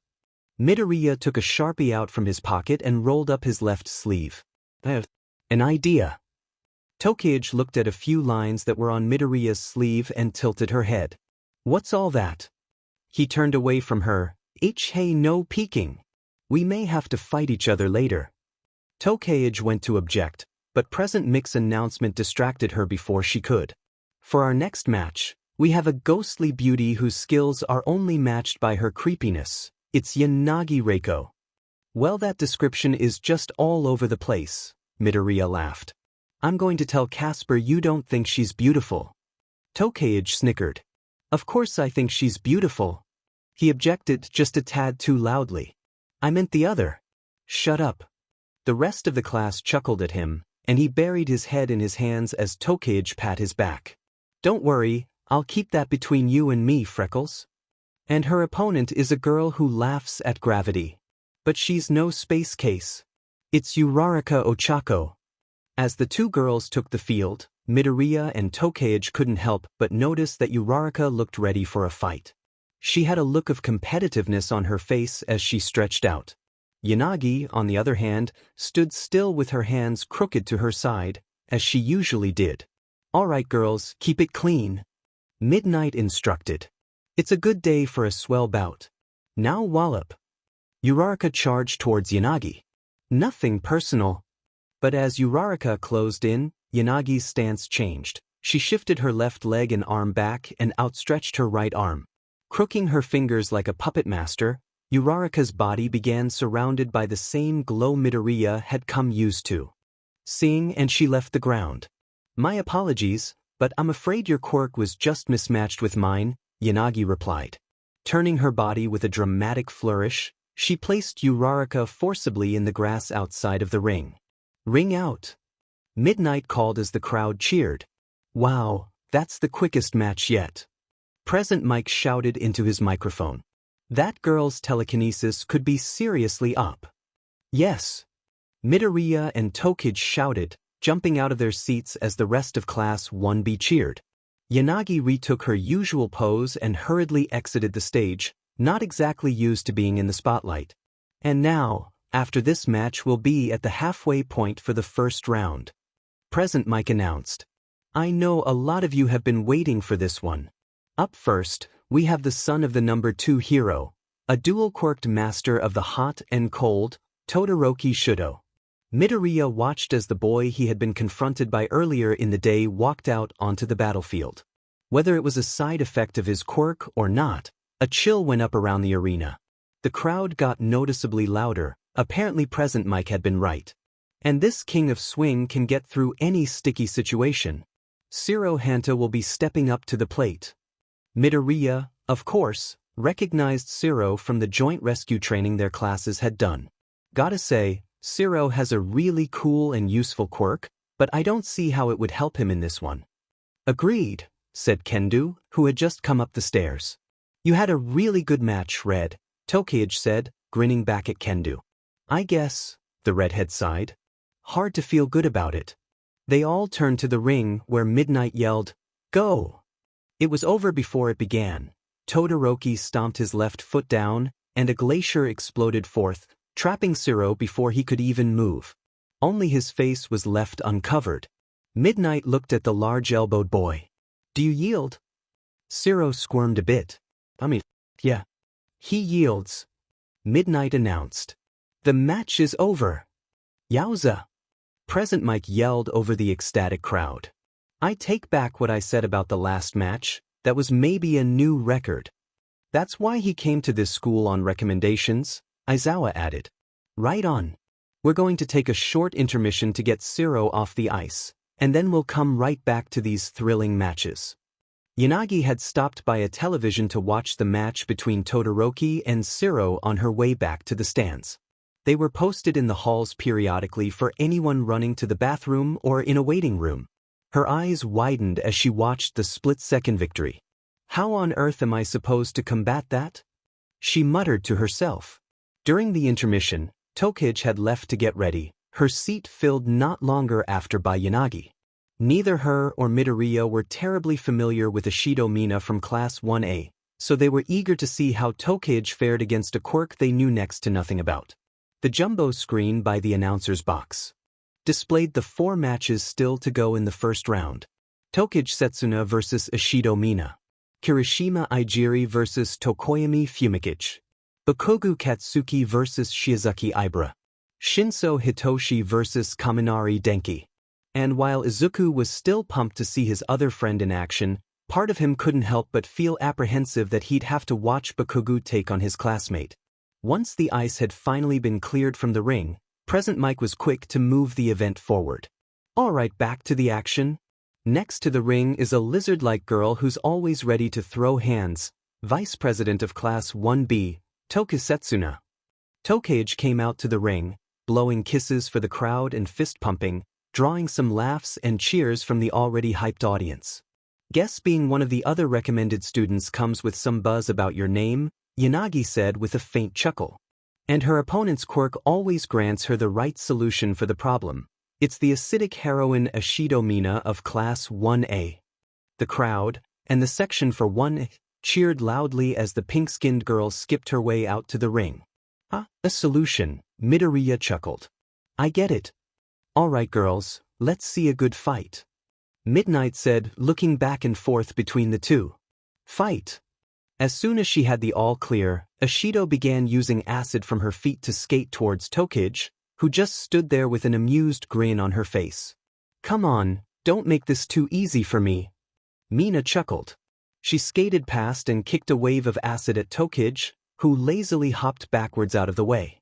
Maybe a little too lazily. Eh. The green-haired girl let out a blood-curdling scream. You melted my arm, you psychopath. Mina skid to a halt and freaked out as she turned around. Truly, Tokage's left arm was completely gone. Wait, what? Oh my god, that wasn't supposed to dash. Psyche! Tokage yelled as her left arm came rocketing around from behind Mina and punched her across the cheek. You little! Mina hissed, throwing a wave of acid at the arm from her fingertips. Tokage's arm floated just out of reach of the waves, while Tokage herself jumped backwards while laughing and sent her right arm to join the fray. While Mina was so distracted by the left arm, Tokage's right swooped in and uppercut the pink girl right in the stomach. Oof! F in the chat. Tokage laughed as she formed her arms above Mina into an axe handle, but Mina created an acid slide and got out of the way just in time. Fool me once, shame on me, fool me. Not fooling me again. Mina cried as she surfed back around for another attack. This time, however, Tokage split into 3 more pieces, torso, head, and legs, and scattered into the air out of Mina's reach altogether. The wave of acid the pink heroine shot sizzled on the ground impotently at where the dinosaur fan had just been. Tokage's head began floating just ahead of Mina and out of her reach. That was a pretty good shot, Pinky. If I wasn't as fast as a Velociraptor, you might have gotten me. Mina stopped on the cement and, to Tokage's surprise, spun out into a breakdancing move while squirting acid out of her arms and feet. Maybe you should make like the raptors and be extinct. Tokage just barely spun her head out of the way as acid went flinging past her. Whoa. You wanna trash talk dinosaurs? Then you're gonna get your ass kicked. Tokage's legs separated from her big bone and flew out from her pants. Her left leg booted Mina right in the butt, throwing her forward into a roundhouse from her right leg. Mina hit the ground on her hands and knees and flung acid around herself in an attempt to push Tokage away and create some separation. While it worked, Tokage's arms and legs flew around and positioned themselves above the girl. Raptor barrage! Tokage shouted. Her arms and legs began to rain down on Mina, alternating strikes from the 4 appendages as they pounded down on the back of her head and neck, until the pink girl collapsed altogether. Midnight blew her whistle. That's it. Ashido Mina is unable to continue. She added, just so only Tokage could hear, I'd expect no less from my own niece. Thanks, Aunt Nemuri, Tokage beamed as the crowd roared for her. What a showing! Present Mike yelled. Tokage with a decisive victory, and it only cost her an arm and a leg. Midoriya and Yanagi cheered, ignoring the atrocious commentary their English teacher was giving the crowd. That was so awesome! Midoriya yelled. Her quirk is so cool. I think it's kinda creepy, Tsuburaba muttered to himself. I've never really seen Tokage in a one-on-one fight before today, Yanagi mused. I imagine she was skilled, but she handled herself far more aptly than I could have guessed. As Tokage left the field, and Cementos carried the unconscious Mina from the arena, Present Mike was quick to keep the action rolling. Next up, we have a clash of styles from 2 1A boys. The first is a rock-hardened brawler. Give it up for Kirishima Ijiro. The stadium cheered as the spiky redhead came out to the arena, waving nervously. He didn't seem to know how to greet the crowd. Yanagi and Midoriya could relate. And his opponent strikes from the depths of shadows, and the fear in your heart, Tokoyami Fumikage.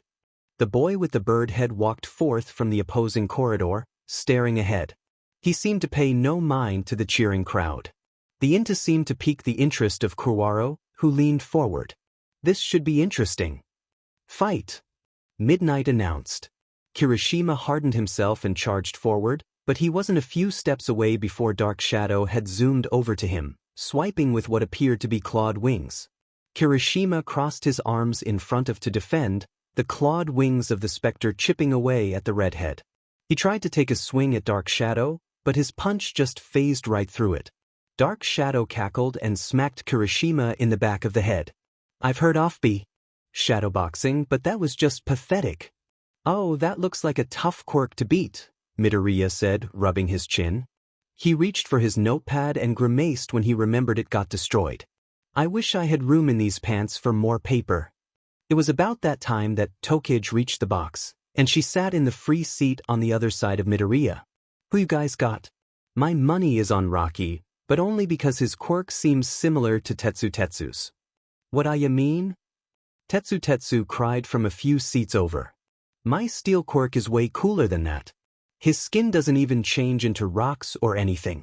Back on the field, Kirishima had ducked a swipe from Dark Shadow and was charging right for Tokoyami. The bird-faced boy's eyes widened slightly, but he backed up and recommended Dark Shadow, who swooped up behind Kirishima and put him in a full Nelson hold. How come you can grab me but I can't hit you? Kirishima grumbled as he struggled. 'Cause I don't want you to. Dark Shadow cackled. The dark creature flipped Kirishima backwards into a full Nelson suplex, driving Kirishima's head into the pavement. Wow, looks like Kirishima just can't close in on Tokoyami for a beatdown. Talk about being stuck between a rock and a hard place. Kirishima struggled to get up, but Dark Shadow didn't let go, suplexing the redhead every time he climbed to his feet. Suplex City Beach. Dark Shadow laughed again, finishing the last one by throwing Kirishima from the ring. Kirishima is out of the ring. Midnight announced. Tokoyami is the winner. The crowd cheered, and while Tokoyami stood, stoically, Dark Shadow clasped his hands together and began posing for the crowd. Wow, his quirk seems to have a mind of its own, Tokage laughed. Midoriya clicked his tongue. Most research on quirks like that indicates, usually, it's just a reflection of some of the user's hidden or repressed thoughts. That would make sense. An inner persona struggling to break free would be very vocal, I imagine. Yanagi nodded. Tokage shrugged. So Goth Boy secretly wishes he was some sort of UFC guy? I could see it. Midoriya and Yanagi laughed. Something like that, Midoriya said. Up next, we have another real clash of styles. Present Mike announced. Our next fighter kicks off anything in his life with a bang. It's the explosive Bakugo Katsuki from Class 1A. The crowd came alive with noise, some cheers, and some boos for how obnoxious his attitude had been earlier in the match. And his opponent. She is beauty, she is grace, she will vine whip you in the face. She's Ibra Shiozaki from Class 1B. Ibra walked out and clasped her hands together. I feel the Lord's divine mercy on me today. As if on cue, a ray of light shone down on her from the clouds. Midoriya gulped.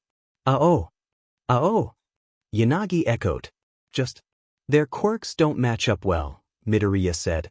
I'm sure she's got something up her sleeve, Tokage shrugged. She's smart. She stood up and cheered. This jerke who's boss, garden party. Garden party? Yanagi said as Tokage sat back down. That's a poor moniker, even for you. I don't remember asking, Tokage replied, dryly. On the field, Midnight looked between the two, not really noticing the almost evil look on Bakugo's face as he hunched over in a primal state. Okay kids, good clean fight. Now go. Bakugo let loose a scream of rage as he zoomed in for Ibra. She yelped, but sent a flurry of vines to grab and restrain Bakugo from her hair. Even as one lashed him across the cheek, he didn't slow down. He used his explosions on the vines, and they shriveled up and burnt, recoiling from him as he approached. He spun through the air, explosions and fire forming a barrier around him. Ibra's vines couldn't even get close. Before she could even gather her thoughts, he was in front of her, latching a palm to her face. The crowd gasped as he let loose another explosion at point-blank range. All except Midoriya. He just flinched. To any outsider, it would be a pretty sad sight. A 10-year-old boy crying on the rooftop with his knees up to his chest. It had been a week since Tokage and Yanagi had moved away, and he hadn't felt this alone in a few years. The three of them used to eat up on the school roof all the time. Not that they were supposed to, but ever since Midoriya figured out how to climb up there, he and Tokage would go up there, and usually he would draw a ladder for Yanagi to climb up to join them. Now, he just came up there to be alone. He tried a few times to reach out to the other kids, but Bakugo made sure none of them got too close. He'd say things like, "Don't talk to that hecking Deku, he thinks his quirk is better than mine," and threaten them with explosions. As he sat up there alone, he tried to muster up some anger at the blonde boy. But try as he might, Midoriya couldn't. He just missed his friends too much. "There you hecking are." Midoriya froze up and turned, seeing Bakugo standing at the edge of the roof with a wild grin. "How'd you even get up here, Kacchan?" Midoriya spat, rubbing his eyes furiously to hide that he'd been crying. Small explosions burst from Katsuki's hands. "With my quirk, dumb but," he said, glowing with pride. "I don't need some stupid Prince of Persia wall running." "Good for you," Midoriya grumbled. "Go away." "No," Bakugo said, chuckling. "I need to pay you back for the water balloons." Even though his back was to Bakugo, the blonde knew Isuka's eyes were widening. As the green-haired boy reached for his notebook, the blonde lunged and pinned the green-haired boy beneath him in a swift motion. "Get off!" Izuku cried, turning his head to glare angrily at the blonde. But as he did, a palm pressed onto his cheek, and he cried out as it began to sizzle. "Who's going to save you now, Deku?" Ibra cried out in pain as she was flung onto her back, and not a second later, Bakugo had pounced on top of her, palm on her face once more. "Yield before I blow your face off. I yield," she cried out, panic clearly in her voice. Ibara Shiozaki yields. Midnight yelled over a chorus of boos. "This match is over." What a display of brute force. Present Mike cried. An unrelenting Bakugo takes a quick victory. In the real world, a quick victory with the least amount of damage is the best kind, Aizawa replied. "I hope any pro heroes booing him right now are willing to terminate their licenses. Giving villains quarter is the best way to get themselves killed." The booing in the crowd died down, and some of the spectators who were already on Bakugo's side laughed. Tokage sneered at Eraserhead's analogy. In other words, their teacher sees nothing wrong with Blondie's CNT butt attitude. "This isn't a villain fight, it's a friendly tournament." "Correct," Yanagi added. "I understand his point. In a villainous encounter, these actions would be justified. But we shouldn't be trying to murder our comrades in arms." Both of them turned to Midoriya, who had been silent since the match began, and recoiled in alarm as they noticed he was breathing rather quickly, fists clenched in his lap. His knuckles were white. "Are you all right, Izuku?" Yanagi asked, gently placing a hand over one of his fists. Tokage turned and looked down at the field, only to notice Bakugo was glaring up at Midoriya with a sadistic smile on his face. There was no way Midoriya hadn't noticed it either. But as Bakugo left the field and Midoriya noticed Yanagi holding his hand, the color returned to his face and she shook himself. "Why yeah," Midoriya replied in a tone that was none too convincing. "Just worried about Ibra." It wasn't a complete lie, either. As the girl climbed to her feet with the assistance of Cementos, she seemed to be on spaghetti legs. The teacher helped her to Recovery Girl to treat her for the facial burns as Present Mike announced the last match of the opening round. Well then, the last match will get to see the shocking debut of Class 1A's electric-type bad boy, Kaminari Denki. Class 1A cheered as the blonde with the black streak in his hair made his way out to the field, a cocky swagger in his stride as he posed and made finger guns at the crowd. And his opponent will be the sole member of the General Studies course, Shinsu Hitoshi. There were cheers as the purple-haired student made his way out to the ring, though not nearly for as loud as any of the other students.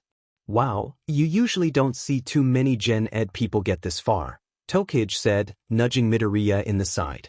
Right? Huh, Midoriya said. He shook himself. He was still a little jittery over what he had just witnessed in Bakuga's match. Oh, right. He was the guy who had a wall of people around him for dodgeball, right?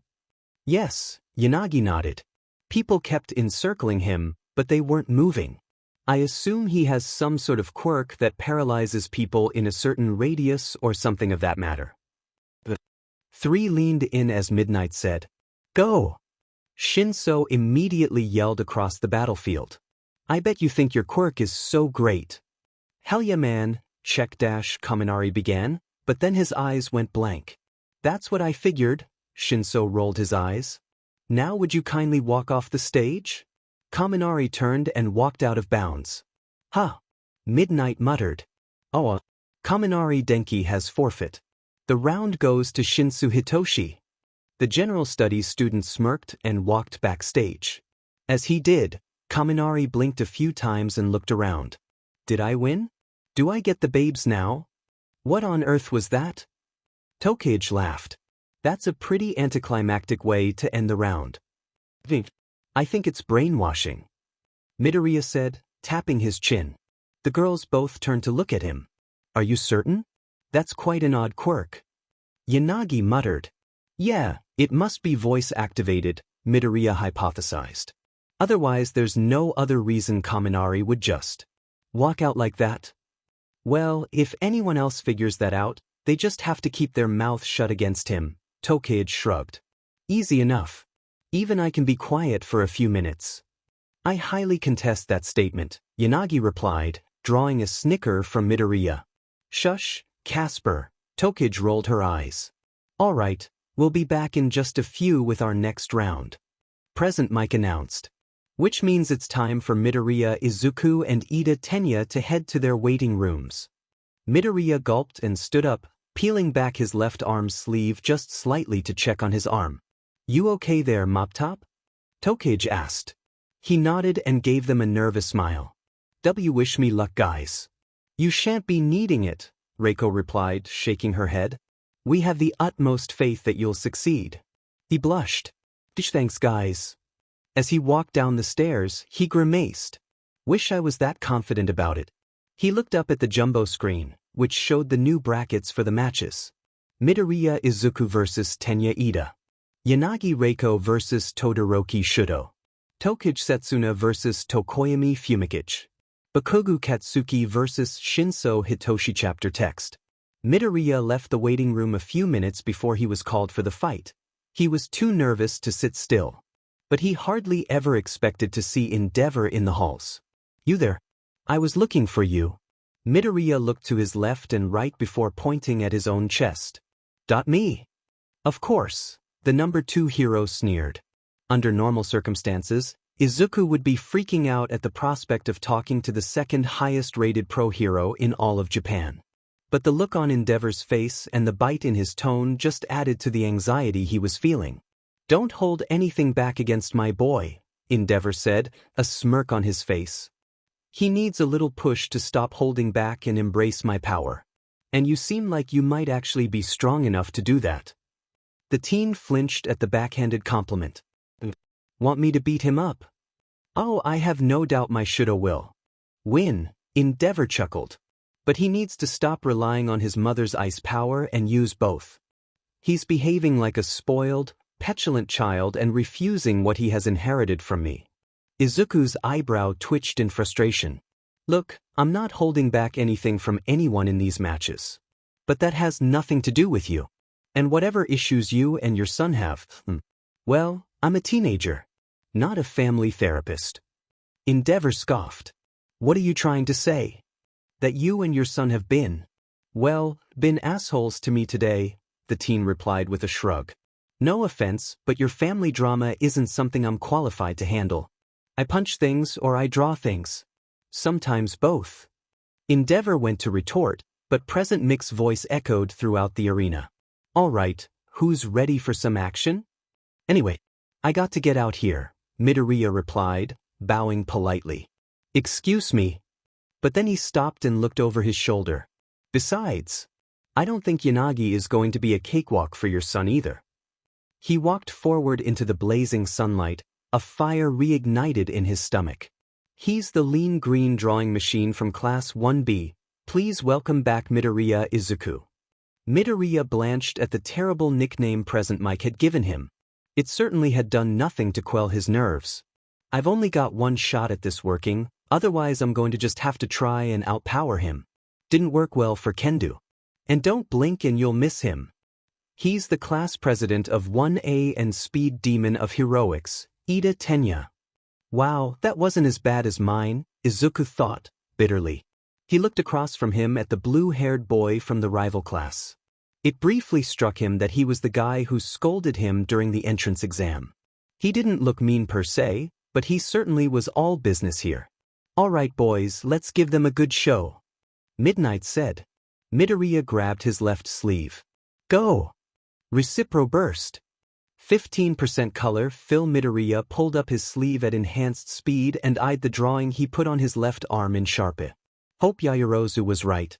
It took a lot more mental energy than it had with paper, but Midoriya was able to successfully animate the blow dart he had drawn on his left arm, bring it to his mouth, and shoot the dart into Ida's neck.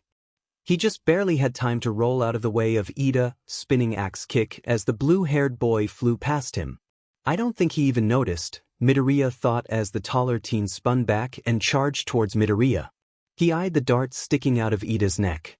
Just need to wait for it to metabolize. The thought barely left Midoriya's head before Ida was before him again, and Midoriya had to duck an engine-powered roundhouse kick aimed at his head. He sprang up and booted the Class 1A president in the small of the back, creating some distance between the two of them. As Ida caught his balance, Midoriya used an airbrush burst from his left hand to push Ida closer to the ring out. He then immediately shook out his left hand. Crap, that really hurts without my gloves. The air gust pushed Ida back, but he stayed in bounds.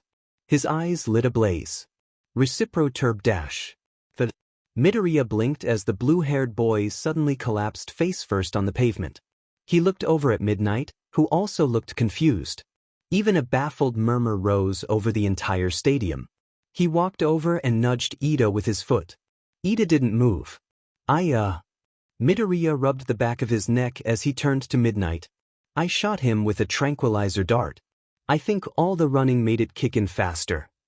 She nodded. I'll say, Ida Tenya is unconscious.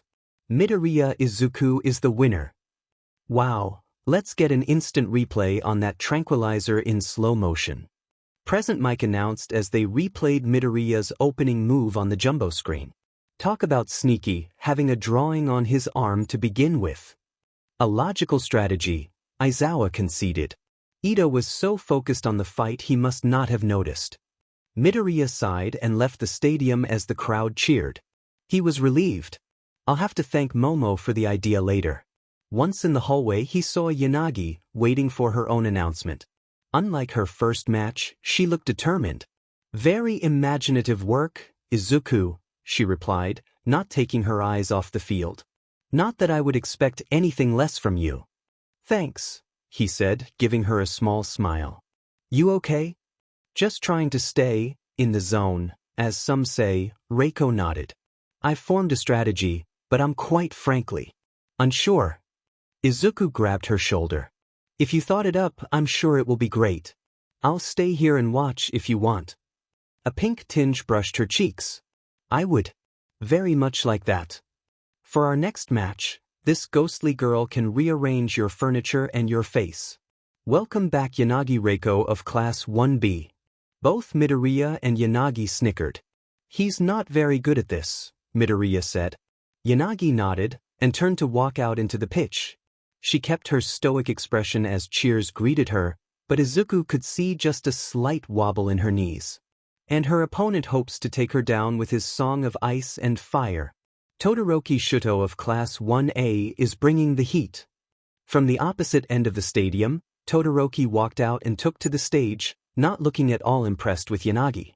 All right, Let's give them a good fight, you two. Midnight said. Go! Yanagi already knew Todoroki was going to try and do the same thing he had done in the first round. And indeed, a glacier was already rushing towards her.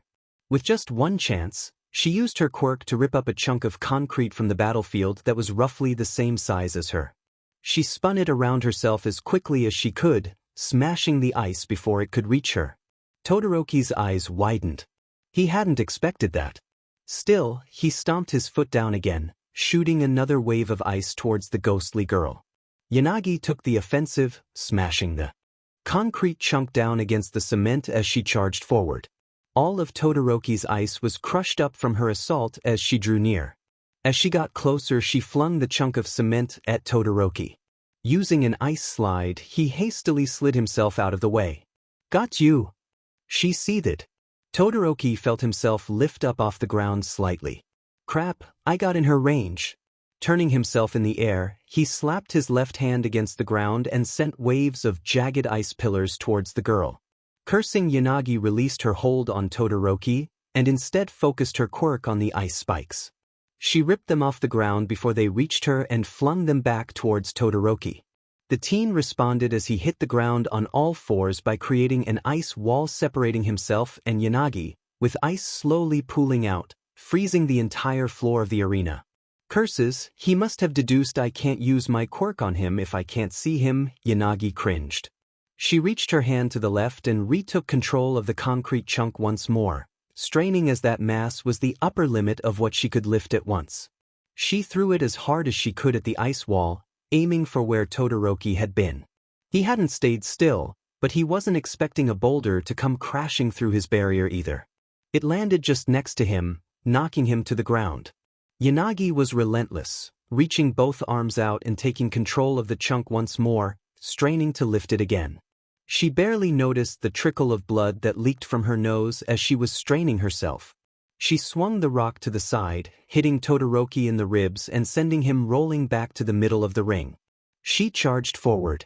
The need to get close enough to heave him out of bounds, she thought to herself shakily. She closed in, not wanting to leave Todoroki the ability to counterattack, but also needing to be closer to her target to get the full effect of her quirk when she was already approaching her limit. But she froze up as Todoroki raised his right arm in defense, and it was covered in flames. It took both of them by surprise. Todoroki hadn't even meant to activate his flame side, but it was done instinctively. Yanagi froze up too, trying to summon another mass of concrete to defend herself. Todoroki shivered. The overuse of his ice had taken its toll on him, but this might be his only chance to finish the match. He placed his left hand on the ground and created an ice slick behind Yanagi. From there, a small iceberg sprung up around her, leaving just her face exposed. Todoroki gasped and fell back to all fours. Midnight approached. Yanagi, do you yield? Yanagi strained, trying to use her quirk on part of the iceberg. But with her hands frozen, it was all that harder to use her quirk. She tried to focus on the concrete below her, to rip out another chunk. But her head already felt like it was full of cotton, and her nosebleed merely intensified. I cannot continue, she gasped. Yanagi Reiko is unable to continue the match. Midnight announced to the cheering crowd. Todoroki Shuto is the winner. Wow, that might have been the closest match yet. Present Mike announced over the crowd. Yanagi really had one of your star students on the ropes there, erase her head. It was a good match, Aizawa replied, plainly. Good to see them give it their all. An intense but quick bout. Give it up for both competitors, folks. As Cementos climbed up to help Midnight chip Yanagi out, they were surprised that Midoriya had run out to help as well. He'd surprised himself too. His body had moved on its own as soon as the match was over, running out to his friend. He couldn't help it. Yanagi looked like she was about to pass out from both the cold and how much she had exerted herself in the fight. Some of the crowd began to cheer and wolf whistle, but Midoriya barely heard it. See, can I help? He asked Cementos. Of course, the teacher nodded, creating a cement pickaxe for himself. Don't go too hard, you could cut her. You start from the right, I'll go to the left. It was considerably easier than Ciro's iceberg, considering it was a fraction of the size. In minutes, the two had chipped Yanagi out, and Midoriya caught her as she collapsed forward. "Are you okay, Yanagi?" "Was," she stuttered, shivering. "Just CC cold and tea-tired. Can you get her to Recovery Girl's office, just in case?" Midnight asked, though she was squirming and smiling at the sight of the two of them. "I just want to make sure that nosebleed isn't anything serious." "Of course." Midoriya nodded. Yanagi wobbled to her feet and leaned against him. "Come on, Reiko." "Oh my, that's so romantic." Midnight gushed into the microphone accidentally. Midoriya felt his face burning as the crowd cheered. "See, come on." He didn't see Yanagi blushing either as she leaned into him. "Okay. Why you Midoriya said as they made their way down the stairs off the fighting platform. "You were really amazing." "And not at all," she replied, teeth chattering. "Yes, you were," Midoriya insisted, squeezing her shoulder gently. "That was the coolest fight I've ever seen. I thought you were going to crush him with that boulder." Without thinking, she nuzzled into his neck a little bit, putting more of her weight on him. "You flatter me." "I mean it," he assured her. He was on defense the entire time. It was awesome. Despite being chilled to the bone, her face and chest felt incredibly warm. It was hard to care about having lost the match at the moment. As the two made their way back to the hallway towards the waiting rooms and the stands, Tokage was there, grinning. "Casper, that was the best FANG fight so far." She blushed a bit more. And Midoriya had said as much. "Good," she said, dislodging her hand and ruffling Yanagi's hair. "You gonna be able to get her to Recovery Girl and get back from my fight, Mop Top?" Midoriya nodded. "Of course. But can't let my best friend show me up," she replied cheekily. "All right, for our next match, we welcome back the lizard-like girl who can hit you from all angles. Give it up for the Class 1B Vice President, Tokisetsuna. Wish me luck." Tokage fist pumped, marching out into the field. "Go get him." Midoriya cheered, before turning back to Yanagi. "I didn't want to embarrass you, but I can carry you to the infirmary if you want. It'd probably be quicker." She gulped. Sure, that WW would surely be faster. My legs still are somewhat numb." She tried not to yelp as Midoriya picked her up in his arms, and tried not to marvel at how easy it had been for him. "All right," he stuttered. He jogged down the halls, towards the rear of the stadium where Recovery Girl's office was. "This is far more enjoyable than it has any right to be," Yanagi gulped, ignoring the rising heat in her face, chest, and rather unmentionable areas. Back in the pitch, Tokage was stretching out as Present Mike announced the next match. And her opponent, the 2-for-1 fighter from the Dark Abyss, it's Tokoyami Fumikage from Class 1A. Present Mike announced. The bird-headed boy marched out to the ring stoically. Just to get in his head, Tokage blew him a kiss, and chuckled as he looked to his feet in embarrassment. Good, he's not as stony as he makes himself out to be, she thought mischievously.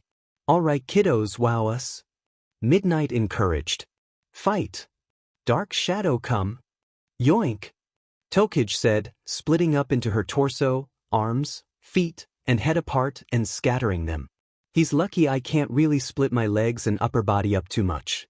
Don't want to show a televised crowd my undies. Last fight I had to flip my pelvis and hide it so that didn't happen." Dark Shadow paused and scanned, before deciding to chase Tokage's torso as the biggest target. Tokage sent her body parts flying in random, zigzag patterns, staying high and out of the reach of Dark Shadow. It was a good strategy. Any time Dark Shadow got close to her torso, her foot or hand would zoom past, distracting the creature. As it did, Tokage snuck her head up behind Tokoyami. "Yo man, sweet Quirk. What in the devil?" Tokoyami jumped, turning to see the floating and grinning face of Tokage. "Gotcha!" She snickered, as her left hand zoomed in from his blind spot and clocked him right under his right eye. As he fell to the ground, her right foot flew down from the sky and curb stomped his head to the pavement, knocking him out. Dark Shadow dissipated as he fell unconscious. "Tokoyami Fumikage is unable to fight," Midnight announced. Tokage Setsuna is the winner. The teacher turned to Tokage and said, just to guess I shouldn't be surprised you'd make it to the semi-finals, hon. Pisach, you know I'm going all the way to Victory Town. Tokage beamed as she posed for the cheering crowd. In the infirmary, Midoriya and Yanagi cheered quietly as they watched Tokage's decisive win. Yanagi had a cloth up to her nose, and Recovery Girl had just finished using her quirk on her to make sure nothing had been wrong. That was so cool. Midoriya laughed. Her quirk is so great. Indeed, she's quite formidable. Yanagi smirked over at Midoriya. Will you be prepared to fight her, should that come up? Izuku rubbed the back of his head. I'm going to worry about Todoroki before that. Probably wise. Yanagi nodded. He was certainly no stroll in the park. Well, guess I'm lucky I don't have to fight you, he chuckled. Throwing boulders like that, I wouldn't stand a chance. All right, you two, that's enough flirting, Recovery Girl said, interrupting them. You can go join the rest of your friends. Just try and take it easy now, Yanagi, and you should be fine. Yanagi and Midoriya blushed, but left the infirmary. They were surprised to see Tokage walking towards the room, and her face lit up when she saw the two of them. There you guys are. I was just coming to join you. No need, Yanagi shook her head. I just exerted myself a tad too harshly out there. I'll say. Tokage grinned. Just ripping boulders out of the ground. Hell of a strategy, Casper. You DMN near got him. Come on, let's see if Brainwasher can trick Blondie into another easy elimination. The three returned to the stands as Present Mike began to announce the next match.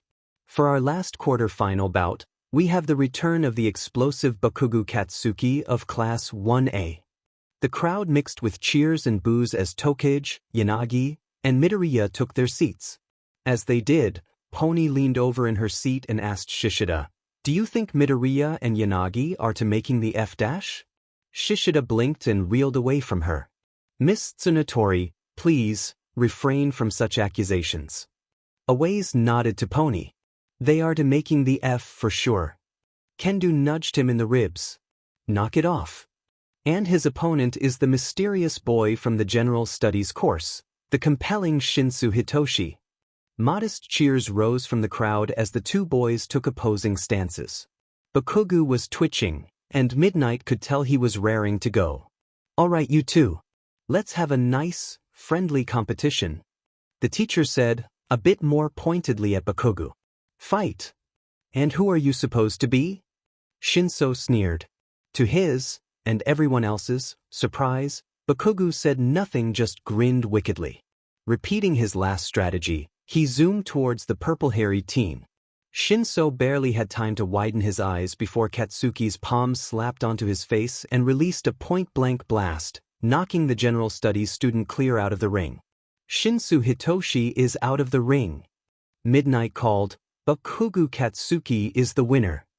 Bakugo walked over to the edge of the ring and looked down at the coughing boy. Did you really think your stupid quirk was going to work more than once? What? Shinso coughed, struggling to his feet. Any moron could have figured it out after your first match, Bakugo sneered. Heroics to legit quirks. Like mine. Bakugo hopped off the ring and walked past him. Loser. Shinso punched the ground in frustration. Well, what an explosive way to end the quarter-finals.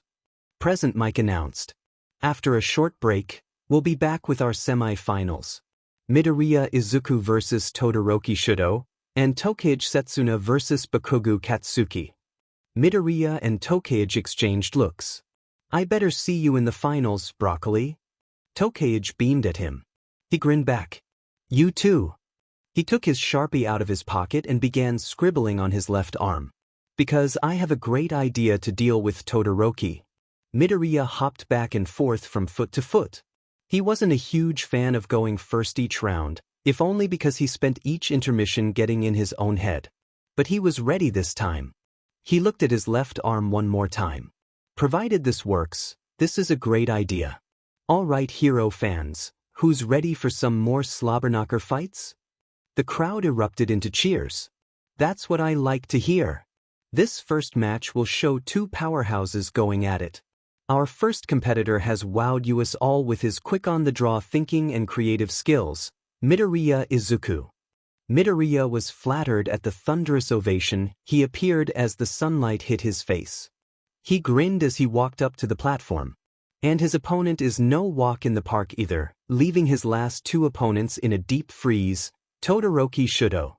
Todoroki emerged from the other end of the arena, a cold look on his face. It wasn't all that surprising. He just told Midoriya he'd destroy him not an hour ago. Before Midnight could say anything to them, Izuku shouted across the pitch. "Hey, so last chance. You going to use your fire quirk?" Todoroki seethed. "I told you. I'm not using his power." Midoriya shrugged. "Well, do you mind if I use it?" He grabbed his left arm and animated the flames he had drawn up and down his forearm. They burst into a roaring fire, a literal firearm quirk replica, and he was relieved he couldn't feel them burning. The crowd gasped and cheered at the turn of events. Izuku couldn't help but gulp at the absolute look of pure rage that had scrawled itself on Todoroki's face. "You." He seethed, teeth clenched. "You." "Me." Midoriya repeated, proudly. He'd considered just drawing another notepad, but this was far too satisfying to pass up. "Oh, this is going to be good." Midnight chuckled. "Fight." Todoroki screamed as he stomped his left foot down to unleash a glacier that dwarfed the one he attacked Zero with. Midoriya moved his arm forward and unfurled a huge blast of fire that cut right through the glacier, leaving the arena covered in steam as the crowd cheered. "It's not going to work, Todoroki," Midoriya replied calmly. The taller teen shouted in frustration and slid forward on an ice slick and slammed his left hand on the ground. Ice spikes began erupting from the green-haired hero. But Izuku let loose another burst of flame that negated all the spikes. "It's not going to work." Midoriya grinned again, charging a 15% color fill. "You might want to stop holding back." He dashed forward, taking Todoroki by surprise. The taller boy made an ice barrier out of instinct, but before he could even catch his breath, Midoriya melted it and emerged from the steam with a forearm into his temple. Shudo sprawled onto his back from the blow, but rolled to his front and produced ice spikes from the arena floor, shooting them towards Midoriya again. Even with the firearm animation, Midoriya had to jump back to get some space before shooting a blast of fire to melt the ice spikes. But that gave Todoroki enough time to make an ice slick close the distance between himself and Midoriya. Izuku's eyes widened as Todoroki swung for Midoriya, with a left arm covered in a block of ice. He just barely had time to jump backwards, challenging me at my own game. But as he did, he got a good look at Todoroki. He was shivering, and his lips were starting to turn blue. Midoriya threw a fireball at Todoroki, aiming to melt the ice block on his left arm. Todoroki stomped the ground and created an ice wall to block the fireball. As it did, more ice crept behind Midoriya and sprang up behind him to trap him, just like Todoroki had done to Yanagi in his last match. Midoriya spun around and melted the ice behind him, and was clubbed in the back of the head by Todoroki's ice block arm. He fell forward, but rolled into somersault, trying to shake the cobwebs from his head as he righted himself. He shot another stream of flame at Todoroki as he hit his knees, making the taller teen back away. In the stands, all of Class 1A and Class 1B were on the edges of their seats. Yanagi's face was stoic as always, but if anyone looked, she'd see her fists were clenched, knuckles white. "Come on, Izuku." A similar situation was occurring in Waiting Room 2, where Tokage was leaning over to see the television in the room. "Come on, Freckles." Midoriya and Todoroki stared each other down as Midoriya got back to his feet. "You gonna fight me for real?" Midoriya growled. Todoroki redoubled the ice on his arm. "I don't need anything else." "You're turning blue," Izuku spat. "Stop half-butting it before you get hypothermia." The prompt was ignored as another glacier came rocketing towards Midoriya. But as the greenette melted it, Todoroki was charging from right behind. Midoriya was ready for it this time, grabbing Todoroki's ice-encased arm and judo flipping him over his shoulder. As Todoroki's back hit the pavement, Midoriya drove his left fist into Todoroki's stomach with 15% color fill. Todoroki coughed and spit up blood. Yanagi gave everything to try and beat you. Izuku growled. Still holding onto the ice-encased left arm, he grabbed it with both hands, spun the taller teen around, and hammered through him a few meters away. Todoroki groaned as he bounced along the cement. And you're going to sit here and mock her, and everyone else by limiting yourself? Midoriya continued, shaking with anger as he caught his breath. Todoroki propped himself up on one knee. I don't care how hard you or your girlfriend fight me, Midoriya. I need to be better than Endeavor. Without my father's pow dash. Shut up! Midoriya yelled, running forward. Todoroki didn't have a chance to respond before Midoriya buried his right foot in Shudo's chest. Todoroki was knocked back a couple of feet, the wind knocked out of him. You're not Endeavor. Todoroki rolled back through the kick onto all fours, and sent another wall of ice towards Midoriya. His eyes widened in shock and fear as Midoriya smashed the ice into oblivion with a strike his right forearm. Midoriya hadn't even bothered with his fire. There are roughly 50,000 fire-starting and control-related quirks registered in Eastern Hemisphere today, Midoriya said, with a steely monotone expression as he walked forward. Only one of those is Endeavor's. The rest belong to various other pros, civilians, and villains. It's not Endeavor's quirk. It's yours. So if you aren't going to take your power seriously, he raised his left fist for a knockout strike, then you don't deserve to be here. Something snapped in Todoroki at the words. All right then. You want my power, Midoriya? A wave of extreme heat washed over Midoriya as his vision blurred. He jumped backwards with his full power just in time to avoid a wave of flame that had burst from Todoroki's right arm. Then you're going to get it. Todoroki shouted as he hopped to his feet. The crowd roared. Looks like this fight is just getting started. Present Mike shouted. As Midoriya steadied himself, his eyes widened at the massive pyre of flame that was rising off Todoroki's right side. Compared to the flames creeping around his left arm, he felt like a lantern staring down a forest fire. Maybe this was a mistake. An intense burst of fire came screaming towards Izuku, and he dashed out of the way. Thank you, Midoriya, Todoroki said, grinning like a madman as he threw fireballs all across the arena. Truly this is how I will come to surpass All Might. First your dad, now an All Might complex? Midoriya yelled back, using his own fire to absorb one of the fireballs the taller boy had thrown. You're really getting ahead of yourself. He still had a sharp in his right pocket, but there was no way he'd get a chance to draw anything under this amount of pressure. I can nullify the fire with my flame arm, right? He pondered. He was beginning to SCK in air as the right dragged on. I have to get in close if I'm going to outfight him. Midoriya charged forward and vaulted over a fireball. As Todoroki aimed his arm for another burst of fire, Midoriya used an airbrush blast, flinching at the pain shooting through his fingers. The air burst hit Todoroki in the chest and stumbled him, but he stayed on his feet. He aimed his right arm again, but Midoriya landed and hooked his left arm around Todoroki's right arm, pinning it to his side. Todoroki's right arm was still ignited, causing Midoriya to cry out in pain as the fire licked his sides, but he used his free arm to strike an open palm against Shudo's throat. The taller boy coughed and spluttered at the attack on his air pipe, the fire dying out in his arm. Midoriya didn't let up, pulling his right arm back and move it forward into an uppercut in Todoroki's nose. Shudo collapsed onto all fours, and Midoriya used a well-placed soccer kick to the ribs of Todoroki to send the 1A student flying and rolling towards the edge of the ring. The snap under Izuku's foot told him that Shudo might have broken a rib. Come on, that's got to be it. But as Todoroki rolled dangerously close to the edge of the ring, he slapped his left hand against the pavement and made an ice slope. He slid up it, preventing himself from falling off the ledge. The crowd roared wildly. These students are really going plus ultra for US, and leaving it all on the battlefield. Present Mike cried excitedly.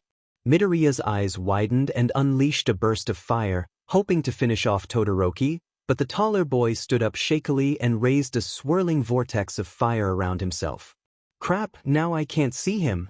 Midoriya raised both hands and used an airbrush blast with both of them.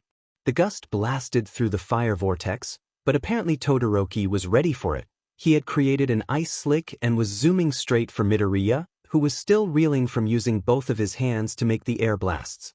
Before the shorter teen could react, Todoroki had grabbed a fistful of Midoriya's shirt with his right hand and set it ablaze. "You're mine, Midoriya." Midoriya howled in pain, and this time something in him snapped. His adrenaline pushed his limit from color fill from 15 up to 20%. On instinct he threw his right forearm into Todoroki's cheek, breaking the taller teen's grip. He followed up with a left hook, his knuckle driving itself into Todoroki's right eye. He kept his momentum and spun through for a right heel kick, the back of his right foot connecting with Todoroki's cheek, sending Izuku's opponent to the floor. As Todoroki tried to get up to his knees to continue, Midoriya was already there, not making the same mistake of giving Todoroki time to recover again. He dove and smashed his right forearm between Todoroki's eyes, sending the taller of the two crashing down to the floor again. Midoriya crawled to his knees. Todoroki lied still, and did not move after several seconds. "Todoroki Shuto is unable to continue fighting," Midnight announced to the roaring crowd. "Midoriya Izuku will advance to the finals." In the stands, Yanagi jumped to her feet, breaking her stoic front. "Yes. Yes. You did it, Izuku." A few of her classmates snickered but cheered as Class 1A groaned in disappointment. In the waiting room, Tokage collapsed back onto the bench. With a sigh of relief. "Goddamn Freckles, you had me worried for a minute." She peeked an eye open and grinned to herself. Too bad that shirt didn't get burned off. Midoriya gasped for breath as he pulled himself to his feet, shakily. "Go see Recovery Girl while you wait for your next fight," Midnight instructed him as the crowd began chanting, Izuku." She gave him a sympathetic smile. "Don't want to start the next fight with burns already." Izuku nodded, too tired to put words to the emotions. He looked down at his shirt, which was just barely hanging on to its threads from the burns. "Too bad I can't change, Bakugu's going to burn this first thing." As he stumbled down the stairs and into the hallway, he came face to face with Bakugu himself. The two made uncomfortable eye contact as the ashen blonde sneered at him. "Not again," Midoriya gulped as his heart rate started to accelerate. "Stop panicking." "Stop panicking." As they passed each other, Bakugu stated, "Better get yourself patched up. I want you at full strength so you know, once and for all, I'm better than you." Midoriya clenched his fists as his former friend and tormentor walked away. And for the next match of the semifinals, welcome back the boy whose bark is just as vicious as his bite, the bombastic Bakugu Katsuki. Izuku swallowed his rage and walked down to Recovery Girl's office. "Give him everything you've got, Tokage," he whispered to himself as he opened the door. And his opponent, the girl who won't hesitate to give you a piece of her mind. Or fists. The reptilian heroine, Tokusetsuna. Tokage marched out to the pitch, but unlike her previous matches, there was no flair or flirtations.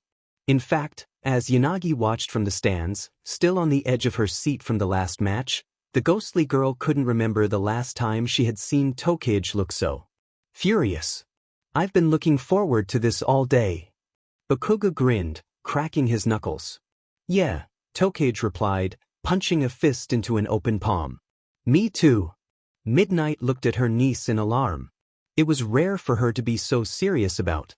"Well, then okay, you two, keep it clean. Fight." Tokage braced herself as Bakugu propelled himself forward with his explosions. Same opening move, every fight. But instead of an attack with his right arm, like she expected, he stopped a few feet away from her and used an explosion aimed at the arena floor. Debris and chunks of cement came flying at her, and she split herself up, hovering upwards out of the way. "Game over, bug breath." Bakugu laughed as he flew up towards her dislodged head. "Always go for the head." Tokage scowled as he got closer, and took him by surprise as she split her own head into 6 tiny pieces and zoomed behind him and his explosion. In the air, she reformed herself completely and landed on his back, driving her forearm against the back of his neck and slamming him face first into the cement as the crowd cheered. "Always hated that nickname," she shouted as she reared her left forearm back and smacked it against the back of his head. "Get off." Bakugo screamed, spitting blood from his busted lip. He slapped his hands against the cement and let loose two explosions that threw him and Tokage upward. Once in midair, Tokage split her arms off and moved both of them at Bakugo, grabbing a hold of his elbows. Just like she had done in the dodgeball match, by controlling his arms, he couldn't get to her. Stop being such pain in the butt, jagged teeth. He let loose explosions, bigger ones than Tokage had seen him use so far at all today, that managed to singe her elbows. Recoiling, she let him go, and he came rocketing towards her again. "I'm gonna blow that stupid smile off your face," he screamed. He was stopped as her arms had followed him and grabbed his ankles and pulled, jerking him from the air, and slamming him down onto his back. "You want to know something, Bakugo?" Tokage said. She dropped from the air and went to stomp onto his face. He was able to use an explosion from his left hand to push himself out of the way. Tokage stopped just above the ground and instead shot her left leg after Bakugo and kicked him in the rib. She recalled it in her arms as he tried to use an explosion on them. "I have always hated you," she said, walking forward. "Just so. If I NG much. You're an a-hole." Bakugo jumped to his feet. "Yeah? Well, like I give a sheet. I always hated you too. You and that stupid Banshee and the shitty Deku." Tokage's head quirked to the side, a grin of audacity spreading across her cheeks. "And what did we ever do to His Highness?" "That's just it," the blonde scoffed. "The three of you always thought you were better than me." He held his hands palm upwards at his side and left off a warning blast. "So I'm glad I can put you in your F place. Come and try." Tokage seethed. She split her arms, legs, and torso from her head and scattered them all. Bakugo screamed in rage, and to Tokage's surprise, didn't go for her head right away this time. Instead, he began chasing after her torso. "Sheet, I can't regenerate that," Tokage scowled. "Probably figured out I can't split that much with my clothes on." Levitating her torso upwards out of his reach, she moved it in a zigzag pattern, and she sent her fists to close in on him to attack from behind. But in mid-air, Bakugo twisted around and hit them both with explosions, causing Tokage to yelp in pain. "Sheet, he's more mobile than I remember." Bakugo continued to chase after her torso, rising into the stadium, gravity forgotten as he continued to use his explosions to simulate flight. "Got a coordinate, he only has 2 hands." She swarmed her arms and legs around him as he climbed vertically, and began zipping them past him at high speeds, drawing his attention. She could see his eyes dart around as he tried to keep watch of her haphazard limbs. He tried to catch her limbs in blasts as they zoomed past him. As he spun around, Tokage struck, her left fist in his gut, right foot smacking him across the cheek. Rapid strikes against all parts of his body. Bakugo dropped from the air and used an explosion to slow his fall. Tokage didn't let up, still swarming him with her limbs. Tokage went to strike again, but as she did, Bakugo broke out into his own grin of audacity. Just needed to build up some more sweat. He jumped straight up into the air and unleashed a flaring blast that nearly blinded Tokage, Midnight, Cementos as himself. Fire and smoke seemed to fill the entire arena floor, followed by Tokage's screams. When the smoke cleared, her arms and legs lay in a charred heap on the floor. Tokage's vision blurred as the pain registered in her own mind. If she wanted to reattach those, they were out of the fight. Otherwise, she was regenerating them, and she'd never had to regenerate 4 limbs before. As she regained her vision, Bakugo was already approaching her at high speeds. If nothing but not defiant, Tokage launched her head at him and headbutt him right under his eye, drawing gasps from the crowd. His head jerked back in pain, but he was able to grab the sides of her head with both hands and slam it down against the pavement. Placing one hand on her palm, he aimed his other hand above his head, where Tokage's torso screeched to a halt. "You're done, nerd," Bakugo seethed. Tokage scowled against his palm, the two of them glaring at each other through his outspread fingers. "Fine. I yield. Ehole. Tokage Setsuna has yielded. Bakugo Katsuki has advanced." Midnight declared to the stadium as they began to cheer. She ran over to help her niece and scowled as Bakugo hadn't moved. "The match is over, young man." Bakugo scoffed and got up, walking away, pushing down against her head as he got up for extra insult. Tokage hastily reattached her torso and cringed as she attempted to move her singed limbs. "Are you all right, Set?" Midnight asked as she kneeled down next to her niece. "I've had worse," Tokage lied, reattaching her limbs. While damaged, they all fell back into place. Except her left leg. It was too burnt. "Sheet. Maybe I haven't." Midnight frowned. "A whole leg. Well, better go get you acquainted with Recovery Girl." Carefully, Midnight helped her niece up as the crowd cheered for Tokage's effort. What a match between two talented students. Present Mike announced. Tokage gave Bakugo the biggest struggle so far in the tournament. "We're going to take a short break, with a few other events from some of our other students. If you want to show off your quirk, come sign up. We'll be back in an hour with the final match." In the infirmary, Recovery Girl shoved Midoriya back onto the examination table. "Sit. Still." Midoriya frowned but sat back down. He had jumped to his feet when Tokage's limbs got blown off. In his defense, his body had done it on its own, pushing back tears as it did. "I'm almost done," Recovery Girl said, smooching his arm one more time. "This is the best I can do without making you pass out for the rest of the day. Now try and take it easy for your next fight. And hopefully I don't have to see you afterwards."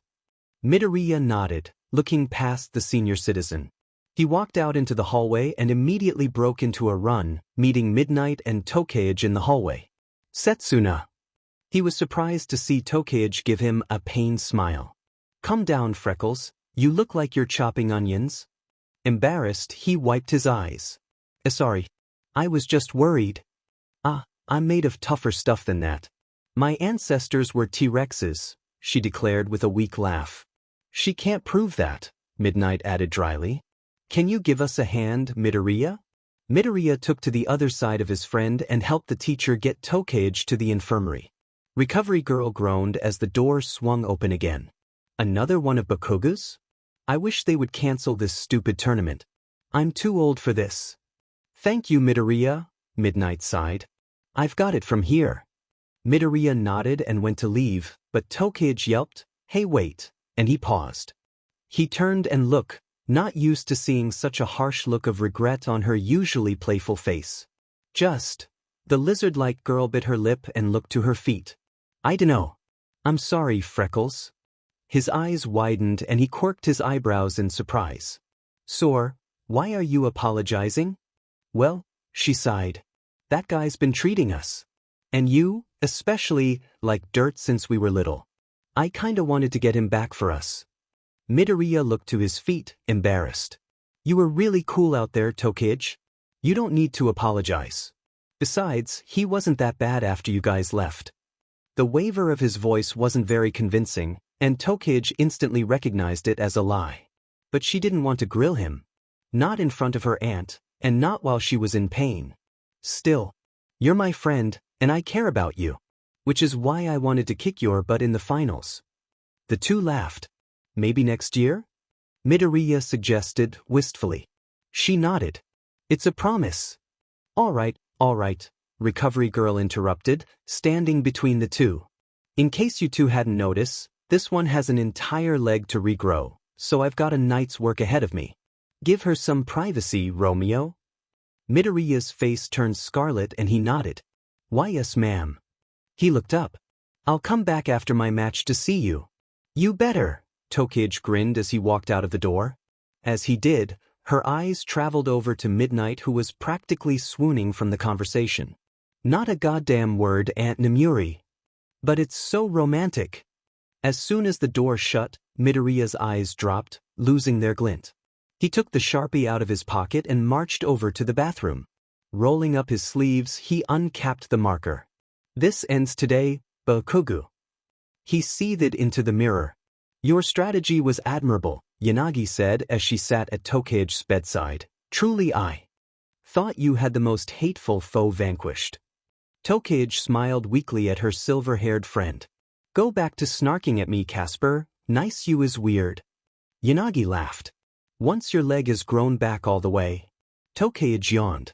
Overuse of her regeneration and help from Recovery Girl had mostly repaired her attached limbs, but they still had some burn marks. Meanwhile, her left leg had only grown to the size of a 3-year-old's. How are you not even making fun of my gross baby leg? Low-hanging fruit, Yanagi smirked. Tokage yawned again. You know, you don't have to watch Freckles match in here with me. I'm sure it'd be nicer in the stands. The ghostly girl shook her head. I will hear no such thing. I'm going to check on him in the waiting room and we'll watch the match together. Tokage smiled up at her friend, chest fluttering at the words. I don't deserve you, Reiko. Yanagi blushed at the genuine affection. She wasn't much used to it. Nonsense. Setsuna. That's the drowsiness talking. Nah, Tokage said, shifting in her bed to get comfy. You're my rock. Rocco. Reiko rolled her eyes. Alright, I'm going to go wish Izuku luck. Midoriya exited the bathroom, pocketing the Sharpie. Alright, this is it. Izuku. The boy jumped and turned, seeing Yanagi in the hallway approaching from where the waiting rooms were. I was just looking for you, Yanagi said. Setsuna and I wanted to wish you good fortune in your upcoming match. He let out a sigh of relief. At least he hadn't been ambushed by Todoroki or his dad again. Oh, thanks, Reiko. How is she? I've been in here. Strategizing. In the bathroom? She tilted her head. Yeah, he replied sheepishly. Well, to each their own, the ghostly girl chuckled. Setsuna fares well. Her leg is about halfway grown back. It looks absolutely disturbing, and I took a photo for you to see later. Izuku laughed. Thanks, I can't wait to see it. I'll come in after my match. Will you have time after you win? He rubbed the back of his neck. If I dash. Yanagi stepped forward and cupped Izuku's cheeks, making him jump and turn scarlet. What are you doing? As you imparted on me earlier, Reiko said, glaring into his eyes. Not angrily, but with a steely determination. You can have no room for doubt. No matter who it is. Just as you believed in me, we believe in you. There is no if in this matter. You need to believe wholeheartedly in your victory, her expression softened. Just as I do. Midoriya gulped and nodded, and Yanagi stepped back. Fine. When I win, I'll come back. Then I look forward to it, Reiko replied, smiling faintly. All right, hero fans, are you ready for the first-year finals match? The cheering of the stadium snapped Midoriya out of the stupor Yanagi put him in. All right, I'm off. He took off jogging down the hall, and Reiko smiled after him. Annihilate him, Midoriya. For our final bout, we have a clash of 1A and 1B. Presently announced. Our first competitor from Class 1A has blown away the competition quite literally. Bakugo Katsuki has come to fight. Bakugo roared with laughter as he made his way back out to the arena. This is gonna be great. And his opponent has shown true creativity and flexibility in his strengths. Midoriya Izuku draws US in for the finish. Midoriya Izuku didn't flinch from the cheers of the crowd, or shield his eyes from the sunlight. Not this time. He marched, straight forward, up the stairs and onto the cement platform. Blood was rushing in his ears and his heart was hammering in his chest. But, hey Deku! Bakugo sneered from the other end of the platform. Your little girlfriends aren't here to save you this time. He didn't feel nervous this time. Midoriya grit his teeth. You're going to wish they were, dickbag. The retort seemed to surprise the blonde, and he leaned forward, ready to strike. All right boys, keep it clean. Midnight warned, her voice more stern than the last time. Now go. Bakugo rocketed forward, and so did Midoriya, already at 15% color fill. He rolled his sleeves up and slapped the drawings he had made on his right and left arms, drawing a medieval mace and shield in his right and left hands. Bakugo's eyes widened and he propelled himself to his right, just barely dodging as Izuku's mace came crashing down where his head would have been. The metal ball clanged against the pavement, tearing chunks up as it did. An aggressive opening from Class 1B's artist. Present Mike announced. Bakugo didn't have time to attack again as Midoriya pivoted and came charging for the blonde once more. As he spun through for another attack, Bakugo again propelled himself away. This time, Midoriya was ready for that too. He hit a button on his mace, and a retractable chain extended from the handle, turning the mace into a flail. The spiked ball went flying outwards and smashed Bakugo in his mid-back. He yelled in pain as he rolled forward on the pavement. Bakugo rolled to all fours, ignoring the feeling of blood trickling down his back, and looked up to see Midoriya swinging the medieval weapon above his head, rearing for another attack. Katsuki grit his teeth. Like hell he was going to let Deku get the better of him with some ancient quirkless weapon. Izuku swung the flail down towards Bakugo, and the blonde shifted his hips to dodge the weapon, grabbed the chain, and used an explosion to destroy it. Not at all surprised by the turn of events, Izuku whipped the handle of the flail at Bakugo, who used an explosion to knock the stick away. But even as he did that, Midoriya was already charging forward, taking advantage of that distraction to rear back his left arm and smash the shield against Bakugo's face. The crowd roared as he clobbered Bakugo with the shield, sending the blonde reeling backwards, though he managed to stay on his feet. Bakugo wiped the trickle of blood from his mouth and screamed as he charged back. Midoriya barely had time to lift the shield before Bakugo slapped both hands on it and unleashed a large blast. Izuku was flung backwards, largely unharmed by the blast, skidding backwards on his feet as he struggled to keep his balance. He could already see Bakugo closing in on him, so he shifted his shield upwards, grabbing a hold of the bottom of it with both hands, and swung it at Bakugo. Bakugo was quicker this time, blocking the shield with his left hand and explosion. The shield was blown out of Midoriya's hand and went skidding across the pavement. His right hand grabbed a handful of Midoriya's shirt at his chest, and he let off another explosion. It had been some time since Midoriya had suffered one of Bakugo's explosions, but the feel of fire burning his chest and smoke going up his nose was, unfortunately, too familiar for him. He landed on his stomach, shielding his face with his arms, dangerously close to the out-of-bounds line. Anger welled up in his chest, and he sprang back to his feet, using an airbrush to push Bakugo, who was already closing in to knock Midoriya out of the ring, backwards. Izuku looked down at his shirt to see that it had a huge hole blown into it. Screw it, he said. Using his strength he ripped his shirt clean off, exposing his chest to the world. And the many, many things he had drawn on his chest while he was in the bathroom. Oh shit, mama likes, Tokage slurred, looking at the shirtless Midoriya on the television. Someone tell the camera guy to zoom in. On second thought, Yanagi said, standing abruptly with flushed cheeks, perhaps I shall venture to the stands to see this better. Tokage reached out and grabbed Yanagi's. Not fair. Stay here and ogle him with me. Yanagi rolled her eyes, but relented and sat back down. Oh, I can see what he meant by strategizing. He looks like some tattooed yakuza. Bakugo propelled himself forward again, but Midoriya was ready. He animated a hunting boomerang he had drawn on his stomach and whipped it at the blonde's face. Bakugo used an explosion at this side to dodge, and repeated this to dodge a second one.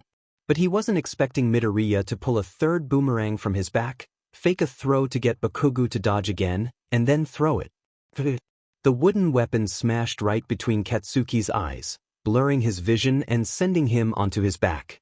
Despite the splitting headache he developed, he placed his hands against the pavement and used a small blast to throw himself onto his feet. Even with blurred vision, his instincts were good enough to catch the next item Deku had thrown at him. He looked down at it. It was a BGMI? Sheet. It exploded in his hands, throwing him backward and making his ears ring. He just barely could hear the cries of, "How do you like it, Kacchan?" Midoriya has turned his body into a walking arsenal. Present Mike announced. And he's turned the explosions game back against Bakugo. Midoriya charged forward, another BGMI drawn and chucked it at Bakugo, who was on all fours trying to get up.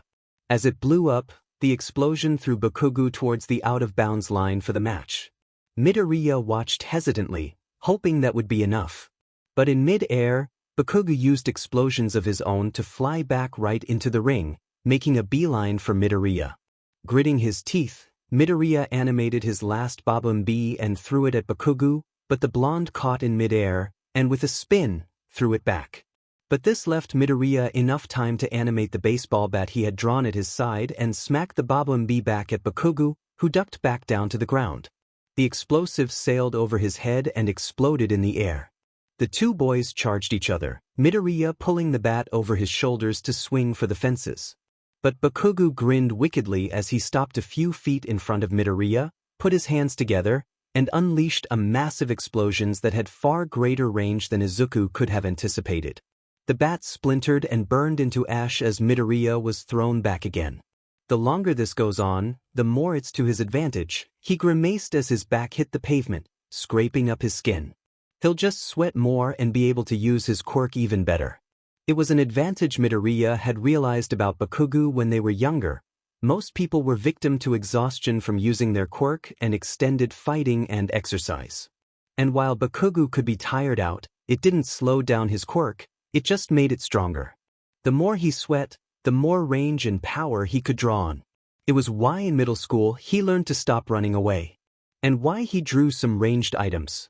While on his back, he kept up by pulling his feet over his head and springing up to them, and animated the crossbow he'd drawn on his right side, and fired the special bolt he'd made right at Bakugo's face as he emerged from the smoke. The special bolt, a plunger, sealed itself onto the blonde's face, drawing laughter from the crowd. As Bakugo pulled the plunger from his face in fury, he was able to catch a glimpse of Midoriya's feet right before he got hit with a color-filled dropkick. Bakugo was flipped into the air, but before he landed on the pavement stomach first, he was able to use an explosion to bounce himself back into the air and land on his feet, panting. If he wasn't said before, he was certainly seeing red now. "You really think you can beat me with that shitty quirk of yours?" Midoriya reached onto his left side and animated the giant rubber mallet he had placed there. "My quirk is a hero's quirk. Whether you like it or not." Enraged, Bakugo lunged forward again. Midoriya charged as well, swinging the hammer in order to attack from a range. But to his surprise, Bakugo jumped forward past the mallet and allowed the weapon's handle to smack his left side, and pinned the rod down under his left arm. "You always thought you were so much better than me, didn't you?" Izuku's eyes widened, both from the accusation, or the fact that Bakugo had placed his right hand on Izuku's chest and hit him with the biggest explosion yet. Time seemed to slow down as Midoriya soared up and backwards through the air. "Better than you." He looked to the ground and saw he was going to land in the grass. He raised his arms and used airbrush to push himself back towards the ring, righted himself in the air, and landed back on the cement as the crowd roared. "You thought that I thought I was better than you? Always insisting you were going to get into Yua?" Bakugo barked as he stomped forward. "You look down on me." Bakugo hesitated slightly as Izuku began to laugh. Electricity seemed to crackle off of him. "Look down on you?" Izuku cackled. "Oh wow. When I spent our entire childhood trying, and failing, to stop you from beating the crap out of me." From the side of the ring, Midnight's eyes widened. She knew these two had history, but it sounded complicated. Cementos, who was next to her, looked up concerned as well. "Should we intervene?" he asked. "Not yet, but we should be ready," she muttered. "This could get ugly." Bakugo grinned. "You needed to know your place. You should have never come here." He rocketed himself forward. Midoriya grinned as well, not realizing he was already pushing color fill up to 25%. As Bakugo aimed an explosion right at him, he rolled out of the way, his enhanced muscles putting him a good 10 feet away. "You spent years trying to crush me. I should have tried harder." Bakugo growled, lunging again. This time, Midoriya ducked and slid under his arm, just narrowly dodging. As he skid to a halt, the green-haired boy grabbed his shield from the beginning of the mash. Midoriya laughed again, and looked down at his chest and stomach. The drawings he had made were burned by the last explosion, rendering them useless now. "I spent every day terrified of you, wondering why you stopped being my friend after my quirk developed. Because you thought it made you better than me." Bakugo snarled, lunging again. Midoriya raised his shield, and Bakugo unleashed another massive burst. But to his shock, it barely pushed Midoriya away, who had dug in with his enhanced muscles. As soon as the explosion wore off, The greenette lowered the shield and responded with an air bush, the burst much stronger than the last, knocking Bakugo back. The blonde still managed to land on his feet, but his chest and stomach were screaming from the recoil. "You idiot!" Midoriya laughed. "I looked up to you." Bakugo spat. "Bullshit. You wouldn't believe me," Izuku scoffed. "Because you don't know anything about art. I don't care about your shitty art." Bakugo jumped into the air looking to use the same strategy he used on Tokage. "No wonder you're so uninspired." Midoriya sneered. "When I draw, my vision always goes to the people who bring me ideas. When I think of home, I think of my mother. When I think of beauty or sophistication, it's Yanagi. Of laughter, it's Tokage. Of determination, it's All Might. Good for you, now die." Bakugo said, aiming his palms down and using a massive burst, just as he had done before.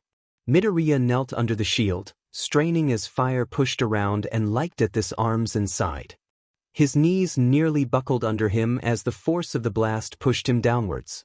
Still, he held on, and as the explosion cleared, he sprung upwards, lowering the shield.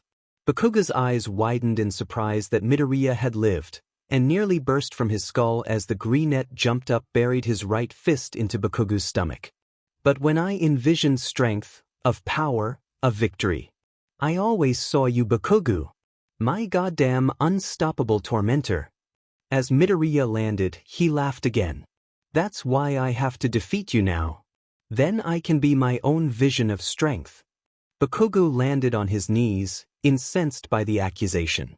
"Shut the F up, you shitty nerd. I am victory." Bakugo jumped into the air and launched into his ultimate move. Spinning rapidly horizontally, he began flying towards Midoriya in a vortex of fire. He was going for howitzer impact. Midoriya's eyes widened. The shield wouldn't protect him from that. But the move inspired him. Moving on instinct, he bit his thumb hard enough to draw blood, and scribbled something on the pavement, unsure of whether this would even work. "Howitzer dash." "Nope." Midoriya cried, animating what was on the ground. A fire hydrant with a fire hose attached. Taking firm hold of the hose, he unleashed the stream of high-pressurized water. Bakugo was knocked from his fiery vortex, the attack completely interrupted. The water hit him so hard it felt like his skin was peeling off, making his face and hands feel raw. He was pushed several feet back, landing just in front of the edge of the ring.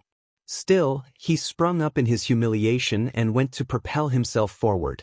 But nothing happened. His eyes widened. He was wet. His quirk wouldn't work. And in that moment, Midoriya had already closed the gap between them in record speed, moving faster than ever before as color fill ticked up to 30% higher than ever before. Bakugo had no time to react to Midoriya's right haymaker, Izuku's fist connecting right on his nose. Izuku could feel the bones snap under his fist as he broke Bakugo's nose on impact. Bakugo flipped over completely from the blow, landing face first in the grass outside of the ring, unconscious. For a moment, the crowd was completely stunned. "Holy shit!" Midnight uttered. Cementos nudged her side, and she snapped back into it.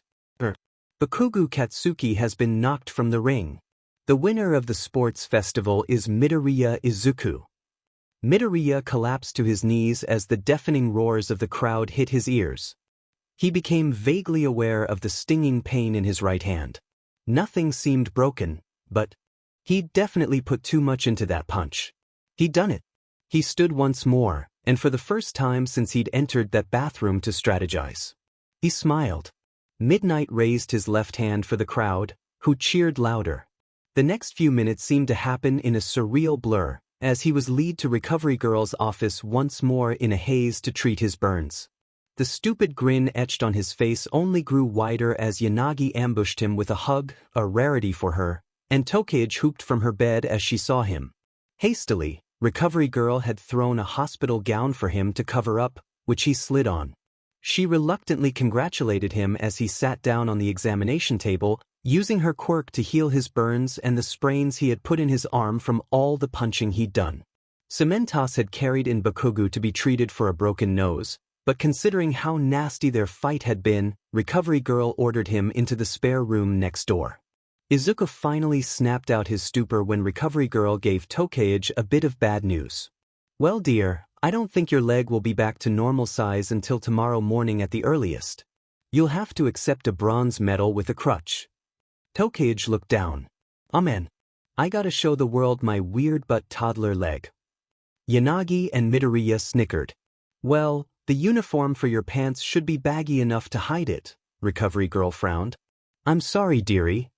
Oh, it's fine. Well then you're all free to go. I've done what I can do, and I expect someone will be fetching the two of you for the award ceremony.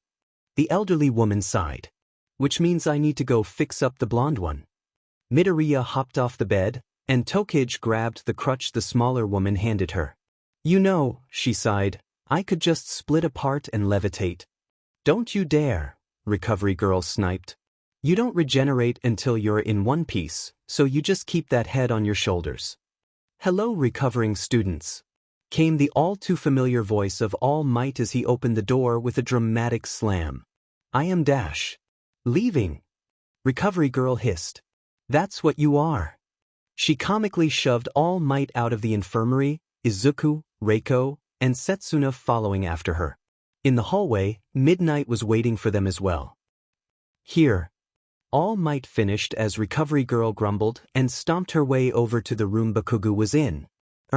Anyway, I was here because Midnight will be showing young Tokage here to the waiting area for the ceremony, but I would like a quick word with young Midoriya about his performance. Don't we all? He kicked all the butt, Tokage laughed. Alright, catch you later, Freckles. Tokage hobbled off with Midnight, the two of them gushing over the events of the day. Yanagi turned to the other two and smiled faintly. Well then, I shall retreat to the general audience to observe. See you later, Izuku. As the other girl left, All Might quirked an eyebrow at Midoriya. Izuku. We grew up together. Midoriya blushed. What did you want to talk about? All Might laughed. Well, we haven't had much of a chance to talk since the school year started, especially since I had to save 1A at the USJ. I was worried that maybe things were difficult since our training had ended. But you really impressed me out there today, young Midoriya. Midoriya blushed and rubbed the back of his neck. Thanks, All Might. I think I was able to hit through a power ceiling earlier with color fill too. I noticed, All Might smiled. I think the world did. You never moved that fast or hit that hard before. Just maybe try and save the broken noses for the villains. Right? Sorry. The symbol of peace shook his head. Alright, let's get you with the others. That's all I wanted to say, really. And that, well, I'm proud of you. A lump rose in Izuku's throat and his eyes watered. Thank you. He squeaked out. Come on, contain those leaky eyes. All Might cried out. You don't want them all red for the ceremony. Alright. The boy replied, rubbing his eyes furiously. It just, reminded me of someone. When Midoriya had regained his composure, he joined Tokage and Todoroki in a room under the stadium. He had seen this before. Platforms rose from the ground, with his being the tallest for first place. Hey guys, he said, a bit nervous to be around Todoroki. I guess they forewent having a match to determine third place. Todoroki and Tokage looked at each other, her with her crutch and him with a neck brace from where Midoriya had punched him in the neck.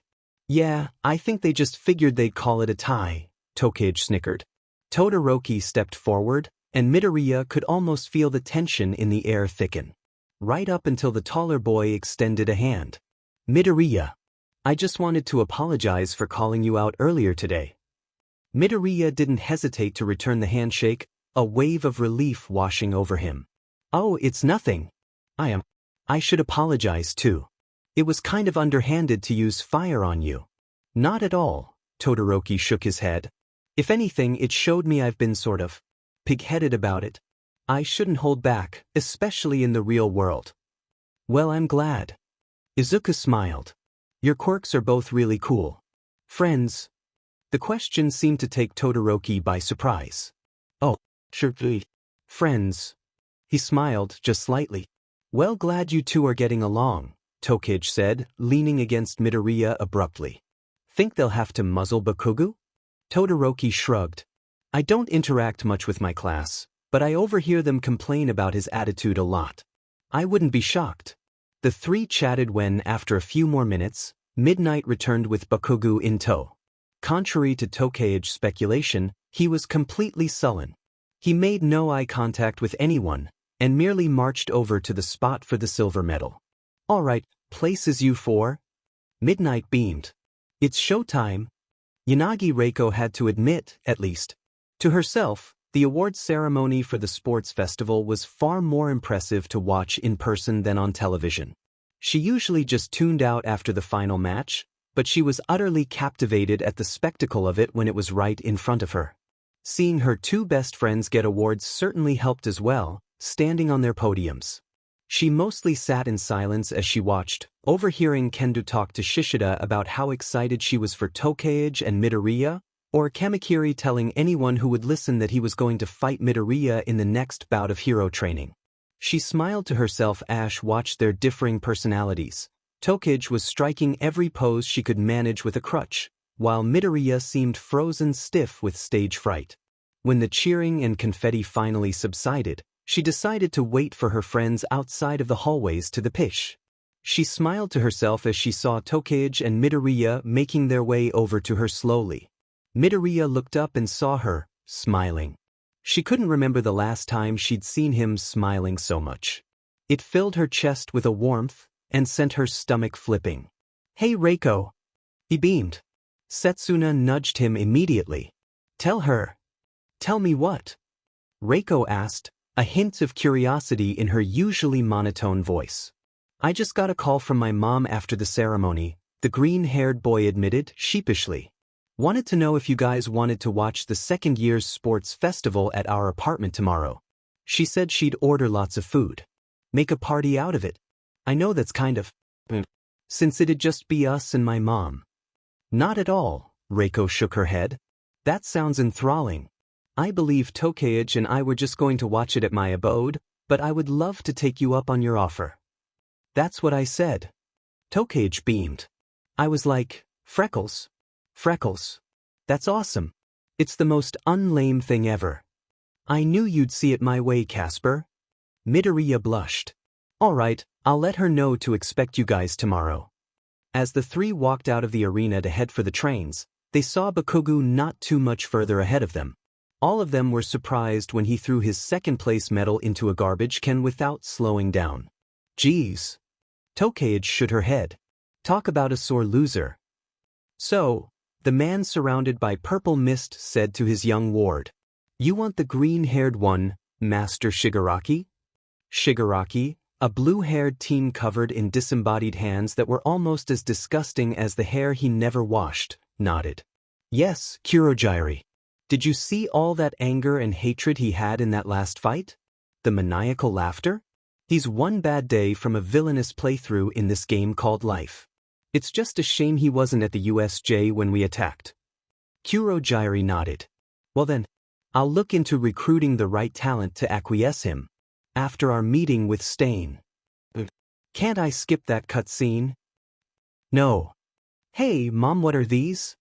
Midoriya asked, confused as he placed some of the food she had ordered on their coffee table. Buffalo wings. I hear they're all the rage for sports parties in America. Inko laughed. Okay, but could you have stuck with one country to try new food from? Her son asked with a sigh as he tried to find room to place the chocolate croissants. I'm seeing like, the poutine looks good. And how do you even pronounce? Croissant? No, it's more like, quo. Inko corrected him in her best attempt at a French accent. Was. No, quo, his mother repeated. So the N and the T are silent? Izuku asked. Quo sso? The rather spirited conversation was interrupted by a knock at the door. Izuku set down the rest of the snacks and opened the door. Tokage pushed right in, a case of soda under each arm. Honey, I'm home. She ignored Izuku's blushing and stuttering as she chuckled, and walked towards the kitchen, looking at the array of foreign foods as she strolled by. Oh sweet, you guys got was. Quos, Inko corrected, biting into a croissant of her own. Not to be rude to our host, Yanagi replied as she walked in, levitating a few snacks of her own after her, but I believe the pronunciation is croissant. That sounds right, Izuku laughed. He picked one up and bit into them. Either way, they're pretty good. Have we missed any of the festivities? Yanagi asked as she sat down at one end of the couch, Izuku sitting next to her. The rain delayed our train, unfortunately. No, they had a rain delay at UA too, Izuku replied. It's supposed to start at about midday. Tokage re-entered the living room, handing each of them a soda.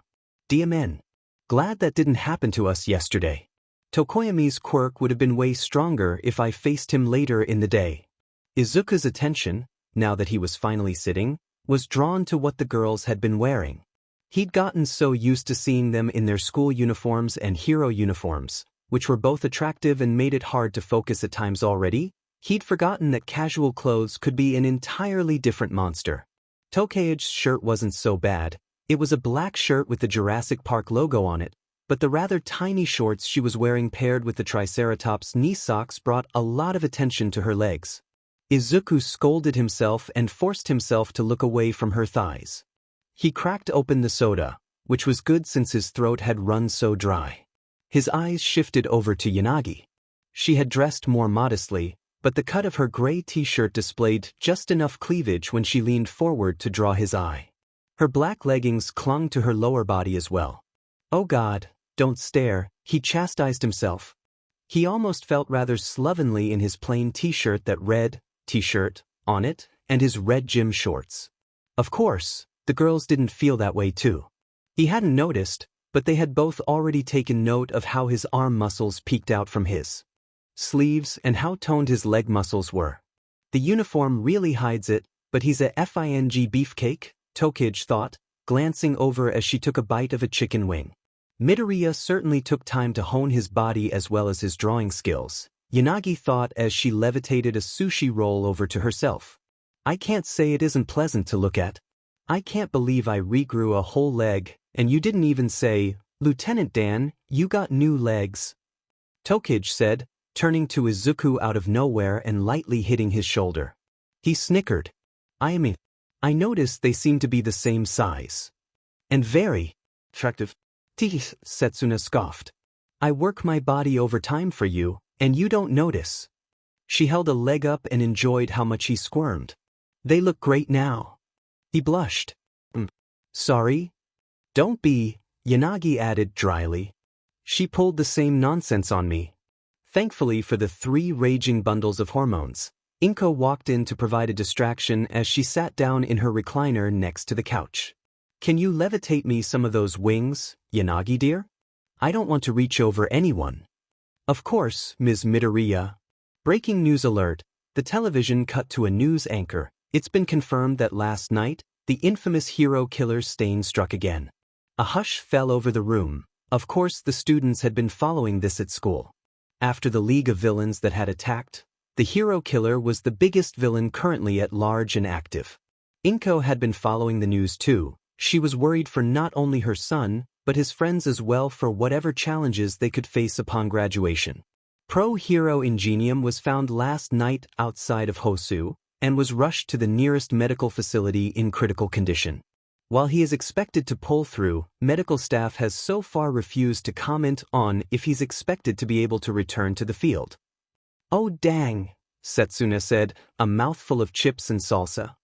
He's ranked pretty high, right? Mid-20s? The Ingeniums have always been the real deal. Midoriya nodded. That family has been along in the hero scene for over a century, passing the mantle down. It's hard to pick a time PRD where at least one wasn't active. The news report continued. The family and agency of Ingenium have appreciated the support they've received so far, but have asked for privacy in these times. The coverage cut back to the UA facilities, which appeared to be preparing for the opening relay race for the second years. How grisly, Yanagi said, clicking her tongue. I thought for sure the hero killer would get subdued when faced with a higher-leveled pro. Well, no one knows what his quirk is, Midoriya replied. He must be pretty sneaky too. Either that, or his quirk packs a real punch, Tokage grumbled through a mouthful of food. It's gotta be serious to get billed as the hero killer. I tell you what though, this is going to get the attention of the top 10, and they'll get him for sure. Present Mick's voice interrupted the conversation through the television. Welcome back, hero fans. After yesterday's knockout performance by our first-year class, the second years have a lot to live up to. Before the relay race, we'll get a word from last year's winner. Ah yeah. Tokage fist pumped. Finally, getting to the action. Who's your money on, Freckles? Midoriya rubbed his chin. I'm not entirely sure. We haven't seen a lot of the upperclassmen since school started and I really only remember the final match from last year. Well yeah, I'm sure our senpai don't have time to show newbies like us the ropes, Tokage shrugged. My money's on Tai Chi. He can turn his head into a T-Rex head. It's the coolest. That won't sufficiently aid him in the race portion, Yanagi added. Peach, Tokage scoffed, detaching her hand and grabbing some more chips. Then who are you rooting for, Casper? I remember there was a young woman last year who could conjure apparitions who did well. The silver-haired girl shrugged. I would like to see more of that Quirk. That won't sufficiently aid her in the race portion, Tokage sniped back with a mocking tone. Izuku laughed. Fair enough, Yanagi conceded. Oh, her. Izuku said suddenly as the students lined up. The girl with 6 arms. The spider mutation. That Quirk is really cool, I wanted to see her in more fights. Tokage and Yanagi both snickered. Really? Tokage asked. Well yeah, of course. Midoriya said, turning to her excitedly. She couldn't help but smile at how his eyes lit up in excitement. More arms really help in a fight, and she has the proportional strength of a spider, which is a lot. And she can stick to surfaces, which can be really neat. Want me to see if I can introduce you? Tokage asked, smirking. You'd be cute together. Midoriya blushed. It's not like that. You did draw a lot of pictures of her last year, Inko added. She had been enjoying listening to the kids' banter, but jumped at the opportunity to embarrass her son. Yanagi and Tokage both giggled as Izuku stammered back. Because it was a challenge. She has 6 arms. You try drawing 6 arms. With the field narrowed down to 40 participants, we're going to use a cavalry battle to get our final bracket. Oh man, I don't think I would have liked a cavalry battle, Tokage groaned. I'd barely be able to use my quirk at all. If I had more brawn behind my quirk, I'd be able to levitate us all. But that's sadly not the case, Yanagi nodded. I'm sure we would have thought of something, Izuku shrugged. Yeah, you would have, Tokage snorted. She turned to Inko. The tank yesterday was his idea. Well, I guess, we couldn't make a tank. Setsuna, you get the best grades in the class, you would have thought of something, Izuku muttered. Tokage blushed slightly, but just shook her head. The mountain of food was whittled down as the cavalry battle waged on, Tokage drowning her sorrows in. Buffalo wings after Tai Chi, her favored pick, was eliminated. He would have won the tournament. She howled, lips tinged orange from sauce. I've been robbed of seeing a T-Rex head. The other 3 couldn't help but laugh. During the break, Midoriya ran to his room and came back with a notepad. He drew a small T-Rex and animated it to be about 3 inches tall. It hopped over to Tokage's shoulder and nuzzled her cheek. There, he said, smiling. Rocco can be your pet for the day. You're just sweeping me off my feet here, Freckles, Tokage cooed, sending the boy into a blushing, stuttering mess. You want one too? Midoriya asked, turning to Yanagi. The ghost, please, Yanagi requested quietly. Midoriya ginned and sketched the small, cartoony ghost that Yanagi had liked since they were kids. It floated over to her shoulder with a small, ooh. Yanagi smiled, eyes gleaming at Midoriya happily. My favorite miniature companion. Thanks, Midoriya. No problem, he turned to his mom. You want anything? His mom, who was nearly moved to tears at how cute the whole fig was, just shook her head. Once the final 16 were selected, groans went up around the living room as it began to rain at UA, causing another delay. Gah, it's gonna be dark by the time they get to fights, Izuku muttered. Guess we really lucked out by having the good weather. Well, Izuku, why don't you use the break to help me clean up some of these empty containers? Inko suggested. He stood up and stretched. Sure thing, Mom. As he did, his shirt rose over the hemline of his shorts, revealing just a bit of abs. Both Yanagi and Tokage noticed and blushed, but Inko pretended not to notice. Guess they've all grown up a bit, she thought to herself. Midoriya grabbed some of the empty boxes and containers and made his way over to the kitchen with his mother to bag them. Well, looks like this is going on later than expected, Inko chuckled. Maybe I should think about dinner plans. I can order pizza, Izuku suggested. I commissioned a few pieces last week. Are you sure? Inko asked. He nodded. You've done a lot for us today, Mom. It's the least I can do. No, please don't cry. Yanagi and Tokage, who had been listening to the conversation, looked at each other and giggled. Ah, isn't he sweet? Setsuna giggled. Reiko just nodded.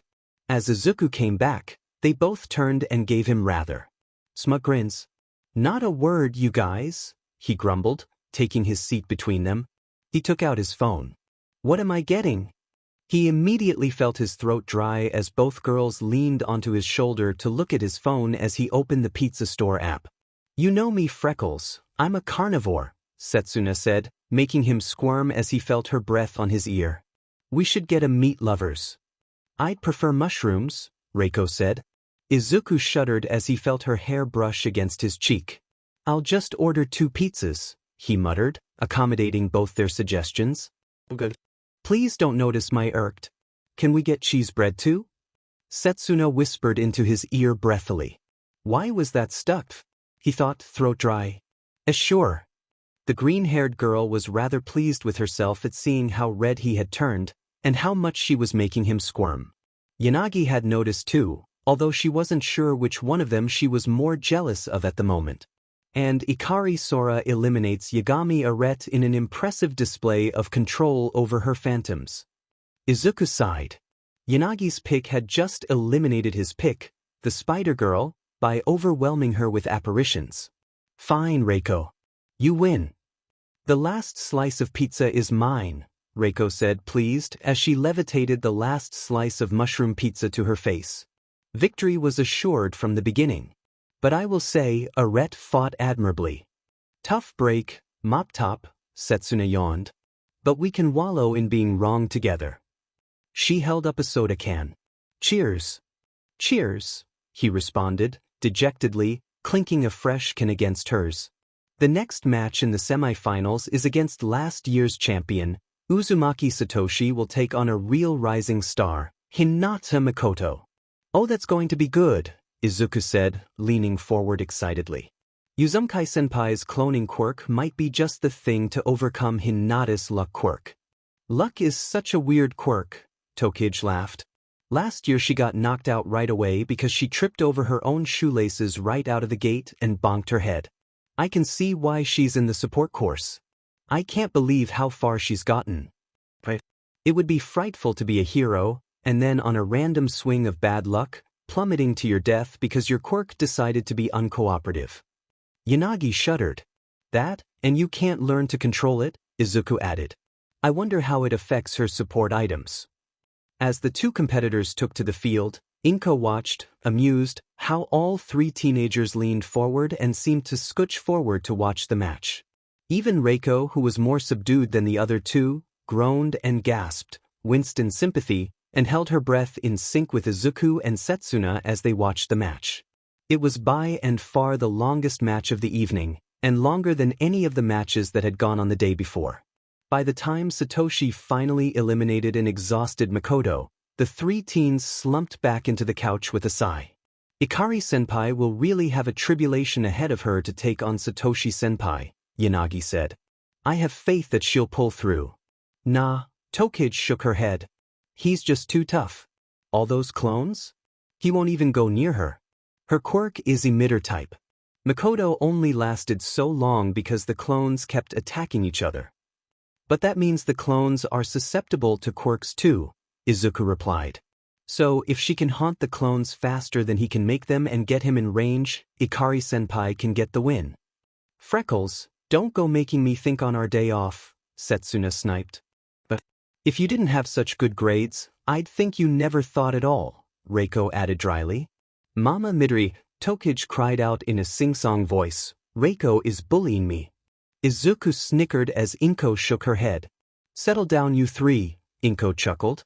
I swear I've heard you all have this conversation before. Present Mike announced the final competitors, and the three students leaned in and watched eagerly as the two students engaged in combat. Midoriya was right. The clones all seemed to be cowering in fear as they approached the girl with the phantom quirk, who gave chase to the reigning champion.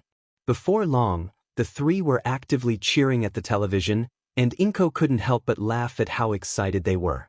I think I'll go make some tea. As she retreated to the kitchen and filled her kettle, she could hear Present Mick's voice shout, and that's it. Ikari manages to get Uzumaki to fling himself out of the ring. And impressive display by our new champion. The mother sighed. Guess I missed the fun part, she said as she placed the kettle on the stove. She flipped through the news on her phone for some time, looking for more information on Stain when she did a double take at the time. Those girls missed their train. She bit her lip. Maybe she could get them a taxi? I should say something to them. But as she walked out to the living room, she stopped in her tracks and smiled. The three of them had passed out waiting for the award ceremony. In the middle, Izuku's head was leaned back against the couch cushion, snoring lightly. On his left, Tokage had leaned onto his shoulder and was snoring quite a bit louder. On his right, Yanagi had grabbed his arm and was practically curled up around it as she slept. She immediately grabbed her phone and snapped some pictures to embarrass them with later. Once she had gotten a few, she looked through her contacts. I'll just call their parents and let them know. I hope their numbers haven't changed. Quietly, Inko grabbed a blanket from the linen closet and threw it over the three of them, before turning off the lights. As she stepped out of the door to her own room, Yanagi's eyes fluttered open, tiredly. She was laying on something comfortable and warm, and in the dark, she became acutely aware of the situation. Her eyes adjusted, and she looked up at Izuku as he lightly snored. She blushed, but snuggled in closer. It was too good of an opportunity to pass up. She looked over at Tokage, who was snoring much more noticeably. The three of us together, she thought, sleepily. I hope it's always like this. She knew it was a selfish thought, really. But Yanagi had been fighting a losing battle since the first week of school. The foe, of course, was a little enemy she liked to call, fantasizing about her best friends. Not that she was ashamed of feelings of lust and enamoration. Of course not. She was a young woman with needs and feelings, even if she kept a stoic front. It just made her feel greedy. If she was honest with herself, she wanted to be romantically and physically involved with both of her friends. As she found herself curled around Midoriya's arm, she gently ran her fingers up and down it until her hand reached his own fingers. She quivered as she traced the edges of his fingers. They felt so much different from hers. Her throat went dry. She was a fan of memes and chastised herself for something so lewd as hand-holding with an internal chuckle. But as she held onto his hands, she just imagined them all over her. Running through her hair. Caressing her body. Fingers running between her legs to her. ZZZ raptor battle, Tokage muttered in her sleep, interrupting Yanagi's fantasies. Reiko rolled her eyes and nuzzled herself in. She could be a little selfish. Maybe just for today.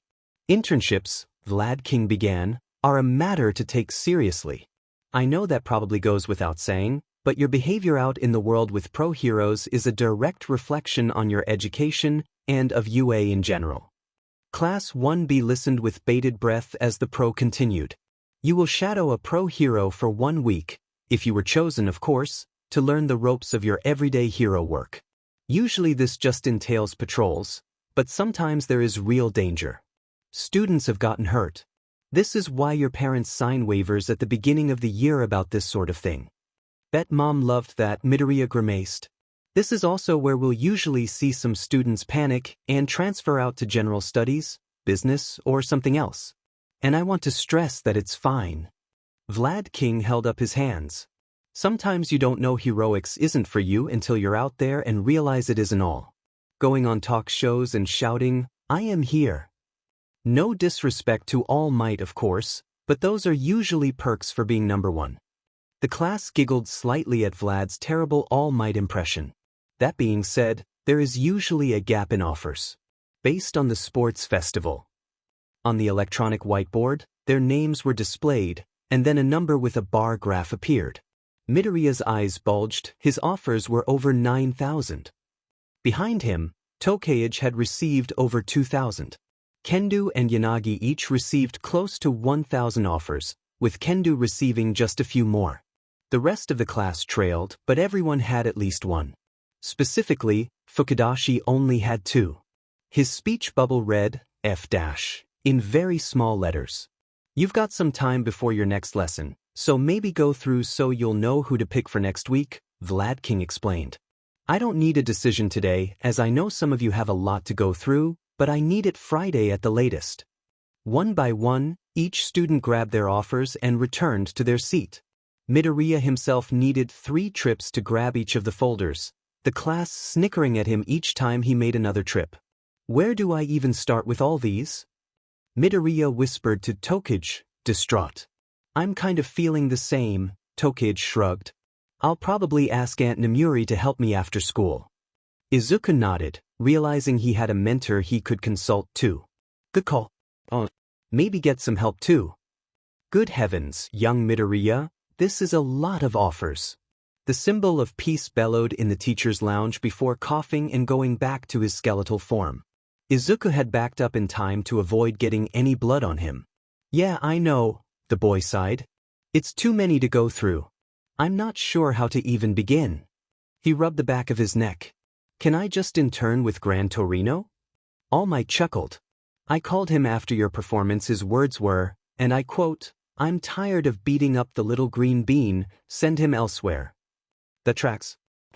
So much for that. Well, let's look at this logically. Usually that's Aizawa's department, but... He flipped through the stacks.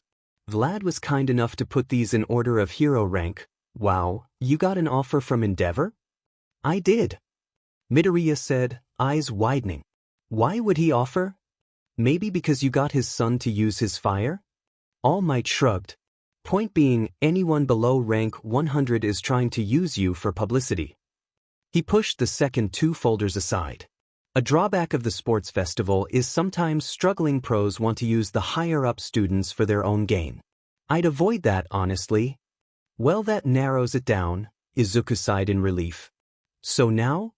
Well, there are usually 3 types of agencies: combat, investigative, and rescue and disaster prevention.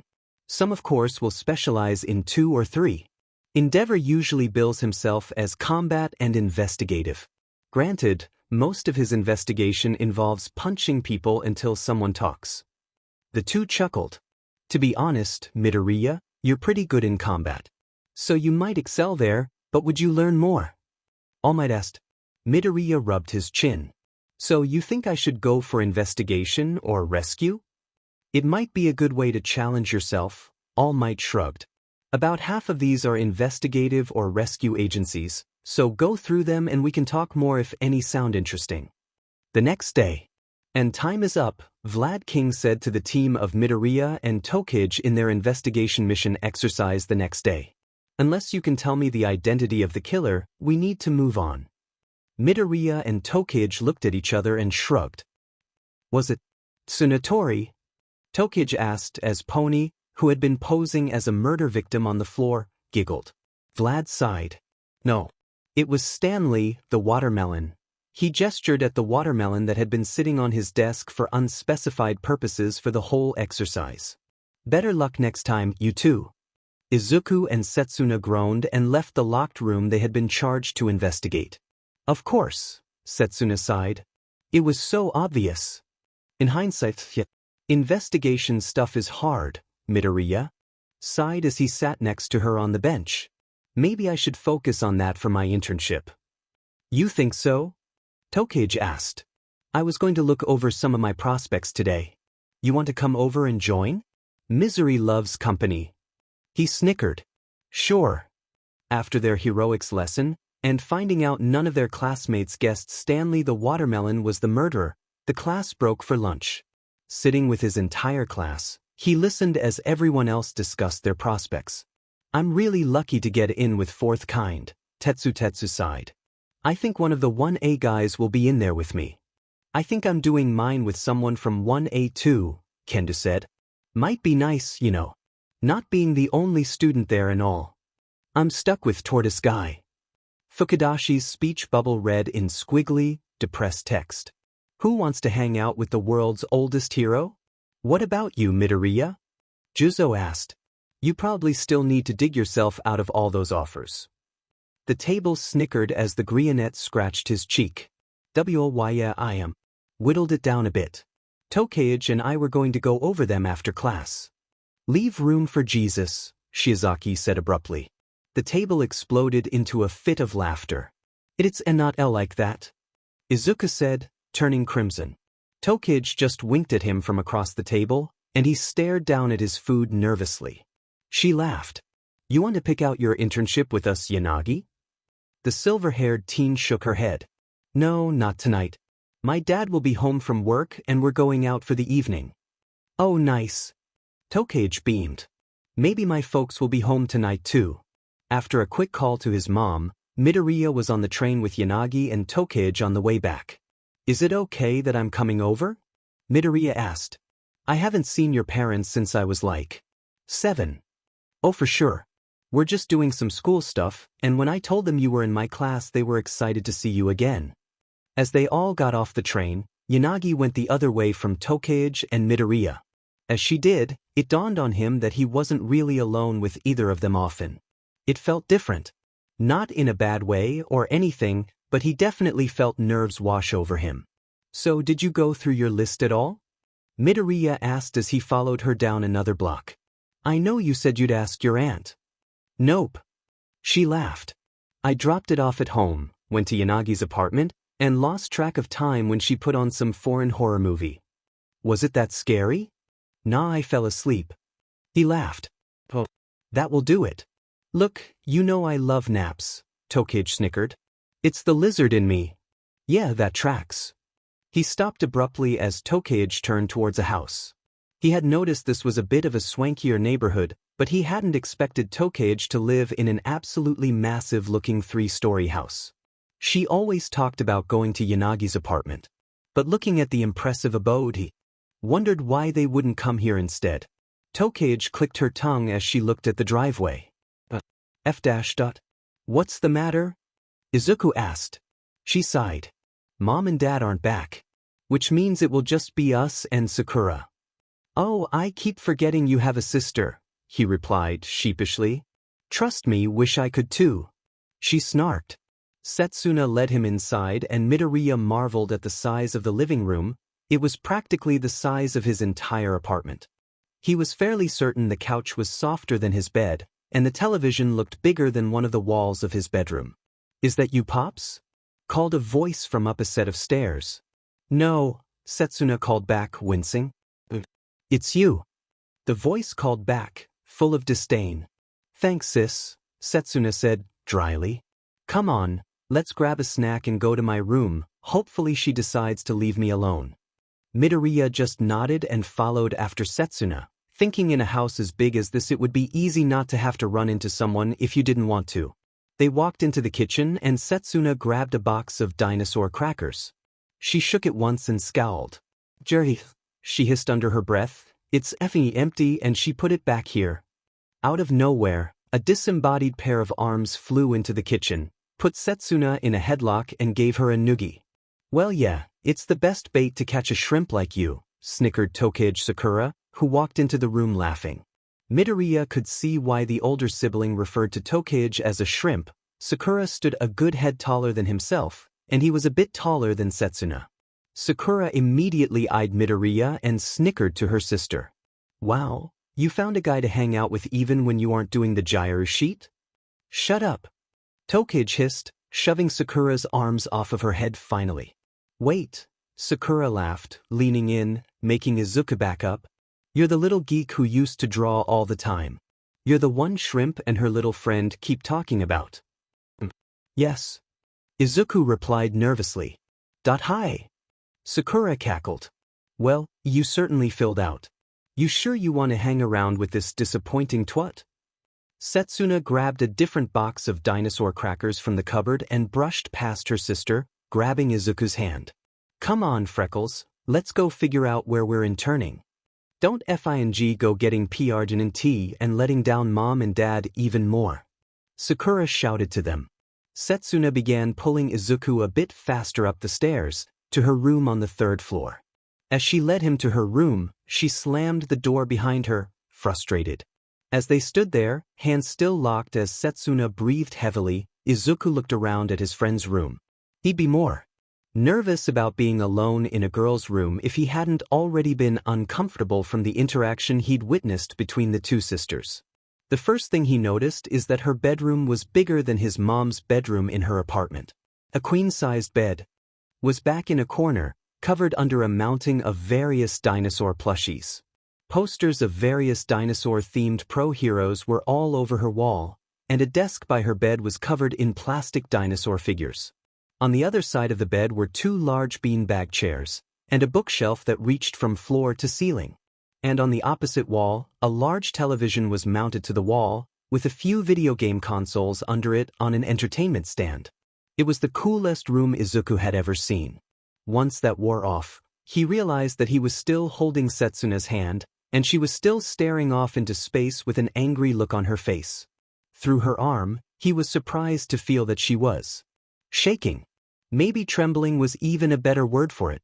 He gave it a reassuring squeeze. Setsuna, are you okay? He asked gently. She gave him a strained smile that fooled neither of them. Not really.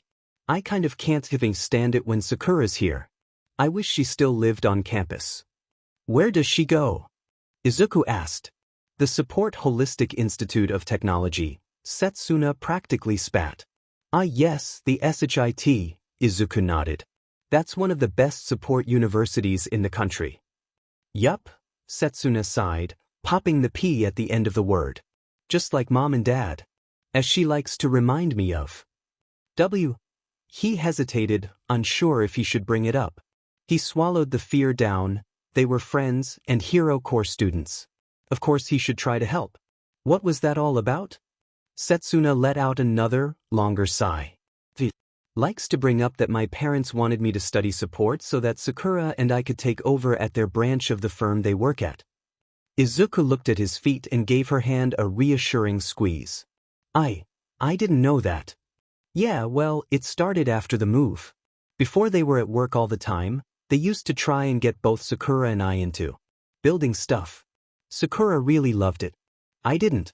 When I went into middle school, I told them I wanted to pursue heroics, and it turned into a big fight. I kind of got into Gyru stuff to try and rebel.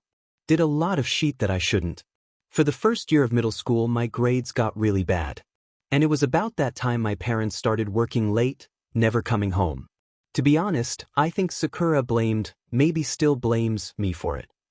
She gave a rueful scoff. Honestly, I kind of did too. Izuku frowned and turned towards her. I'm sorry, Setsuna. Not your fault, Freckles, she replied, not meeting his gaze. Before my 2nd year, Aunt Nemuri came around and kind of talked some sense into me.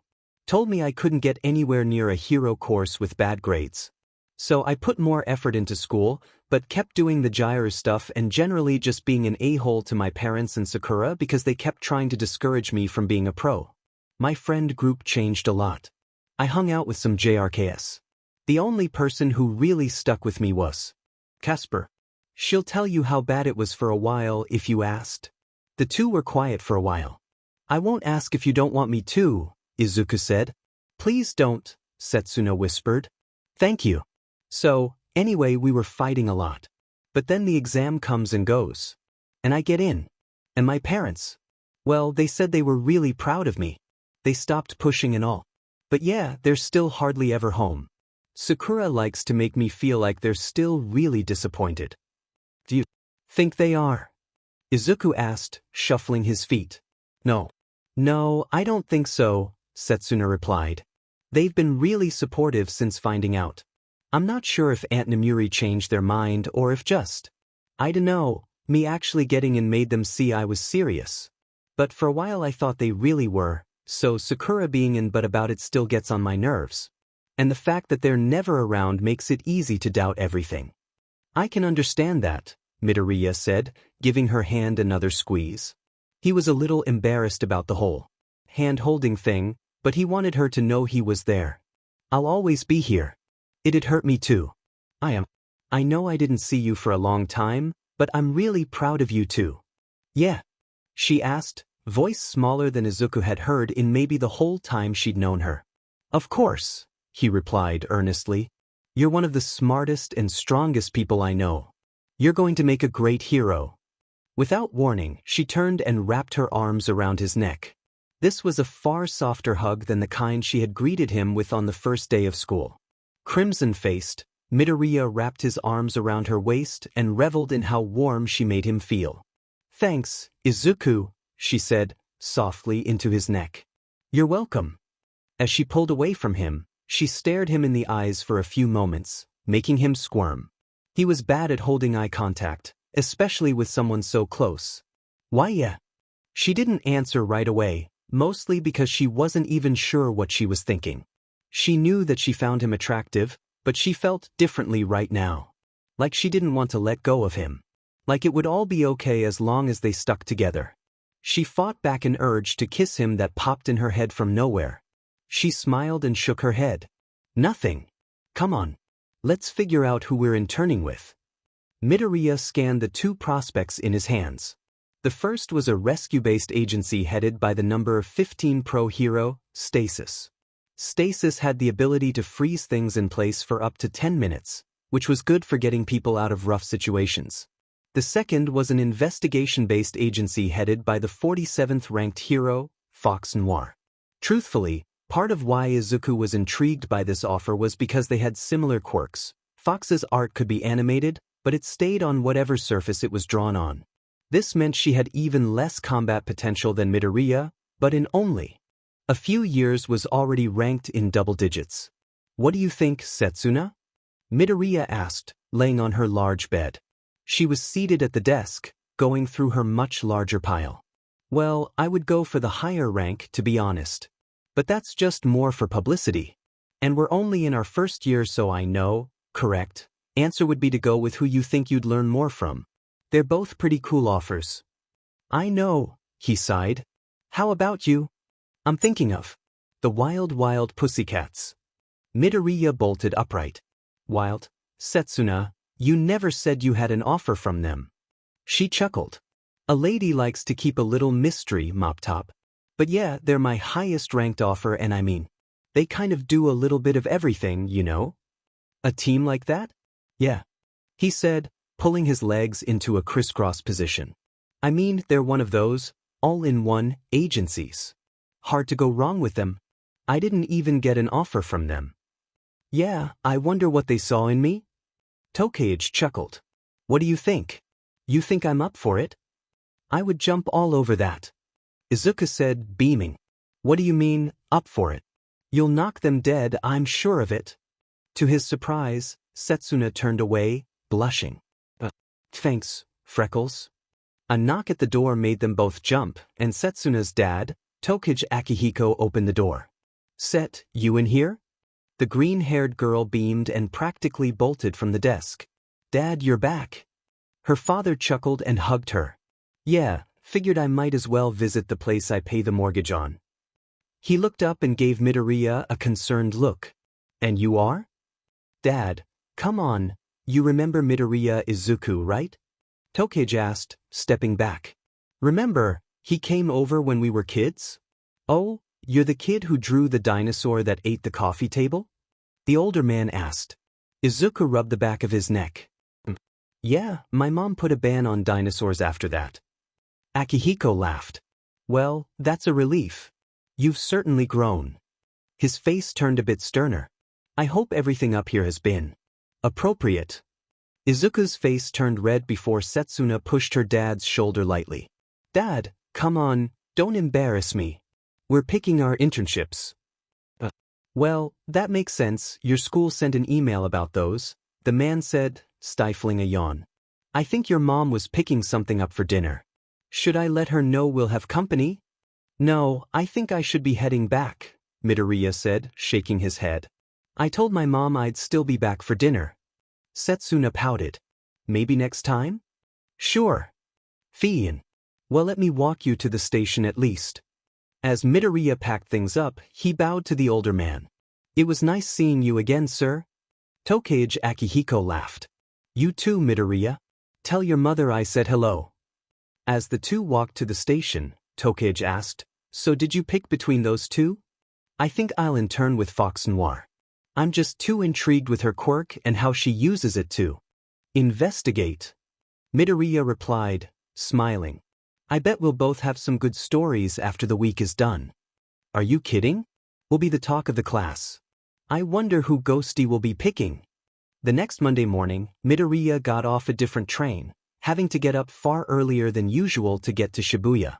He double-checked the address on his phone. There was no mistaking this was the place. It looked more like a giant shack than an agency though. But this was where he was interning with Fox Noir. He knocked on the door. A few seconds later, a woman with fluffy, purple hair opened the door and peered down at him. Her face was covered in splotches of paint, and a painter's smock covered most of her body. Hi, he began. I'm Midoriya. Yes. She cried enthusiastically, grabbing his arm and pulling him into the shack, bag and all. Yes. He yelped, stumbling into the shack to find the inside looked like a normal doorwell. Yes, what? You're exactly what I had imagined. Fox Noir cried out. She continued to pull him into a room where she had a pallet set up already. She shoved Izuku onto a stand that was in the middle of the room. What are you? He began, but was cut off by the hero. Take your shirt off. Excuse me? I want to paint you, Vinci. Fox Noir cried out. Now, take off your shirt and put yourself in the Passion of the Christ pose so I can capture this moment forever. Okay. Midoriya said, quite frankly slightly terrified. Still, he took his shirt off and stood on the small podium. I'm a Midoriya Izuku. But of course I read your name, silly, the woman said as she sat behind the pallet. My name is Kitagawa Haru. Fox Noir. And I was enamored with your quirk when I saw it in action at the sports festival. She began mixing two colors. So few artistic quirks in the world, young Midoriya. Did you know art-based quirks make up only 8% of all global quirks? No, he said. He gulped and looked around as he posed, face flushed. Didn't. I thought not. We're a truly rare breed. And I'm so very pleased that you chose to intern with me. She began to paint her canvas. And if I'm understanding your application, you chose me to brush up on your investigative abilities? She snorted. Pun intended. Why yes, ma'am. Please don't be so formal. You're shirtless in my foyer. Call me Haru. Are you sure? I insist. Haru insisted. Literally. Yes, Haru. It's where I struggle the most in hero training. Izuku admitted. His arms wobbled slightly. I had an inkling that could be the case, Haru said, dabbing a paintbrush on her palette. You seem to be adept at combat with it, and I'm assuming you can manage your rescuing tests? Yes, I'm Haru. Well then, she smiled as she peered out from behind her canvas. We have much to do. Hold still just a bit longer for me.